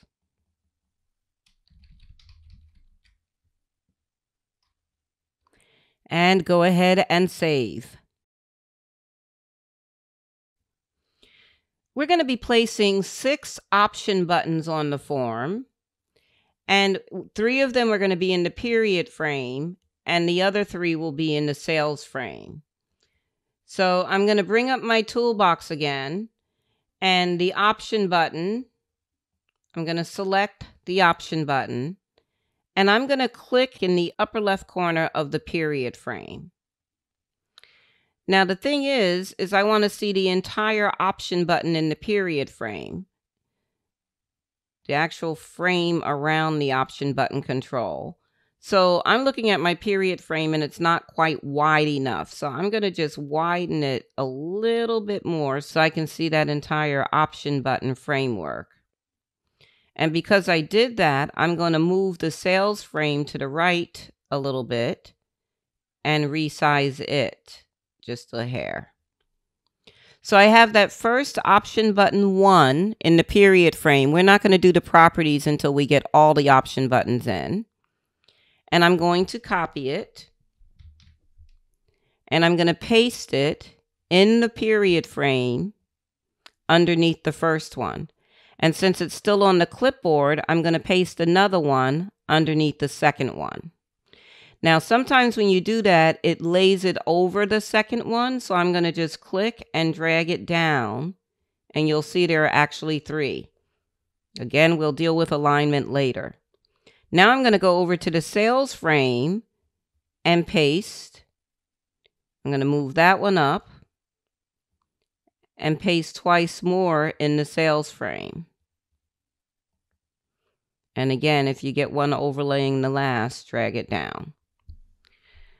Now select the first option button in the period frame, and we'll get ready to do their properties.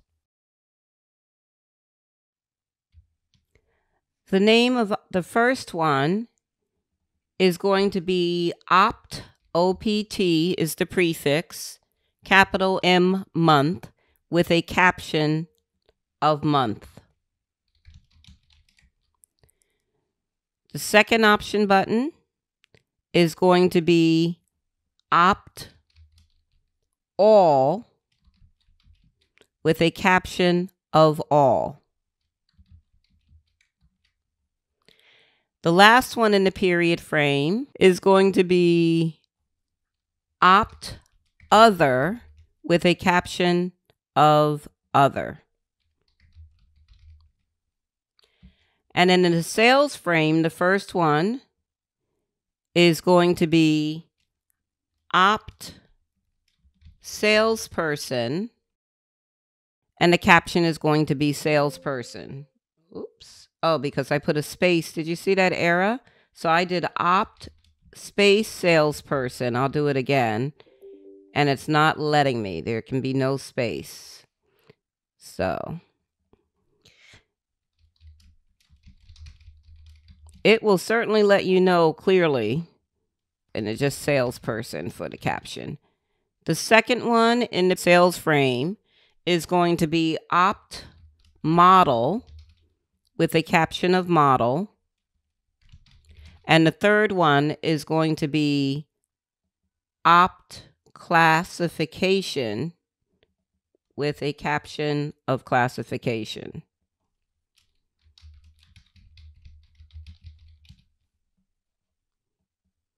And after you get those properties changed, go ahead and save.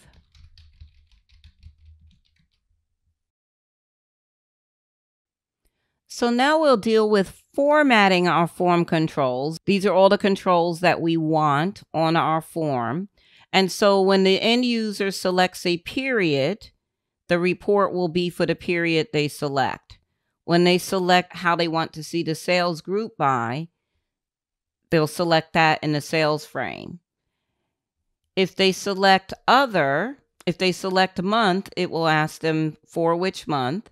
If they select all at the end of the day, we still have more coding to do on these controls. But if they select all, then the start and end date text boxes will be disabled, and the for which month combo box will not appear on the form. And if they select other, then they get the start and end date boxes. So it's going to be pretty cool when we're done coding it. But for right now, let's format everything. So let's select the option buttons in the period frame. So if you click in the period frame, like in a blank area, you can do Control A. And it selects all three of those option buttons. And you're going to go to the Format menu. So used to the ribbon now. Hover over a line and choose Rights. So kind of aligned them to the right. That'll be okay, I think. And then repeat the process in the sales frame. Click in the blank area, Control A, align, format, align, rights. So now what we're going to do is we're going to select the period frame, the sales frame, and the display button. And I'll show you an easy way of doing this. You can use it's called a selection net, a selection marquee, some cases a lasso. What we're going to do is we're going to click outside of the period frame, above it and slightly to the left of it. Click and hold. And then drag across the captions, period and sales, all the way till you get to the display button, and then let go. So it selected those three objects. Go up to Format, Align, and this time you're going to choose Tops. Now we have some more to do. We want to select the period frame, click inside the period frame and do Control A again. We're going to go back to format, and this time we're going to go to vertical spacing and choose make equal. And do the same in the sales frame for those option buttons.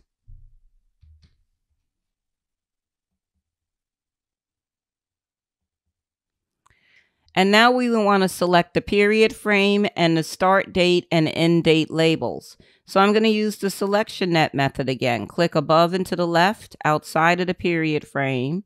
Drag down until the start date and end date labels are selected.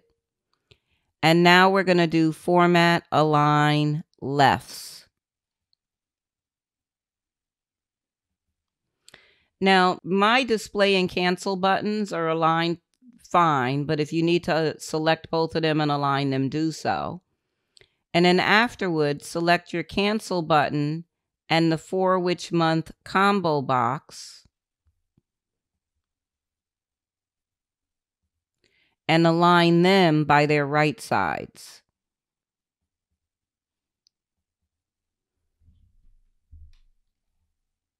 And we can save.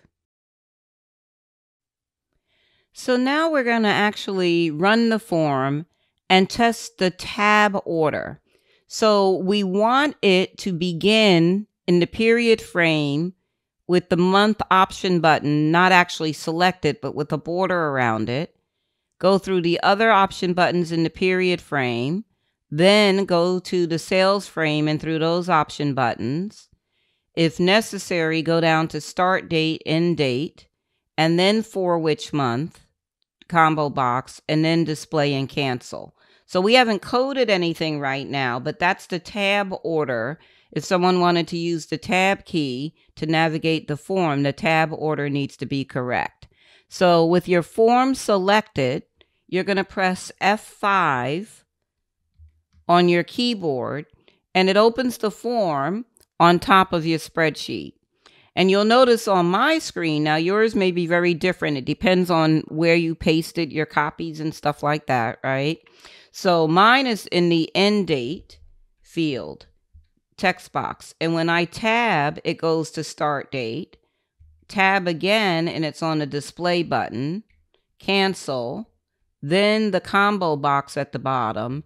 Then it goes through the options in the period frame. Then it goes to the sales frame. So we can't use the cancel button. We haven't coded anything on this form yet. So close the form by using the X in its upper right-hand corner. So now we're going to go to the View menu. And we're going to go to Tab Order. And so in the Tab Order box, we can change the tab order. So we want it to start in the period frame and then go to the sales frame. I'm going to go to the bottom and click and hold on FRA period and drag down so both of them are selected. Then I'm going to use the move up button on the right to move them to the first and second position. Then we want it to be start date and end date. So start date, I'm going to put in third position, and end date, I'm going to put in fourth position. And then we want CBO month after end date. And display and cancel, I'm going to select both of them and move them up so they're underneath CBO month. Now the labels we don't matter because when you tab on a form, it doesn't stop on a label. So we're going to click OK on the right. We're going to F5 on our form again. And you'll see now it's in the period frame, then the sales frame, then start date, end date, combo box, display, cancel. And we're going to use the X to close it. And save. So now we're ready to start adding code to the controls on our form. So code can have the controls respond to events, like if the control is clicked. Code can be used to populate with lists, like our combo box control, and that's what we're going to get started with, populating our combo box through code. And code will otherwise give the control functionality. So there's quite a few ways of getting to the code window for your form. And before we get to the code window, I just want to point out, we're going to be using a different kind of module now. We're going to be using that form module, right? Which is a built-in class module. So that's associated and stored within an object such as a form or a worksheet, right? So we're going to be using that type of module now. We can right-click on the form grid or double-click the form grid like I did a couple of times. If you right-click, you can just choose View Code. And so when you do that, if you look at the very top of your screen in the title bar, it lets you know that it's in the code window for the form module. And because we were on the form when we right-clicked, it gives me a framework for an event procedure. If someone clicks on the form, what happens? Well, we're not going to use that procedure, right? We're going to use the initialize procedure for the user form. Before we do that, go to your object list that currently says user form and do the drop down. And this is a benefit of using the prefix on your objects. They're grouped together by prefix. So there's your combo box. We only had one of those. We had 2 command buttons. We have 2 frames. We have 3 labels, one of which we named. We have 6 option buttons, 2 text boxes, and the user form object. So we're going to go over to the right to the procedure list and do the drop down to the right of click and choose initialize. And then go ahead and get rid of the user form click framework. We're going to click at the end of the private sub user form initialize line, press enter twice, and we're going to tab. We're going to type a with end with structure here. With and CBO month, you have to refer to the form object with its prefix if that's what you used in the name. And we're going to press enter and tab. We're going to type a period. And we're going to select add item from the top of the list. And then space and in double quotes, Jan, enter. Now, what I'm going to do is I'm going to copy that .add item Jan line and I'm going to paste it in 11 times. And then at the end of each line, I'll just do Feb, Mar, APR, May, June, so on and so forth. And you should do the same. And when I get all of my months of the year populated, I'm going to put my end with statement at the bottom. Go ahead and compile and save, and then double click your form under the forms folder to get back to your form window. Once you're back on the form, go ahead and press F5 to display it again. And now do your drop down arrow for your combo box and you should see your months populated. Use the X to close your form. And we want the combo box to default to January. So select your combo box on the form grid. And in the properties window, find your text property and you're going to type Jan. So that will be the default selection for a combo box is the text property. And you can actually see it. It's now populated with January. So it does have a default. I'm going to double click on the form grid to get back to its code window. And now what we're going to do is we're going to do some code, but we're actually going to use a text file, but we'll review it. And the code that's in the text file will say if the user selects month in the period frame, hide the start date and end date labels in text boxes. And so that's one example of what the text file contains. We have several other event procedures in that file. So the first thing we're going to do before we bring up the file, we're going to click at the top of the code window after option explicit and press enter. So we're going to declare two string variables, public string variables, up at the top of the module in the declaration section. So we're going to go ahead and type public sales, comma, period as string and press enter. And so that means that those variables are available everywhere, right? They're not inside the procedure. Like if we did it under the private substatement, it would be only available in that particular sub procedure, but this makes it available in the whole module, and it's public, so multiple modules if you needed to use it across different forms. That might be how I use it.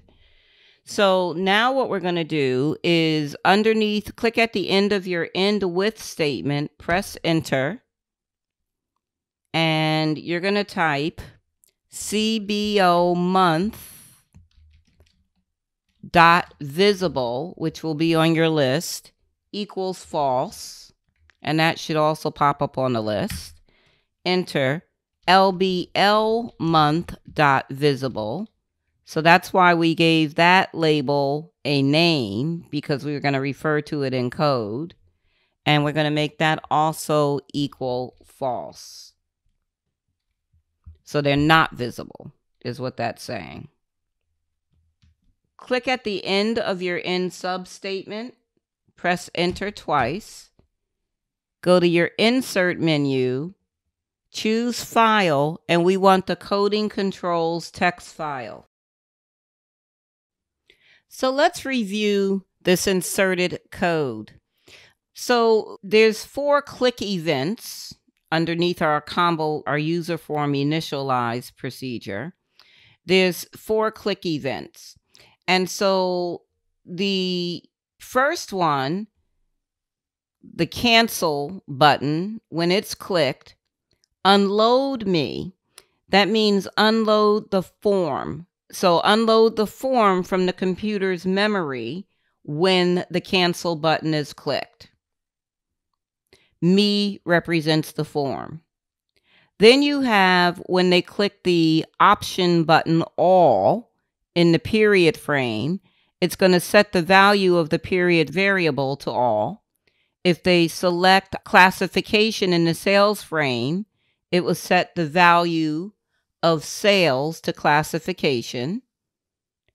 And if they select model in the sales frame, it will set model as the value of the variable sales. And then if we continue scrolling down, for op month, we have a change event and we have a click event, right? So the click event, it's not with the other click events because it puts the events for the object in alphabetical order. So that click event is just setting the period variable to month. But the change event says if they select month, the month option button, then we want the combo box and its label to be visible, or else make them not visible. So remember earlier, we set them to being not visible. They will only become visible if the option button is selected, if the month option button is selected in the period frame. And then we have opt other change and opt other click.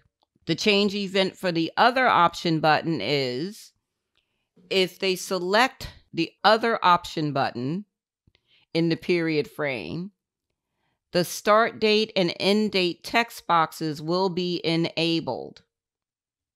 Otherwise, they will be disabled. So they will still be visible, but you won't be able to access those text boxes.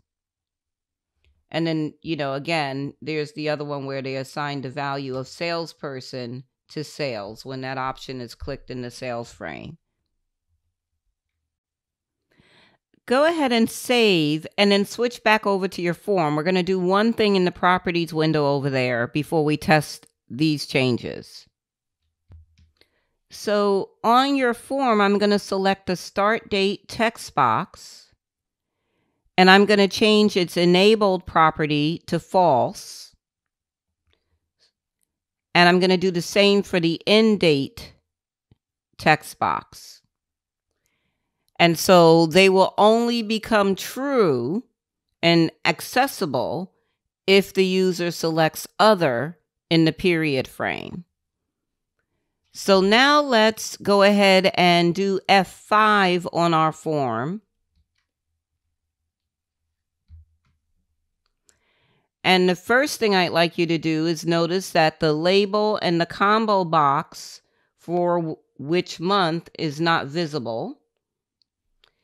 And if you try to click in the start and end date text boxes, you have no access. Now in the period frame, go ahead and select month, and you'll see your label and combo box show up on the lower right corner. In the period frame, select all, and the combo box disappears, and the start date and end date text boxes are still inaccessible. And when you select other, you will be able to get into the start date and end date text boxes because they're now enabled. So all of that happened from the code. And the other thing that happened from the code is now we're not ready to display because we haven't built the reports yet, but we can certainly use the cancel button to unload the form from memory. In other words, close it.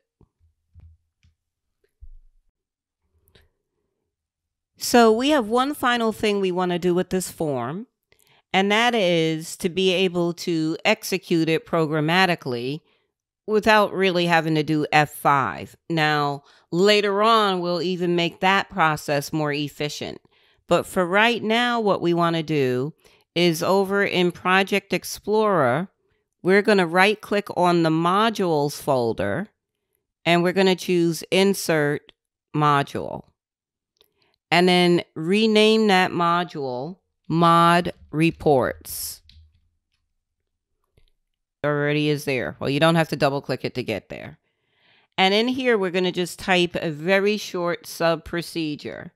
So we're going to type sub. We're going to name it show form, enter twice, tab, frm generate reports dot show. So we're accessing the show method of the form, show the form. You can go ahead and compile and save. And to test it, just press F5 anywhere within that sub procedure, and it should display your form. And go ahead and cancel your form, and you can go ahead and save. To recap Lesson 6, working with forms and controls, we started with getting an overview of the difference between the user form object and an input box, and then we inserted the user form object into our project. We changed some of its properties. Along the way, we learned about some of its events and methods, like initialize as an event, right? Show as a method. And we also learned about the controls on the toolbox while we were adding them to the form. We modified control properties. When we used the name property, we used the appropriate prefix. And you saw how later on in the code window for the form, it lists everything in the object list grouped by prefix, so it's easy to kind of locate your stuff. We formatted the form controls by alignment and spacing. And then we coded the form controls. We did a little bit of hand-typed code, but we used a text file to bring in the other code, reviewed the other code, and then lastly, you learned how to launch the form via code, and I said later on we'll make that process even more efficient. So now that we've created the form that's going to generate reports, we're going to start working on setting up those reports in Lesson 7. And the reports are going to be in the form of pivot table reports. So we're going to get started in this lesson by recording a macro that creates a pivot table in Excel. And you'll see how recording a macro while creating a pivot table differs from just creating a pivot table in Excel. Then you're going to learn how to create a pivot table in code. After we get all of that done, we're going to finalize the form, add code to a button in Excel. So right now we have it set up that we can run a procedure that says show a form. We're going to make that even more efficient by adding a button in Excel so that the form can be shown. We're going to be using our sales fiscal year file as well as the vehicles Excel file, not the macro enabled one. And we have 4 text files we're going to be using: get last date, get first date, get grouped sales, and consolidate data.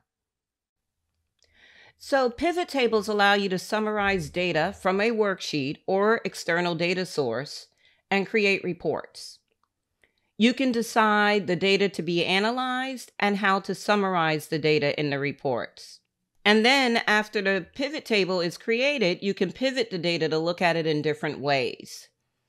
When you're creating a pivot table in Visual Basic, 2 objects are used. And that means that when we record a macro creating a pivot table, we're actually going to have to record 2 macros. The 2 objects are the pivot table, which would be the pivot table in the workbook, and the pivot cache. And that's a memory location that's created to hold the source data the pivot table is created from.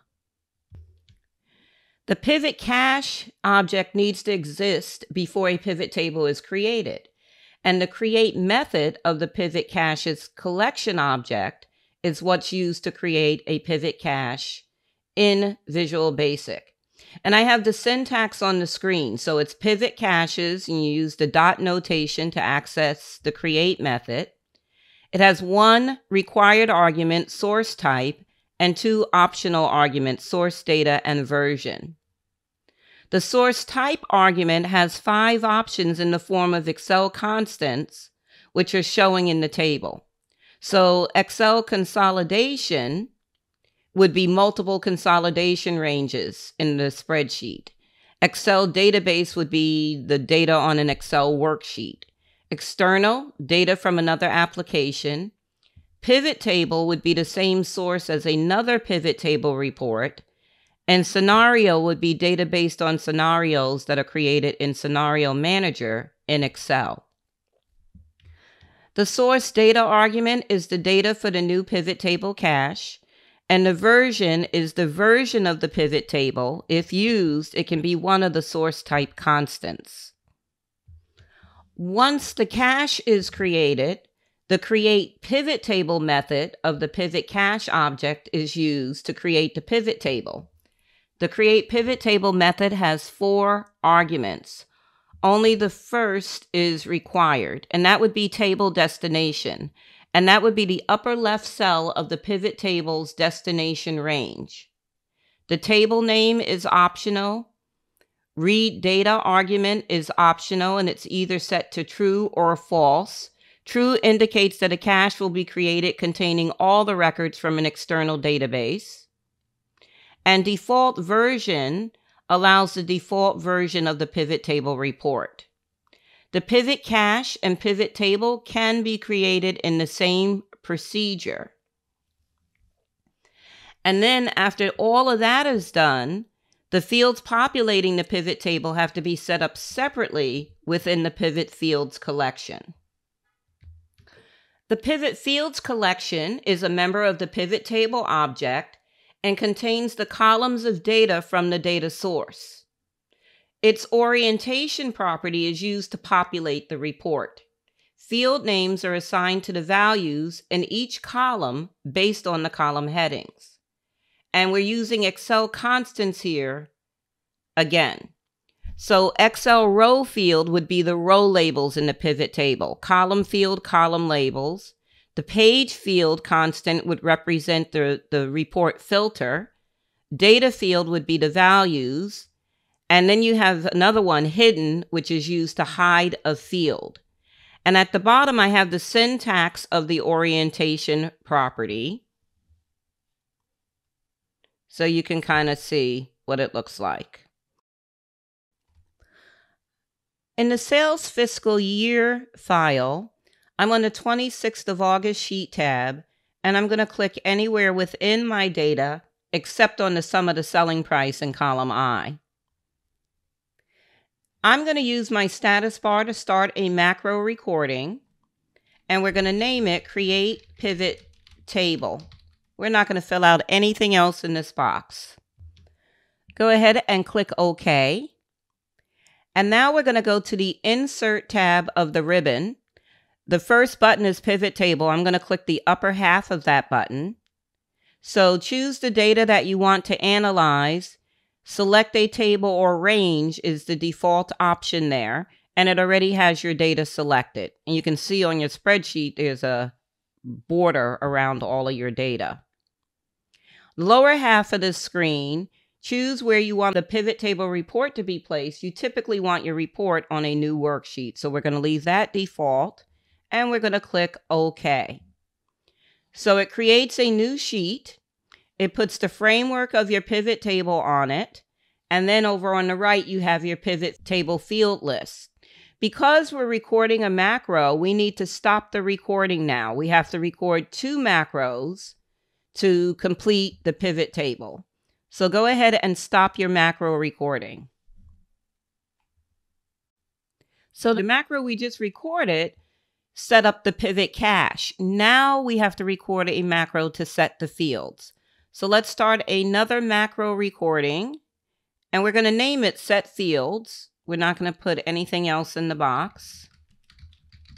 So just go ahead and click OK.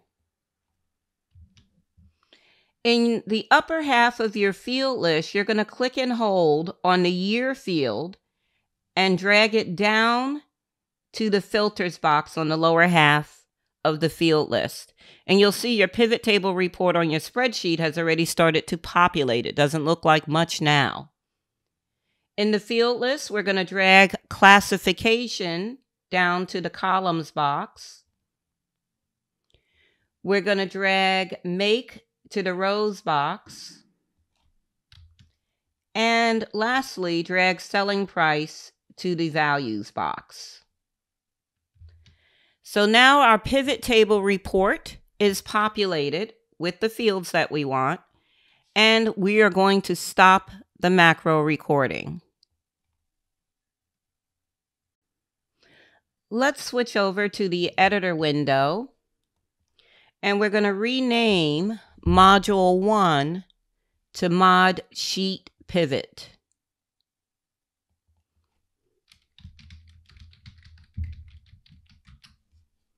And in Mod Sheet Pivot, you'll see the results of our 2 macro recordings. So when we created the pivot table, it generated all of this code.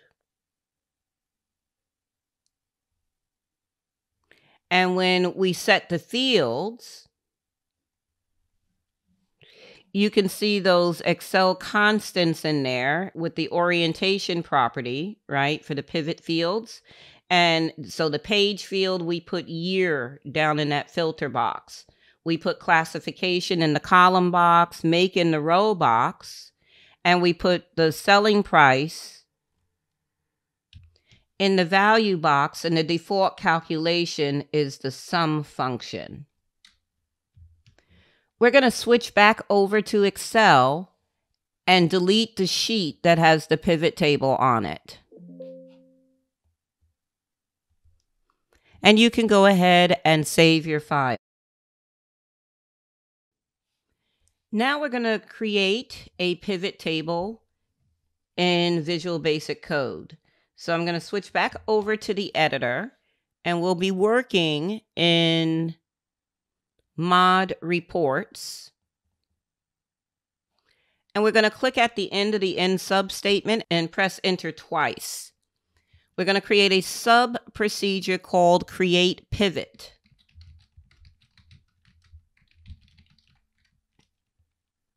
We're going to declare two object variables. So dim destination, comma, range data as range. Enter twice and tab.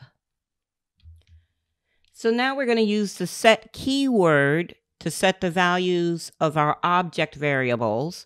So we'll set destination equal sign, and then worksheets, referencing the collection, in parentheses and double quotes, reports. Now that worksheet doesn't exist quite yet. We're going to do the dot notation, range, and then in parentheses and double quotes, A1.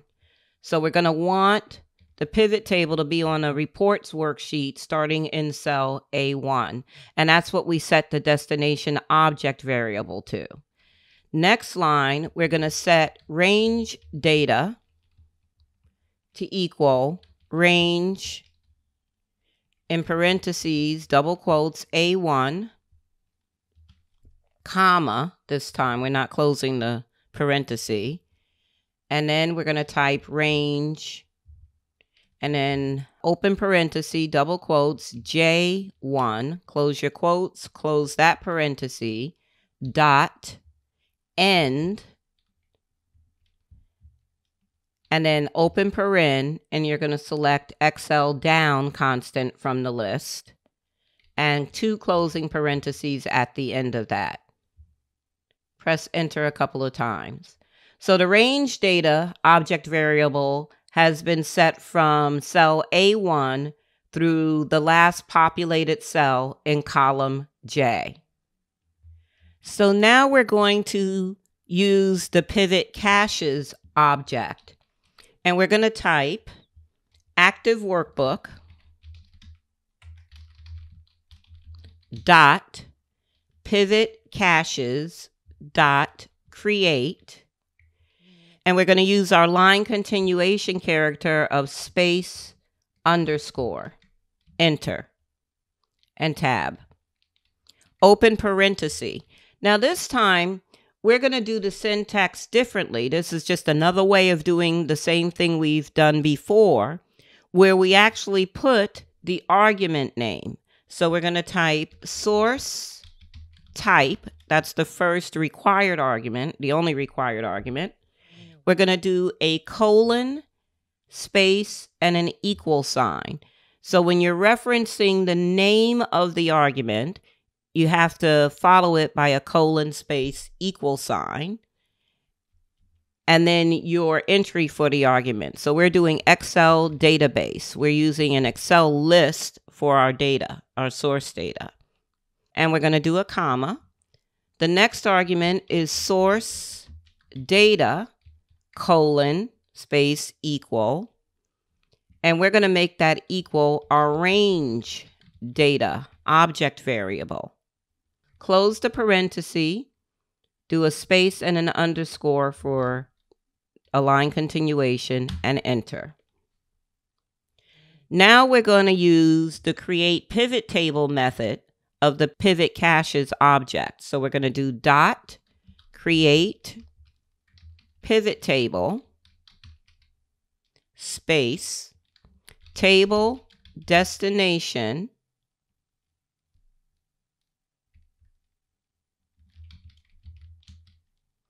colon, so that's the first argument, colon, space, equal. And we're going to make it the destination object variable. So equal destination, comma, line continuation, enter.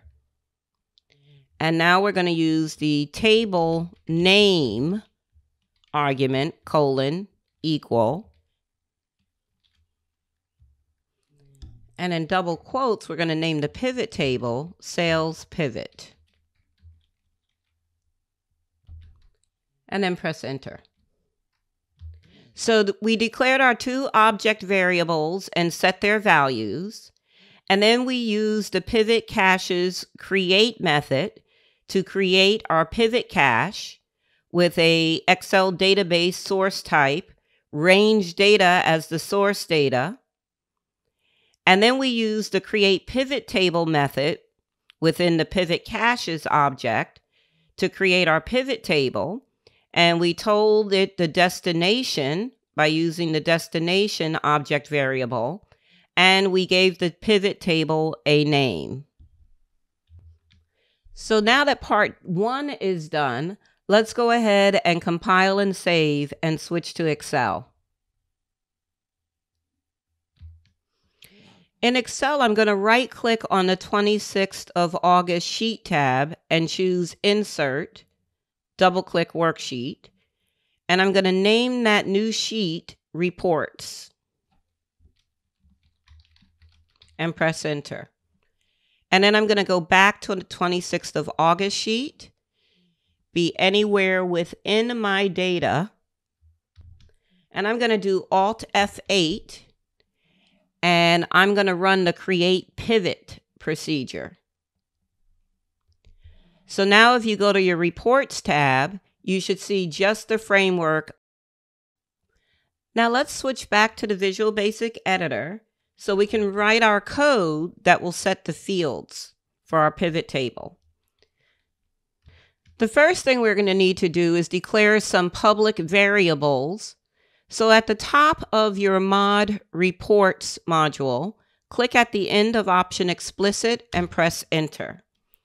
And we're going to make these public variables. So we're going to use the keyword public, page name, row name, column name, data name as string. And at the bottom of the module, we're going to write a sub-procedure, and we're going to name it set fields. Press enter a couple of times. We're going to do some procedure level variables here. And let's see. Yeah, we're doing an object variable again. So we're going to dim table as pivot table. And underneath it, press enter twice and then tab. We're going to set table to equal, and we're using the worksheets collection, and then in parentheses and double quotes, reports dot pivot table, and that's plural, pivot tables. And then in parentheses, the name of our pivot table, which is sales pivot. Close your quotes, close your parentheses, press enter twice. And we're going to do a with, end with structure here. After we get all of this code type, we'll review it. So we're going to go with table, enter, tab, dot pivot fields, and then in parentheses, page name, dot orientation equals Excel page field. So that's the reports, that's the filter box on the bottom half of the field list. The page field represents what goes in the filter box. We're going to do enter dot pivot fields. In parentheses this time, it's going to be row name dot orientation equals Excel row field. Next one, dot pivot fields. This one is column name dot orientation equals Excel column field. So that's your row and column boxes underneath the pivot table. And we have one more orientation. So dot pivot fields. And this time it's going to be data name dot orientation. And that equals Excel data field, which represents the values box on your pivot table. We're going to enter and shift tab and type our end with statement. Enter again. And now we're going to type active workbook dot sheets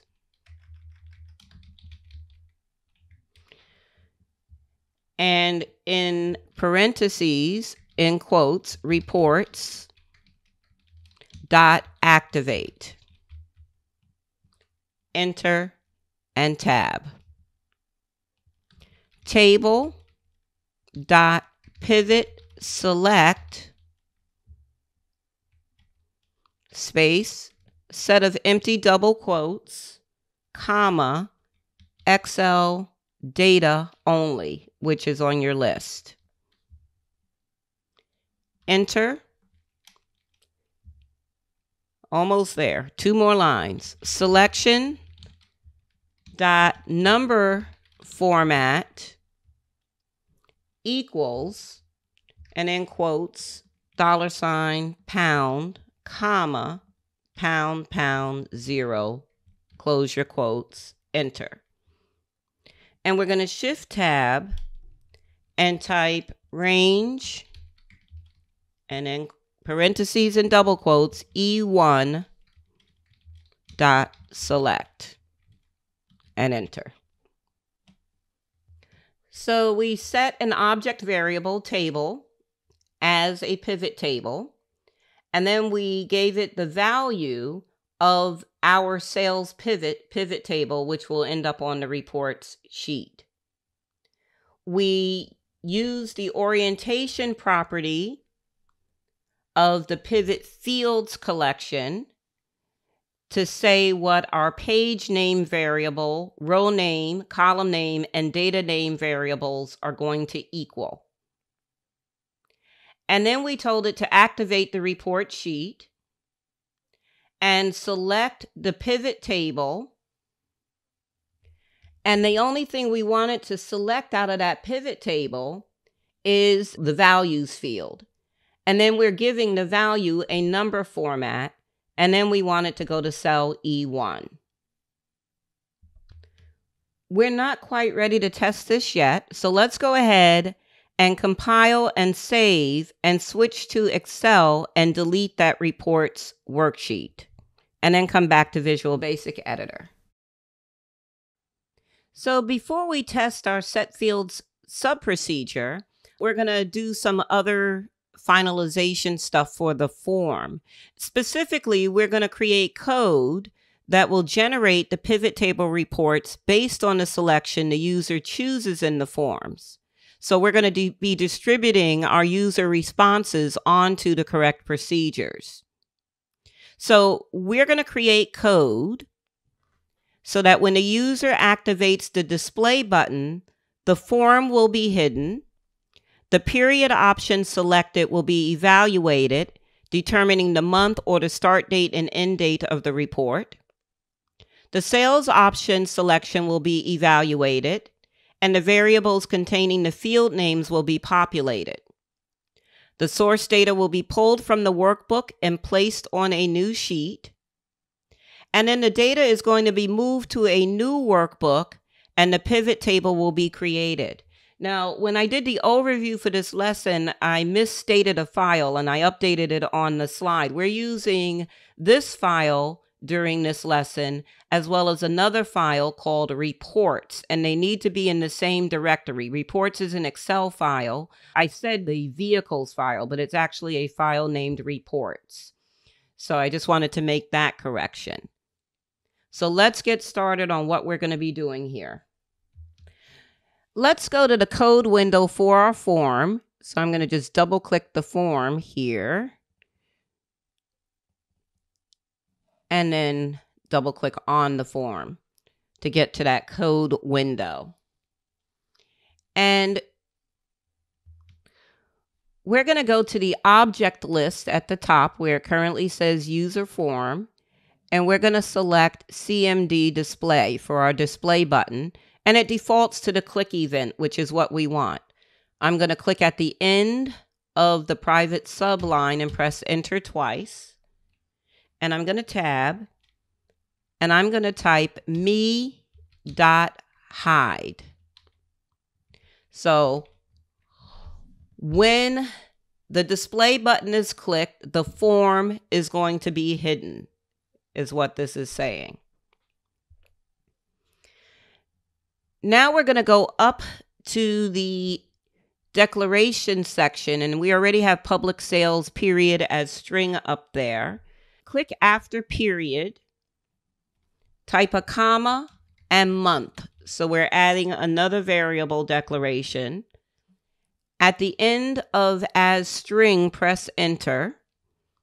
And we're going to type public start date, comma, end date as date. So declaring two more variables and press enter. Now I'm going to use Control End to get to the very bottom of that code module. And I'm going to make sure I have a blank space after end sub. And I'm going to go to the Insert menu and choose File. And from our text files, we're going to choose Get Last Date. And then do Control End. And we're going to insert again. We have two more text files we're going to insert into this module. And this one is going to be Get First Date. And then Control End. And go back to insert again. And we want Get Grouped Sales. So let's review the code from the text files, starting with the Get Last Date function. So it's declaring sheet as a worksheet, and it's declaring last date and test date as dates for variables. So last date, it's setting a value of 0. Then we have a for each next loop. For each sheet in worksheets, it's going to set the value of the test date variable to equal, so the C date and in parentheses sheet names are in text. C before a function like that, the date function, means convert it to a date. So it's going to take the name of the sheet and convert that text value to a date, and that's going to be the value of test date. If the test date is greater than the last date, then the last date is going to equal test date. And it's going to go to the next sheet, so on and so forth. And then the end result of the function would be the last date variable.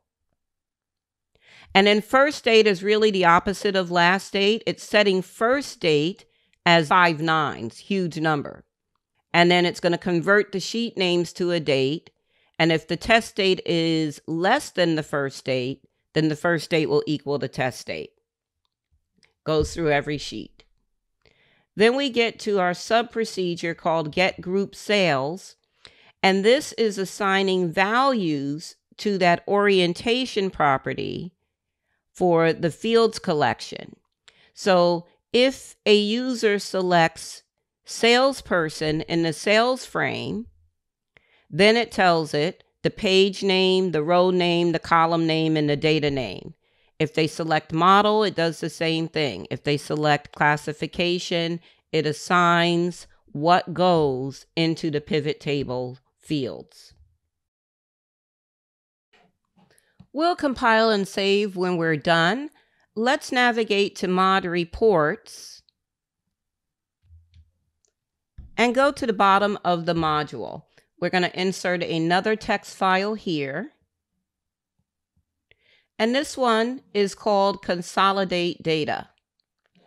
So this text file actually has 3 different procedures in it. And let's review them.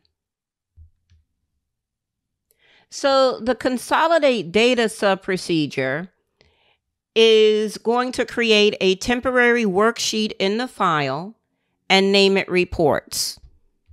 Then, based on the option the user selects in the period frame, it will collect the data from the worksheets. So this is where it's starting. So here it's where it's adding the sheet named reports. And then this is where it's reviewing the period frame and setting the this month parameter to equal the number of the month. If they select month in the period frame, for each sheet in worksheets, it's going to select the sheet, it's going to compare, and it's going to set the variable value of compare to the active sheet name, right? And again, here's your conversion thing. It has to convert the date. If compare equals this month, then it's going to generate a sequence of events where it's calling a procedure called grab cells to go and to each sheet and find the appropriate cells. And it tells it what to do if they select all in the period frame as well. So this whole thing is gathering the information and collecting the data from the worksheets for the options that are set in the period frame. And it's using a grab cells procedure for that. So the next one right underneath this is grab cells, right? It's telling it how to format the start date, right? The start date for the form. And it's going to start selecting sheets, and it has if, then, else structures in here. And this is directing it on what cells to grab off of what sheets. And then we brought in another one. And before I move on, I should say this about grab cells, right? So it's being called from consolidate data. And it's literally being passed an argument that is the beginning row number of the cells to be selected. And those if constructs are used to grab the cells on each worksheet that are applicable. And then we have that finish report procedure at the bottom. So this procedure is going to move the collected data from the reports worksheet into that existing reports workbook. And then it will delete the reports worksheet in sales fiscal year and create a pivot table in the reports workbook. And notice the bottom of finish report is calling create pivot and set fields. So that's when all of that will be done. Now we're going to switch over to the code window for the form again. And you can actually right click on the form and choose view code to get back to that window. Now we're going to put another procedure here, and it's another function procedure, and you're going to put it above the get last date function. So I already have it on my screen. Function get dates. Go ahead and get that typed in the form code window. And you can pause the video so you can see it and then unpause when you're done. In this function, with the select case statement, we're doing a case for the period. And so if they select month in the period frame, the month will equal the month that they select in the combo box. If they select all in the period frame, the start date will be the result of the get first date function, and the end date will be the result of the get last date function. So we're calling those two function procedures here. If other is selected in the period frame, The start date will equal the start date in the start date text box, and the end date will equal the end date in the end date text box. Go to your code for the display click event where we currently have me hide, and click after me hide and press enter. We're going to call some other procedures from this click event. So when they click on display, it's going to hide the form, and we want it to call the get dates function procedure, the get grouped sales procedure, the consolidate data procedure, and we're going to do a space. We're not going to use the parentheses here because you'll see how sometimes you can have to use parentheses, sometimes you don't. We're going to just type month, and that's the name of the parameter. We're passing it as an argument here when we're calling it. Underneath that, we're going to call finish report procedure. And then underneath that, unload me, which means unload the form from memory. We have 2 more modifications to make. And then we'll be able to test everything. And now we're going to go back to mod reports. We have a modification to make in our set fields procedure. So I'm going to use my procedure list to navigate to that procedure. And in set fields, so in this procedure, it's formatting sales data as currency. But when the model option in the sales frame is selected, we just want it to be a generic number format. So we're going to modify this procedure with an if, then, end if block. Click at the end of the active workbook.sheets reports.activate line and press enter. And we're going to tab. And we're going to type if frm generate reports, the name of our form, dot sales. We're going to do our not equal symbol, and then in double quotes, model, then, and then the 2 lines underneath it, you're going to indent them, the table dot and selection dot lines. You're going to select and indent both of those. Click at the end of the selection format line, press enter, shift tab, and type end if.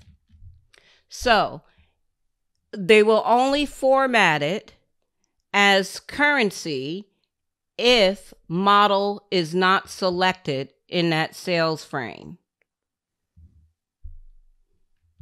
So if salesperson or classification are selected, their values will be formatted as currency. And lastly, we have a minor modification to the create pivot procedure. So I'm going to use the procedure list to navigate there. And in the set range data line, we're going to change range J1 to I1. So when it consolidates the data, it's only filling it to column I, so we don't need the range to be set to column J.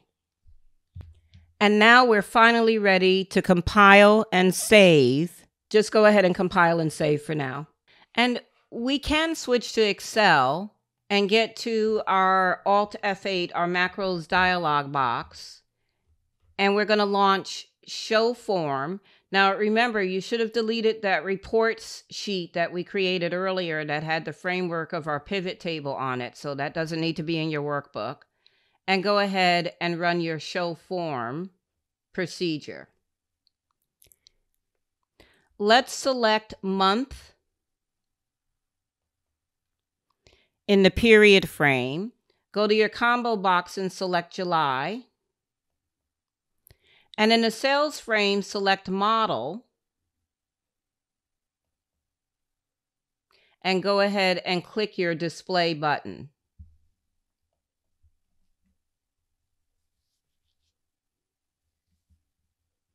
So you'll see it clicking and whirring, and it's going through to each sheet, and it's gathering the data that's going to be used in the report. And eventually you'll get a message box. It's on the report sheet tab, and that's where it's gathered all the information from all the other sheets for the pivot table. And now it can delete this sheet, and we're going to say go ahead and delete it. And now if you notice, it's in that reports file, and in the reports file is where it placed your pivot table. Now there's two tabs in this file. You're on the reports tab, and if you go to the consolidated tab, that was everything that was on that report sheet before it created the pivot table. And so this is your pivot table based on the selections that were made. And notice, because we selected model, that the numbers are not formatted as currency. And for right now, we're going to go ahead and close the reports workbook. And when prompted, don't save the changes. So when we first started, in order to launch the form, we had to be in the form design and press F5 on the form. And then we wrote a block of code so that we can do Alt F8 and run the show form procedure. Now we're going to make it even easier to access. So what I'm going to have you do is, in the upper left-hand corner of your screen, there's the quick access toolbar. Currently, mine just has the save icon on it. To the right of that, there's a drop-down arrow. Click that arrow, and almost at the bottom, click on More Commands. We're going to add an icon to the quick access toolbar that will run the show form procedure. Now, in the Excel options dialog box on the right side, it says Customize Quick Access Toolbar for all documents, which is the default. We're going to do the drop down there, and we're going to select this document, sales fiscal year. So we only want this on the quick access toolbar in this file. On the left side, where it says choose commands from popular commands, you're going to do the drop down, and you're going to select macros. And now you'll start seeing there's your add totals, all totals, create pivot, all of the procedures that we have. And we want to scroll down, or you can actually type S anywhere in that list. I got to click in this list and then type the letter S. And it only does a 1-character scroll, so it'll bring me down to the S portion of the list. And I will see show form, and I'm going to select it and then click the add button in the middle. So now show form shows on the right.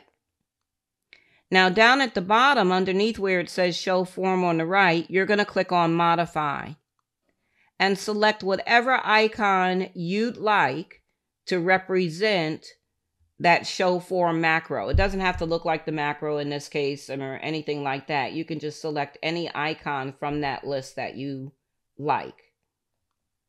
And then click OK at the bottom. And then you're going to click OK at the bottom. So now if you look at your quick access toolbar, you'll see whatever icon you selected.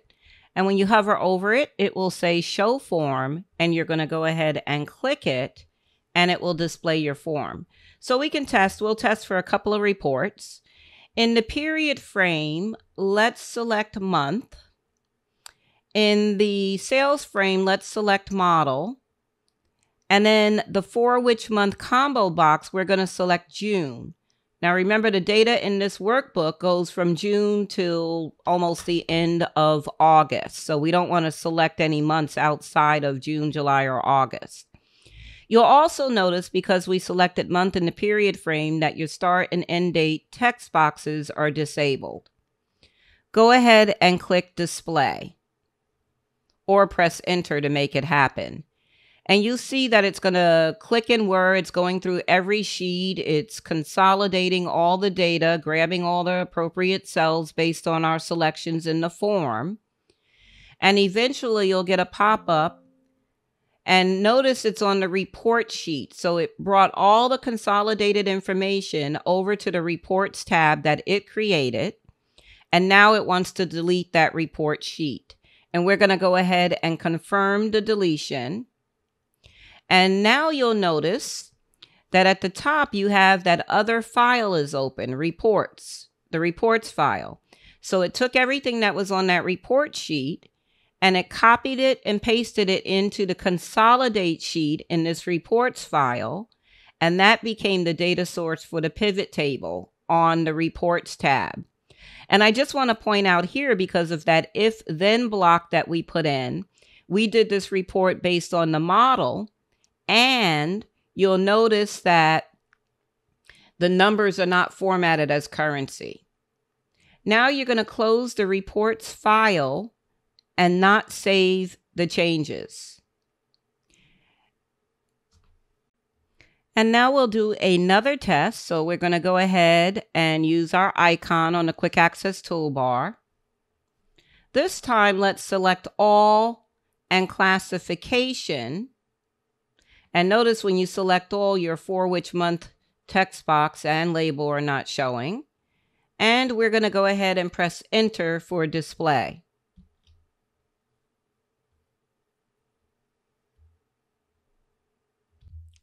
It took a little longer this time because we said go through all sheets. Previously, we just did the month of June. So go ahead and delete that report sheet. And now you have your reports file open. And here is your classification all. And you have your pivot table. And of course, with a pivot table, you can move things around and look at it in different ways. And I just like to point out, since this is a numeric value field, it does have the currency format in this pivot table. So let's go ahead and close the reports file without saving the changes. So this was quite the lesson working with the pivot table object. We began by creating a pivot table in Excel while recording a macro. And you learned that you had to record two separate macros. One to create the pivot cache and the pivot table, and the second one to set the fields for the pivot table. We moved into creating a pivot table programmatically, and you saw how that whole process worked, where we could access the create pivot table object from within the pivot caches object. So we created our pivot cache, we created the pivot table within the same procedure, and then we created another procedure to set the fields for the pivot table. We went into finalizing the form, and that included a lot of different things. We started by telling it to hide the form once the display button is clicked or pressed entered on. We told it to, when the period option is selected, to evaluate it to determine the month or the start and end date of the report. And when the sales option is selected, it will be evaluated and the variables containing the field names will become populated. We also moved on and set it up so that the source data is pulled from the workbook and placed on a new sheet. And then the data is moved to a new workbook, the reports workbook, and the pivot table is created. Now, we accomplished all of those things by creating a function procedure, declaring more public variables, and we inserted a bunch of function procedures from text files. We then modified the click event for the display button by calling all of these other procedures to it. We made a couple of modifications so that if anything other than a model is selected in the sales frame, it would be formatted as currency. If model is selected, it would just be a regular number. And then we ended up adding code to a button on the quick access toolbar. So the end user only has to touch that icon in order to bring the form up. I'd like to thank everyone for watching this Excel 2021 Visual Basic for Applications video course. Hi everyone, I'm Trish Connor-Cato. Welcome to the Excel 2021 Visual Basic for Applications video course. This course is for beginning users looking to automate repetitive and recurring tasks in Microsoft Excel. VBA, as it's known, is Microsoft's programming language that is built into the Office applications. Our focus during this course is on Excel specifically. The course ends with you learning how to deal with code errors, known as debugging, and how to write error handling code. By the end of this course, you will be equipped with the basics to start writing your own VBA code, modify macros you've recorded, and have an understanding of how VBA lends itself to creating efficiency in your daily tasks. Our last and final lesson, Lesson 8, is about debugging code. So we will learn about the types of coding errors and their causes, how to use the debug toolbar to investigate errors. So in that topic, you'll be learning how to set breakpoints and what they are, how to step through code, how to use break mode during run mode, and determining the value of expressions. Then we'll get into handling errors, and you'll learn how to understand error handling and VBA's error trapping options. We'll be trapping errors with the on-error statement. You'll learn about the error object and writing an error handling routine, and also working with inline error handling. I'll give you some tips on minimizing errors, and we'll end up, you'll learn how to protect your code. So we'll just be using the sales fiscal year file in this lesson. Coding and errors go hand in hand. Coding errors are referred to as bugs, and we've probably seen a couple of errors during this course. Typos will happen. Syntax may be overlooked, like you might forget an end with statement. Math errors may occur, and there are many more things that can cause code errors during execution. So there are only 3 types of errors in VBA, which should be some small comfort to you. And all of them can occur during program execution, and you will learn the reasons why they occur. The process of tracing and correcting code errors is known as debugging. The editor has a debug toolbar that can be used for this purpose. We'll also cover tips for minimizing errors and what to do if you cannot resolve them. You'll see in this chapter why the structure of your code is important during the process of debugging. Code is easier to review when it's organized in a logical structure. The 3 types of errors are logic, runtime, and syntax. Logic errors are the most difficult ones to locate, and Visual Basic for Applications will give you no help in finding them. These are usually caused by typos. Logic errors will not stop your code execution. Instead, you will have an unexpected outcome. For example, you may have used a minus sign instead of a plus sign in an expression. So you'll get a result, it'll just be the wrong result. A runtime error happens when a line of code cannot be executed. The procedure will come to a halt, and a message box will display that defines the error. There is a help button in the message box that can be used to view the help topic associated with that specific type of runtime error. There are many types of runtime errors. You can get a runtime error if you try to divide by 0, if you reference a non-existent workbook or other object, or if you reference an Excel cell that contains an error. And those are just a few examples. Then you have syntax errors. Now these are detected in the editor. They're detected by 2 different things. They're detected by the line editor. So once you type a line of code and you press enter at the end, if there is an error, a syntax error, the entire line will turn red. So you can have incomplete expressions, missing arguments, and those could create syntax errors. And then they can also be detected by the compiler. So we've been compiling our code consistently throughout the course. And that is checking all lines of code in each procedure and all declarations of variables within the project. If variable declaration is required, and we have option explicit going there, it checks that all variables are declared and that all objects have correct references to properties, methods, and events. It also checks constructs to ensure the correct required statements are present.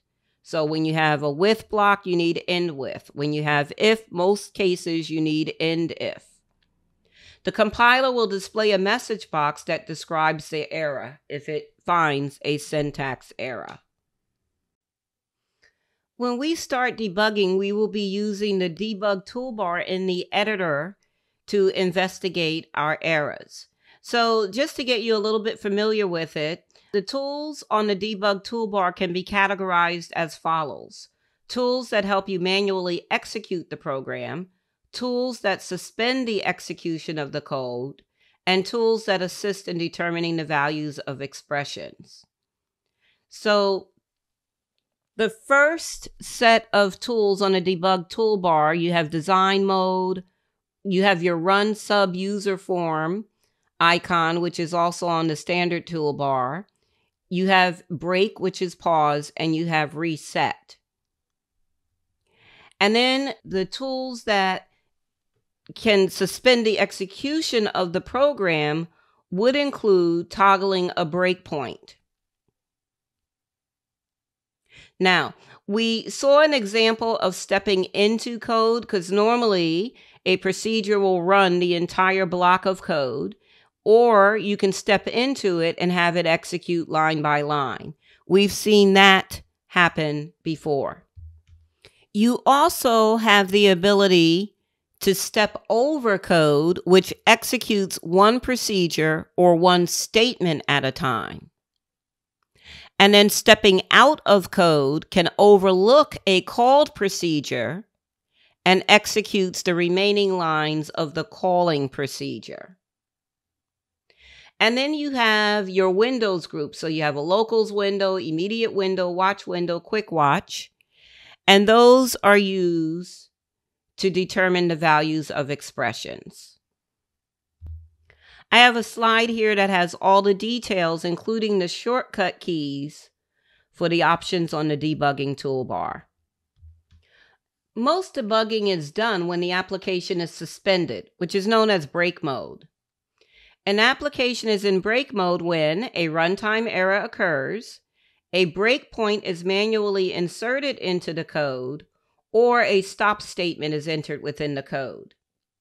Some of the debugging tools can be utilized in design mode and or at runtime, in addition to when the application is in break mode. And that would be the step into, immediate window, and watch window tools. So now I'm in Sales Fiscal Year Visual Basic Editor, and I'm in the Mod Totals module. And we're going to force a syntax error to happen in this module. So you'll see what happens when you have a syntax error. In the add totals procedure, in the if line, we're going to change our not equal symbol to an exclamation point. Now, we of course know that that is not a legal operator in here. So then if we click away from that line, the line will turn red. It says compile error, which is a syntax error. And this one, it's saying expected then or go to. Sometimes it's not right on the point. This is the line editor that's picking that error up. So we're going to say okay. And now let's go up and compile.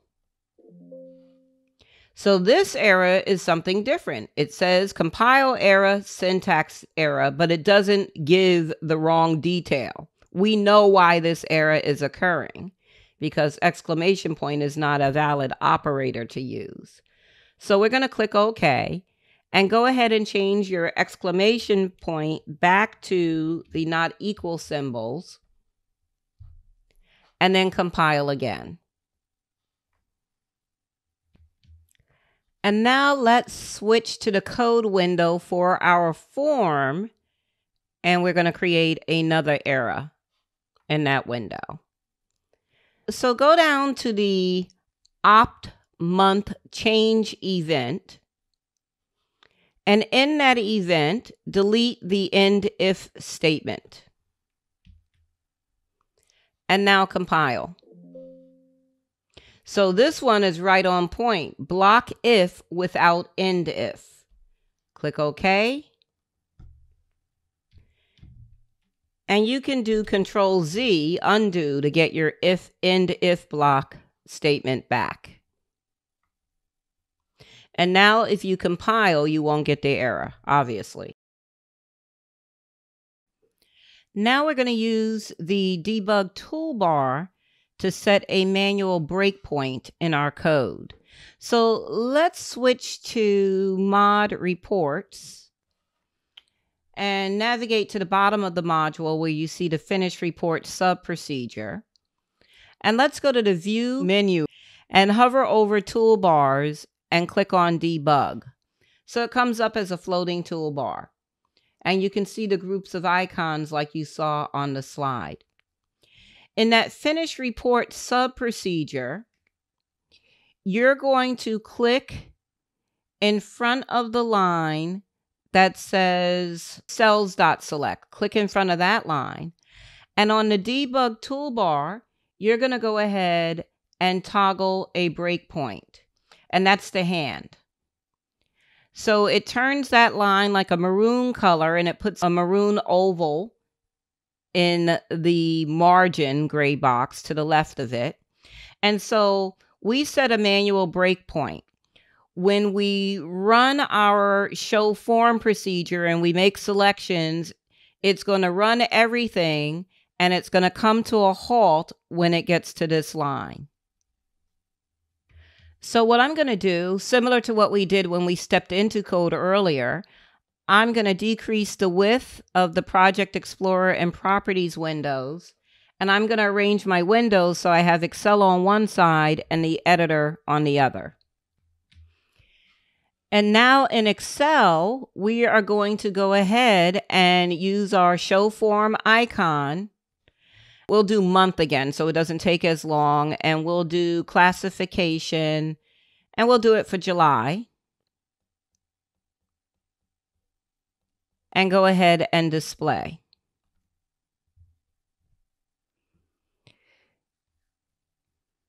So we just have to wait it out while it clicks in words. It's doing all those other procedures first. And now you'll notice that the line in the code that we set the breakpoint on is highlighted yellow, which lets you know that it completed everything up to the line above that line. It went through all the procedures, created everything. So we know that if we step into the code, it will then go line by line. So on your debug toolbar, to the right of the hand are your step buttons. There's step into, step over, and step out.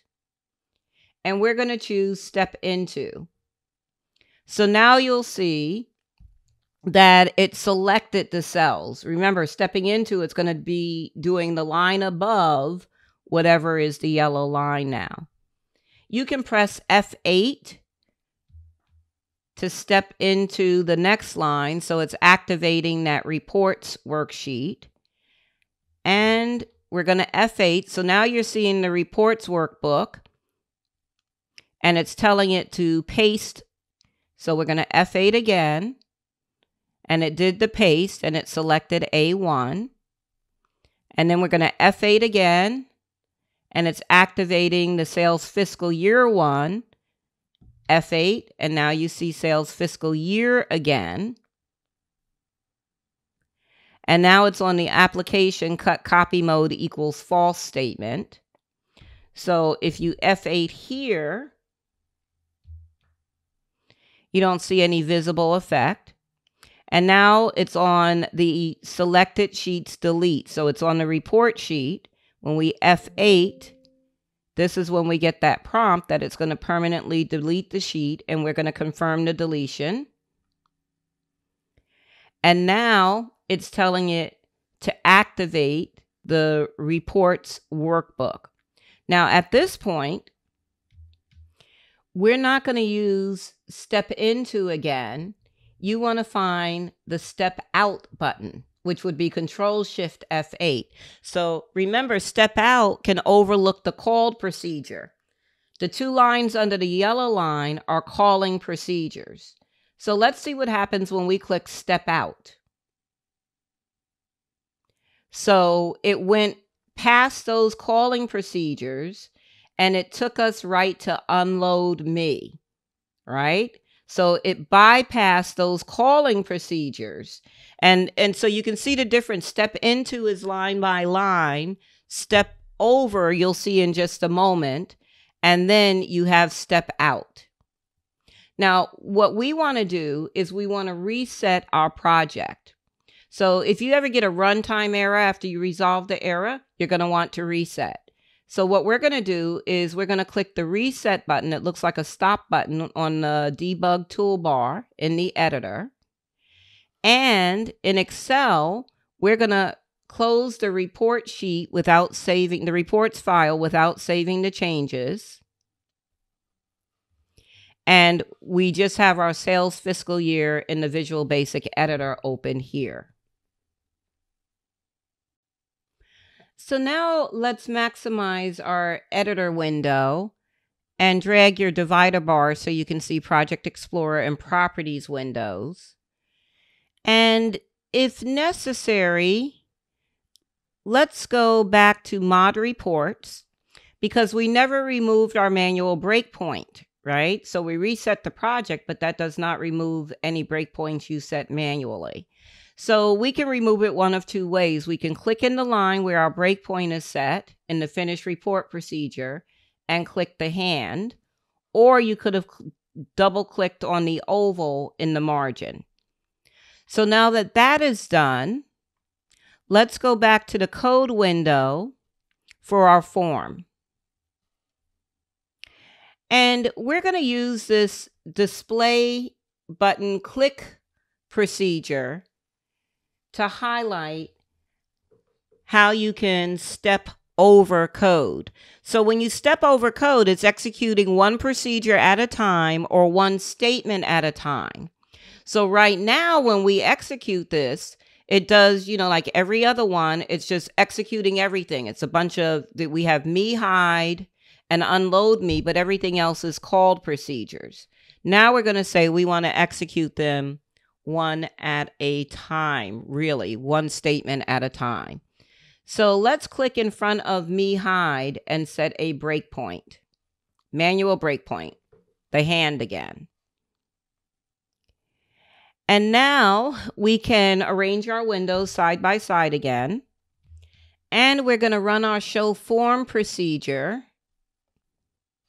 And let's do month classification, and this time we'll select July and display.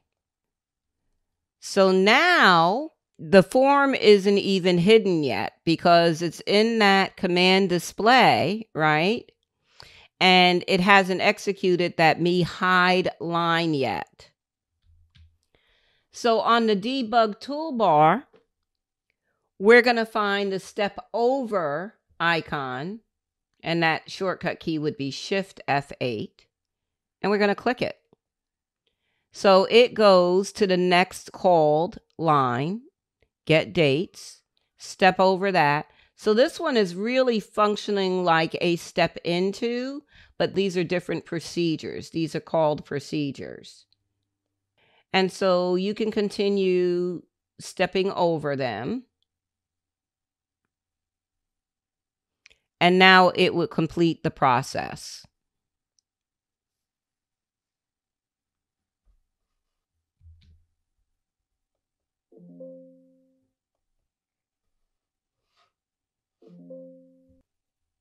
Go ahead and confirm your deletion.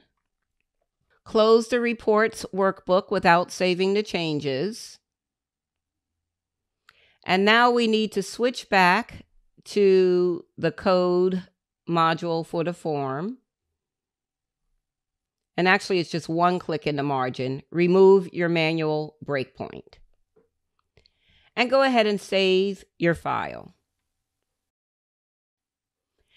So now we're going to set up a situation that's going to cause a runtime error. So let's go to the directory where you have your working directory where that reports workbook is saved and rename it reports 2. And then come back over to sales fiscal year. And I'm going to just maximize my sales fiscal year. So now in my directory, I don't have a reports Excel file. I have reports with the number 2. So let's go ahead and display our form. Let's do all this time and classification and go ahead and display.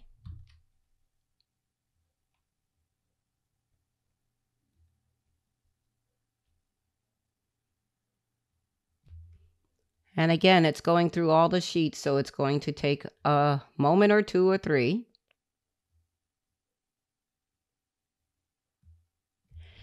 And ultimately, the execution of the program stops. Now, because my Visual Basic screen was sized that way still, otherwise it normally takes you over to the editor. You're still seeing the Excel sheet, so I'm going to just maximize, well, once I get rid of this. But it lets you know that it's runtime error 1004, and it's letting you know it couldn't find the file called reports. Is it possible it was moved, renamed, or deleted? Well, yep. So what you could do is you could click debug on here, and it will highlight the line of code where it's trying to open that file. Let's go ahead and click reset on the debug toolbar and maximize your editor window if necessary. So we know that we could resolve that error by renaming reports 2 back to reports, and we will be doing that. But first, let's talk about error handling. So it is a best practice to write error trapping code to try to avoid runtime errors. You might not be able to avoid all of them, but it will be helpful to avoid as many as possible. There are options for error trapping, and they're in the options dialog box where earlier we made sure a require variable declaration was set, and we changed our font size. The options for error trapping are to break on all errors. So this means that even if you've written error handling code, it's going to break anyway. It's going to stop the execution of the program, bring you back over to the editor with the error message. So that option disables any error handling code you may have written. Break in class module is the second option. So this will break and an error message will display when an unhandled error occurs within a class module. This option is only useful for debugging. And then the last option is the one I most commonly have selected, and that is break on unhandled errors. When I've written error handling code or error trapping code, it won't break on those procedures, but it will break for any unhandled procedures. So if I haven't written any trapping code for those procedures, those are the ones that it will break on. When we go back to the editor, we're going to write some error trapping code. So an on error statement is used in VBA to enable what's known as an error trap. If an error is generated after this statement is executed, the error handler becomes active and passes control to the code that the on error statement specifies. So there are only 2 types of on error statements. We're going to use both: on error go to and on error resume next. So for the on error go to, you point it to what's known as a line label. Once the statement traps an error, the error can be handled in one of three ways. You can write an error handler. So this is a routine that is pointed to in the on error go to statement line label. The line label statements address one or more types of errors for the procedure, and you'll see that play out. You could ignore the error by using the on error resume next statement. It will trap the error and handle it by moving to the next line of code. And then inline error handling uses the on error resume next statement to trap the error.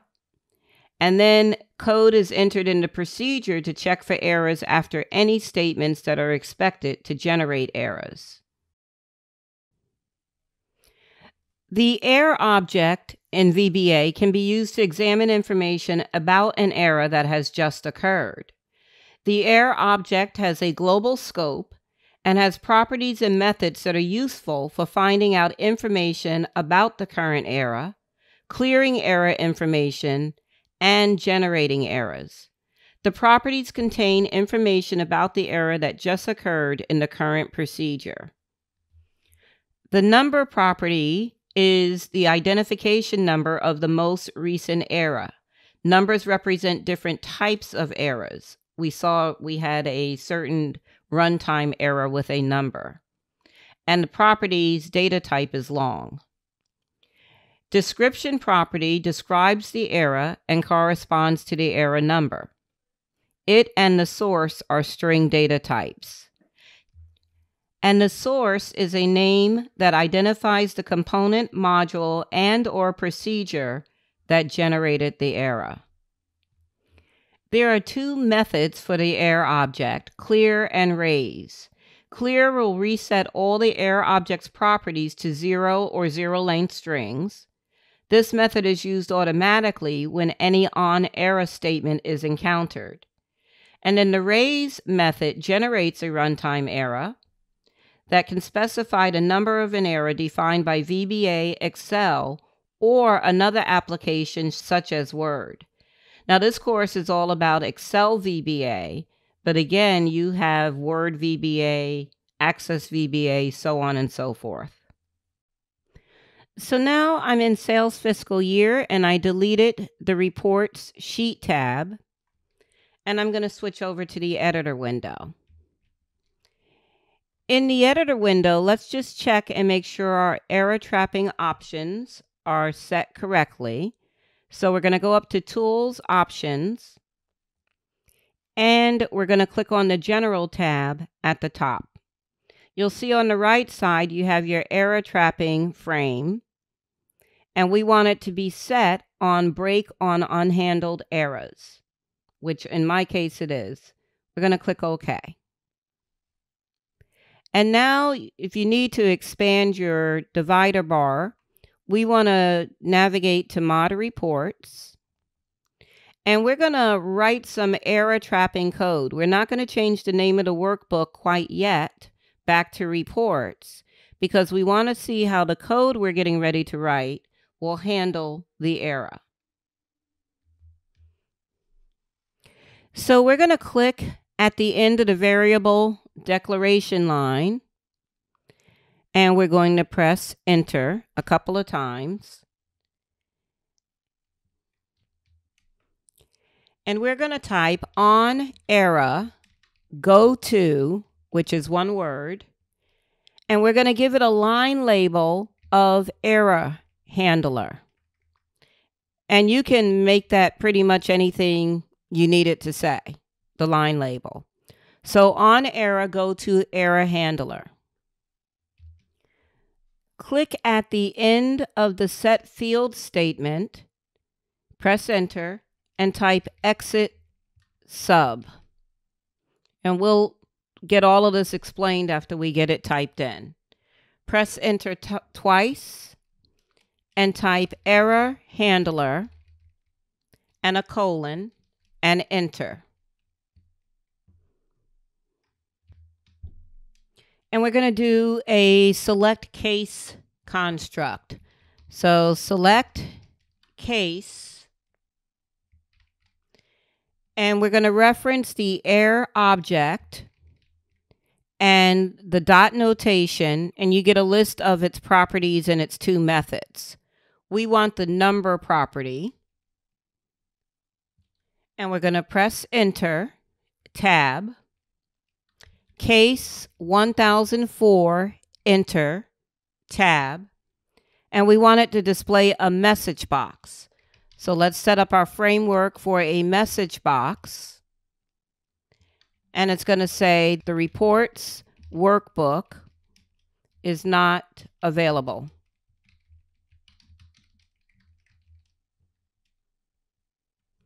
And we are going to press enter and shift tab. And we're going to do a case else statement. Enter, tab. And this is going to display another message box. So the first message box is only going to display the prompt argument. This one, set up your message box framework.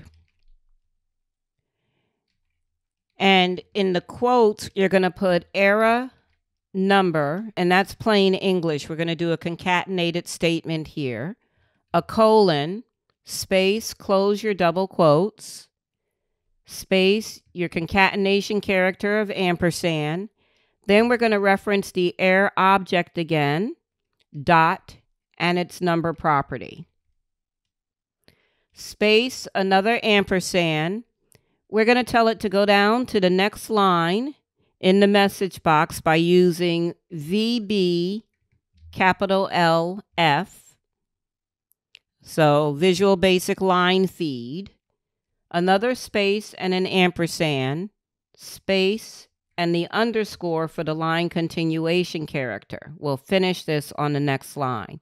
Press enter and tab. In double quotes, you're going to type in plain English, error description, colon, space, double quote, space, ampersand, and we're going to reference the error object again, dot, and its description property. And we need a closing parenthesis after that. Enter, shift tab, and actually you're going to shift tab twice to get to the case margin. Well, actually 3 times because we want to be at the select case margin. And we're going to type our end select statement. Make sure you have a blank line between end select and end sub. Let's go ahead and compile and save, and then we'll review our error trapping code and test it. We started with the onError goTo statement, where we used error handler as a line label. So if an error is encountered, it's going to look for the error handler line. And before it does so, it's going to exit the sub procedure. So we're going to go down to the error handler line, and it's going to execute the code that we put in there. So if the error is a runtime error 1004, it's going to display a message box that says the reports workbook is not available.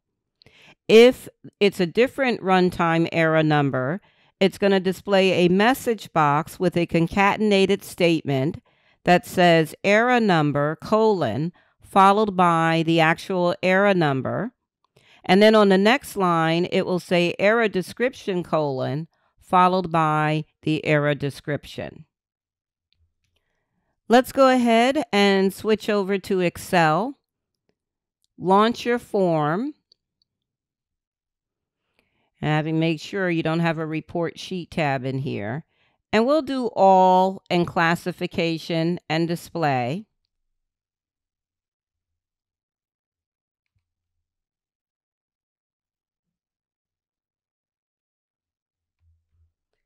And ultimately, we'll get the message box that says the report's workbook is not available, because the error we got is runtime error 1004. We're going to click OK in that, and notice it doesn't take us back over to the editor or anything else. So now we're going to set up for another runtime error. This time we're not going to delete the report sheet, but if you look down at your status bar, you'll notice it says select destination and press enter to choose paste. We're going to press escape just to get the data off of our clipboard, or we'll even run into more serious errors. Now we're going to go back to our working directory and rename reports 2 back to reports.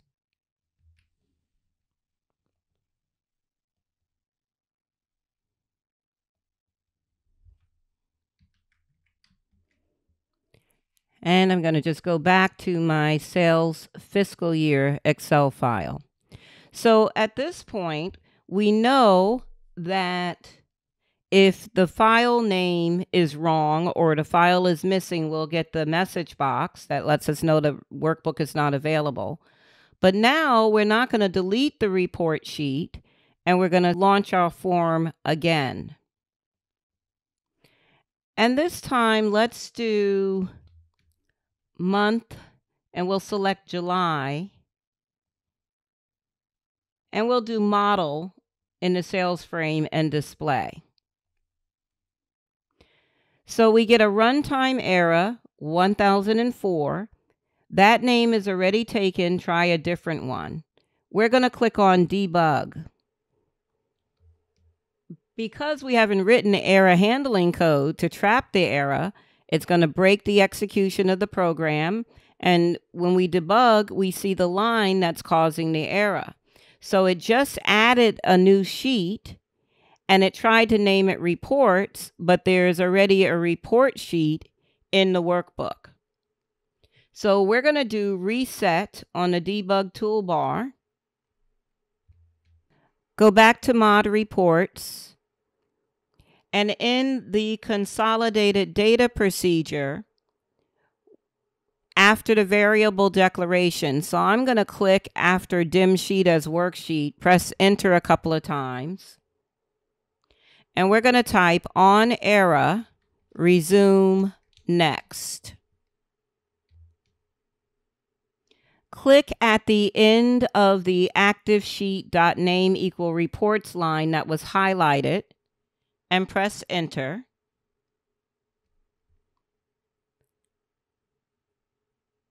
And we're going to tab. And we're going to type if error dot, and we're going to access its number property, equal 1004, then enter, tab, active sheet dot delete, enter,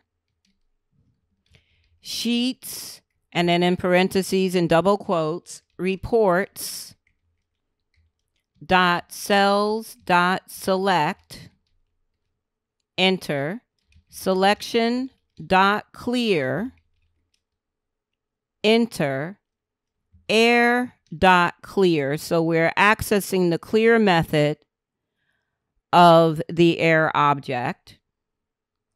We're going to enter again, shift tab, and end if. Go ahead and compile and go ahead and save your file. So on error resume next is saying if there is an error, go to the line after the error and resume execution of the code. So we got an error on this active sheet line. So we wrote some error trapping code, and it's going to execute that code. It was also an error number 1004. Then it's going to delete the active sheet, because what it did, and you'll see this when we switch back over to Excel, is it added another sheet, sheet 1, sheet 2, or whatever, and it broke the execution of the program when it tried to name that new sheet reports, because there's an existing report sheet. So it's going to delete whatever sheet it created, and then it's going to go to Sheets Reports and select all the cells, clear the selection, and clear the error. And then it's going to resume and do what it would normally do. Let's go ahead and test this. Switch over to Excel, and you'll notice you'll have a new sheet, whatever number it is, in front of your report sheet. We're going to delete that sheet, leave the report sheet, and we're going to launch our form again. And we did month, and I think we did model. We could select July and display. So now it created that new sheet, and it's saying it's going to delete it, which is the error trapping code. It cleared the report sheet, it's gathering everything, and it's going to complete the process. And we're going to do delete ultimately. So go ahead and delete the report sheet. And now you're in the reports file, and you're going to close that and don't save the changes. The moral of the story is, for runtime errors, if you want to avoid the halting of program execution, you can write error trapping code and procedures that you create that you think might lend themselves to errors. So think about different situations. If the report sheet wasn't deleted, if the file got moved or the name was changed or something like that. And you can trap those errors using error handling code. Go ahead and save your file. So I'm back in Visual Basic Editor, and I'm in that consolidate data procedure. But I want to show you how you can see the value of variables and properties during code execution. So in the consolidate data procedure, we're going to look for the select case statement that says select case frm generate reports dot period. And we're going to set a breakpoint on that line. So you can use your debug toolbar to click the hand. Also on the debug toolbar over toward its right, you'll see the window group, and we're going to click on locals window. And it opens on the bottom of the screen, and it's currently empty. That window will populate when the code executes. So we're going to execute the code up to the breakpoint by switching over to Excel. Go ahead and show your form. Let's do the month of August. I think that's the shortest amount of data in there. And we'll do classification and go ahead and display. So it breaks at that point, and you'll notice that the locals window is now populated. And it has 3 columns: expression, value, and type. So if you look under expression, mod reports is collapsed. If you click it, and it will show you the variables that are in that module, right? Column name, data name, page name, row name. And then it's showing you their values right now up to this point in the code execution. And then over there, it tells you the type, the data type, or whether it's a module. And then it has the variable this month, which is currently 8. We selected August.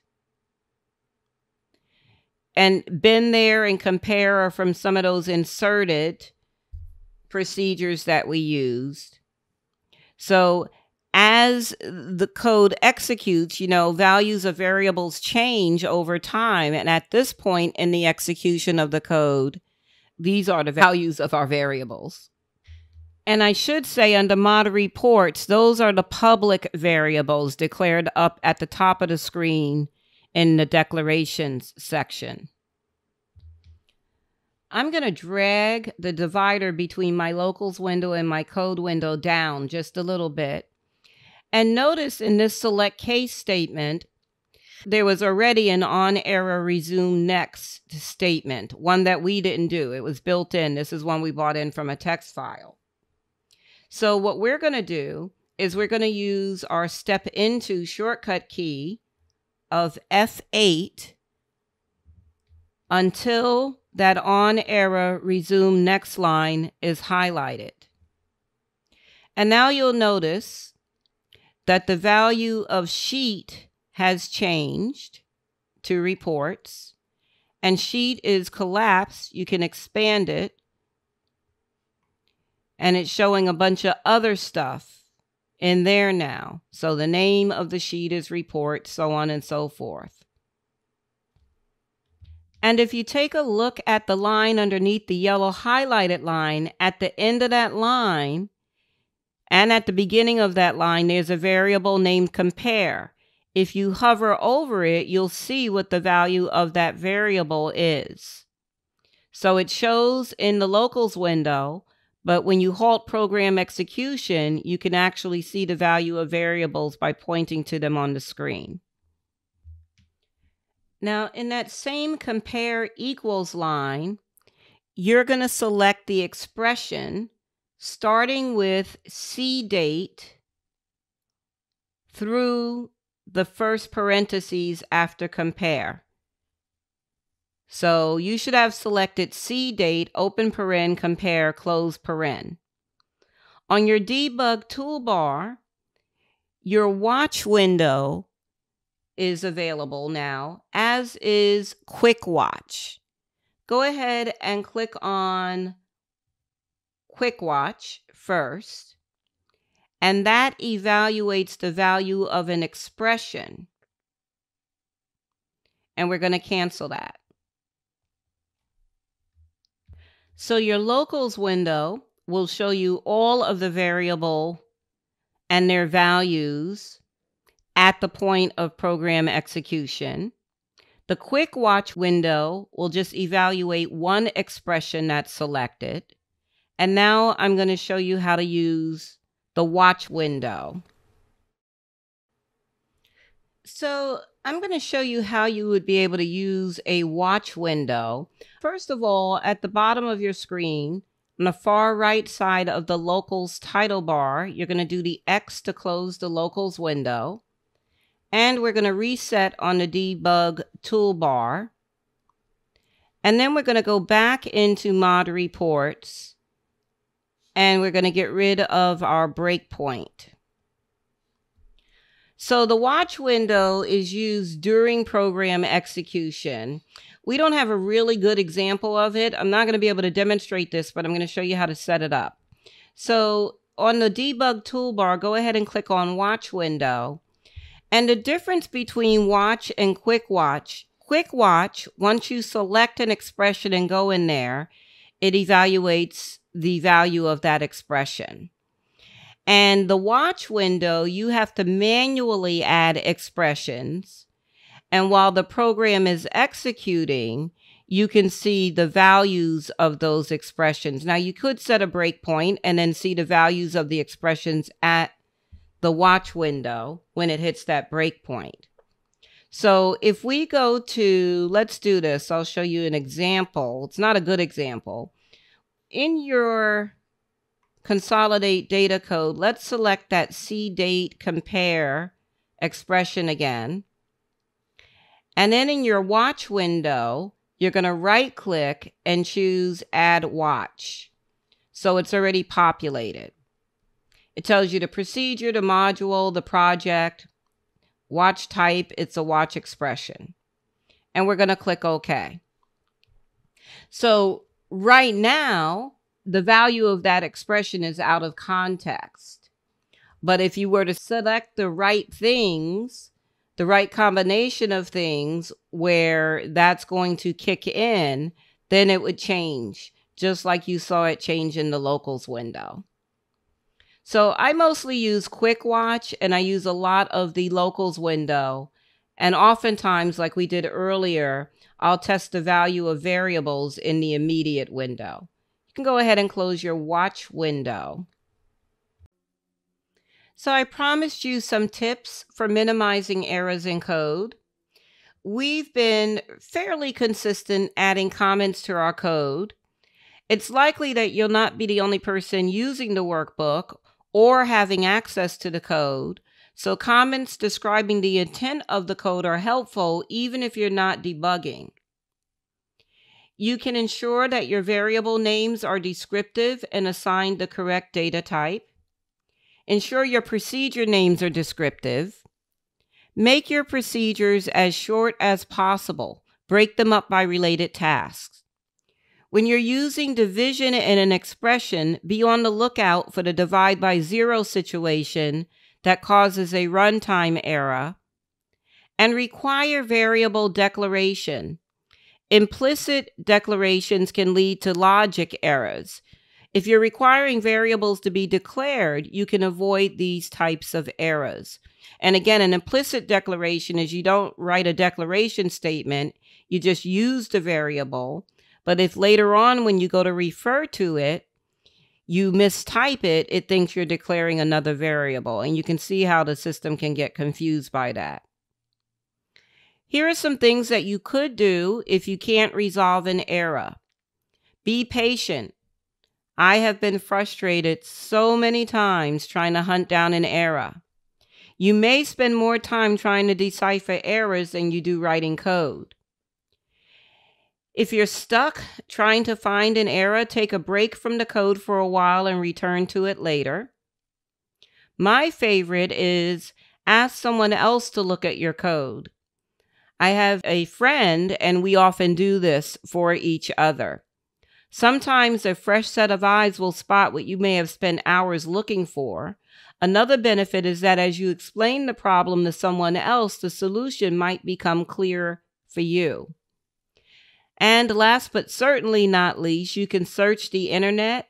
There are many information sources available, including Microsoft documentation. So we have two more things to do. And one of the things I'm going to do is I'm going to just close the debug toolbar. And then I'm going to have you go up to the View menu and select Object Browser. So this is good for you to know about. If you're interested in all of the properties and methods for all of the objects, you can get information on them in the Object Browser window. So when you go in here, you'll notice up at the top, it says All Libraries. Do the drop down there. You have your Excel library, I have Forms library, Office, VBA Project library, and VBA. Let's go to VBA Project, right? So this is specific to the file that we're working in here. And we have all on the left side under classes, we have all of the sheet tabs. We have our form. And if we scroll down, we'll see this workbook and modules that we have. So if you select FRM Generate Reports, these are all the members. So some of these are properties, some of these are classes. I actually have the slide in the slide deck that gives you a description of the icons here. But these are all the potential ones. We're not saying that we used all of these. But you're seeing the controls that we put on here. And here we have our controls and what we named them. And these are some of the procedures that we use, the event procedures. So you're getting to see all of these things. Now, if I click on, for example, Command Display Click, down at the bottom, it tells me it's a private sub-procedure and it's a member of the VBA project Form Generate Reports. And that's a link. So I can click that link down there. And now I'm on Form Generate Reports, which is a member of VBA project. When I click that link, I'm up at the project level again. So you can see all of the icons that you'll run into in the object browser on this slide for your future reference. So I'm going to just be in Mod Reports and show you how to protect your code now. So we're going to go to the Tools menu, And on there, you'll see VBA project properties, and that's where we need to go. Up top, there's a protection tab, and you're going to check the box for lock project for viewing, and then you have to give it a password and confirm it. For training purposes, I'm going to just use the word train. It's not a recommendation at all, and I'm going to confirm it, and I'm going to click OK. Now, the change won't take place until you save and close your file. So I'm going to do just that. So I saved and closed Excel, and now I'm going to reopen the sales fiscal year file, and I'm going to do Alt F11 to get back to my code window. So now in the Project Explorer, if I expand my sales fiscal year project or attempt to, it's going to prompt me for the password. Those who do not know it will not be able to access the code. If you forget it, you won't be able to access the code. So now I can freely move around in here like we were able to do before because we have the password. Let me show you how to get rid of the password protection. And again, it doesn't work. If you make changes like this, you have to save and close the file and reopen it. So if we go back to Tools, VBA Project Properties, Protection tab, and we uncheck Lock Project for viewing, I also always delete the passwords that are out there. And then OK. And then if we close and save it, when you open it again, it won't be password protected. So you can go ahead and save and close your file. In Lesson 8, you learned about the types of coding errors, logic, runtime, and syntax, and their causes. We also learned how to use the debug toolbar to investigate errors. You learned how to set manual breakpoints and step through code, and using break mode during run mode. We also, a little bit later in the lesson, learned how to determine the value of expressions by using the quick watch window, and a little bit about how to set up the watch window to monitor the values of various expressions. And you also learned how to use the locals window in order to be able to monitor the value of variables during certain points of program execution. We moved into how to handle errors. You learned a little bit about error handling in VBA and learning about the error trapping options. We trapped errors with the on-error statements. You learned about the error object and how to access its properties and methods, and we wrote 2 error handling routines. You got some tips on how to minimize errors. You learned about how to use the object browser window, and that gives you a good grounding in different properties and methods. I mean, you could just look at the VBA library and get a bunch of great information. And then we ultimately ended up with learning how to password protect your code. I'd like to thank everyone for watching this Excel 2021 Visual Basic for Applications video course.